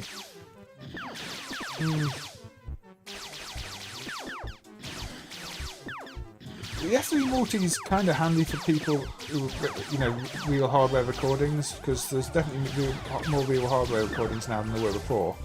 As long as, you know, people have got sort of 60 frames a second capture setups and can record good quality video, it can tell us a lot about the missing emulation features of F3. You know, we were looking the other day to see if some one-line glitches happen, or, you know, one-line offsets happen in certain games. And luckily, apart from Landmaker, where there wasn't really much video evidence, the video evidence there did confirm them as main bugs that were fixed. So yeah, while I can't say, oh yeah, bootleg things are amazing, they have helped with providing some video evidence from less common titles. Yes, Gekiridian, or how do you pronounce it, is a Atari game. Gekiridian. It's an odd one. So it was feels a little out of place, that one to me, but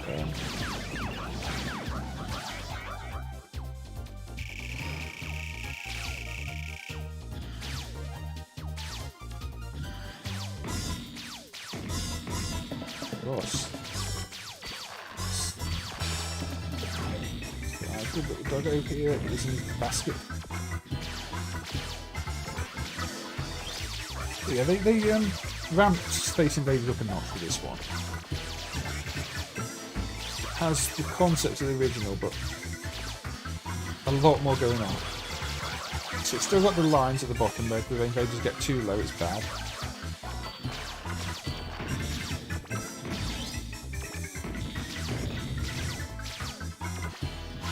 It's Space Invaders are at the same time clearly being a modern game. I wonder what happened if Cave was to make a Space Invaders game. What would you end up with?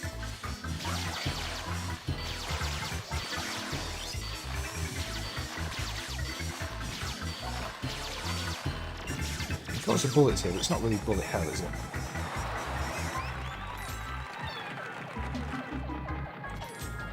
Yeah, Saturn ports and scrolling, they end up quite bad in many cases. You either get lots of shimmering because they're trying to squash things, or you get the screen scrolling in weird ways. I don't know. The problem is trying to shove things onto a horizontal screen doesn't always work. If we got the Tate mode, then yeah, that helps, but not all of them did, especially not outside of Japan.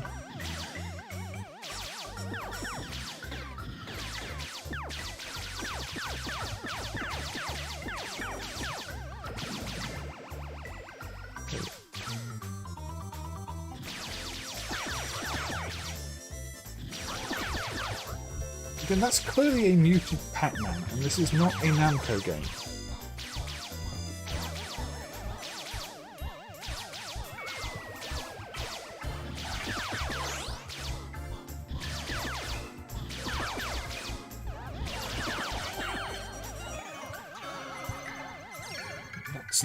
Let's continue once. Yes. Oh dear.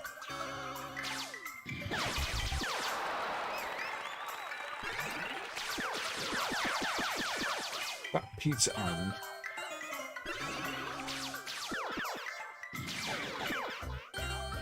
The screen can be a little busy. Anyway, that was Space Invaders Nappy Park. I kind of like it. I think it's a good update. Bow wow, bow wow. It's definitely more creative than the other games. They couldn't just keep putting out Space Invaders or Space Invaders over and over again because, you know, people would have got very bored of that. They're trying to do something new. Bob approves. Good. Thank you. Thank you for everybody for suggesting that, because, say, a lot of these just pass me by. There are more games on my list that I've not played. But it's nice to cover some dog games, isn't it? Well, I've had the frame count at that time, but never mind. Other dirt games I could have played, Robbie Roto,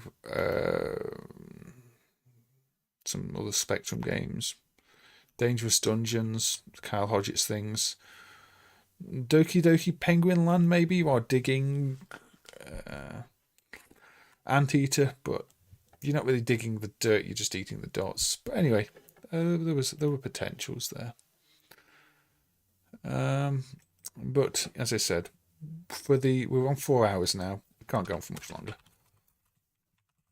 We will finish where we started, which is with mrdrilrg. Yeah, Load Runner is potentially as well. They're not that much like dirt, but still you are digging, and it's a hole, and I guess it's dirt, but so back here. These PlayStation games are so loud compared to everything else. Insert the coin. And, I guess we should start with Doggo again, shouldn't we? Because that is the theme. Let's get our dog.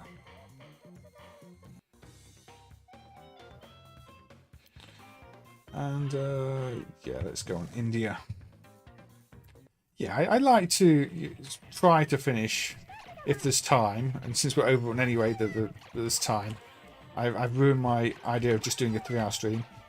I like to finish where we started, because, you know, the point of the stream was to highlight initially the work done by Peter and Samuel and Windy Fairy to get these System 10 games running, and say this was the latest and most difficult one to get running, and they've done a really good job. I mean, I don't know where we'd be without people with that kind of, you know, math skill. It's impressive. I mean, Peter's been explaining to me as he goes what he's been doing, and it's just most of it's just gone over my head. Complex maths.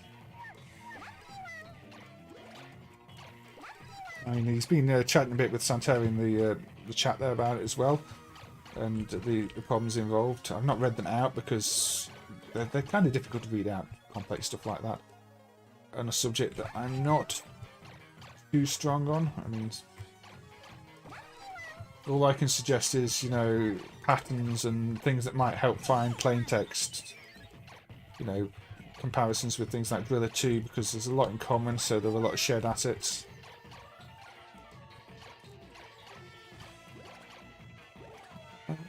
But yeah, it's been a good team effort from a lot of people. And this is the result. I think the key change will be in the next main release, which is due on Wednesday.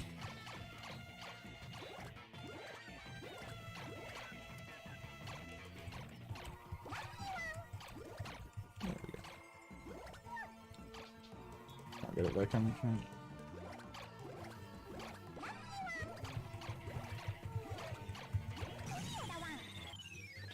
Yeah, Kid No Ho Ho, which I know I'm saying wrong because somebody's corrected me before. I can't remember. That's actually one of my favourites, and I like the fact that it got like rethemed version on the PC Engine as a, you know, a licensed IP. It's a good game, but that will have to be for another stream. I have played that on stream before because it is a game I like, and I think because it's got such an obscure title, it gets overlooked. Unless you know it's Booby Kids, which is the bootleg name, but also the name of the MS... Is it MSX port? There are arcade flyers for it called Booby Kids, but an actual non-bootleg Booby Kids has never turned up, and the only Booby Kids we have is a hack that was made in Italy with a terrible logo that's sort of stolen from the MSX version, but really ugly.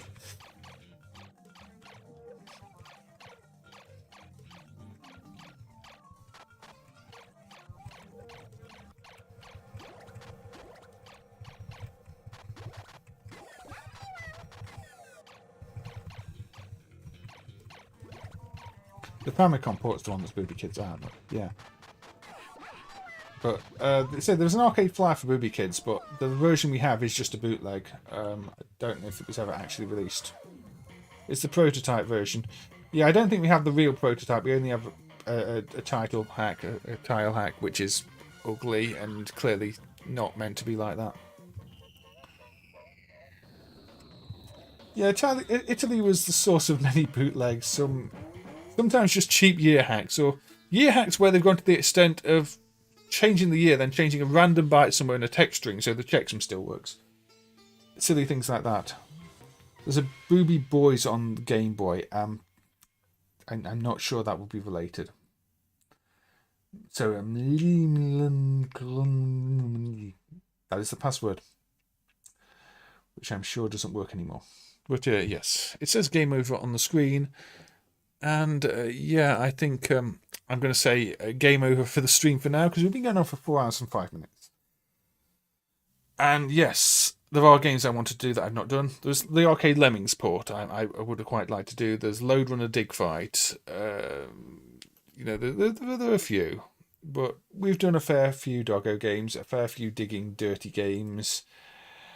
So thank you, everybody. Thank you for sticking by here for so long too, because you know, there's been a lot of you here for basically the full 4 hours, and you know, other people who dropped in later are still here, so I appreciate it. And it's good to see old faces again. Santeri's dropping in, Bob's here, and say the people I remember, and Aussie Guy was with the facts.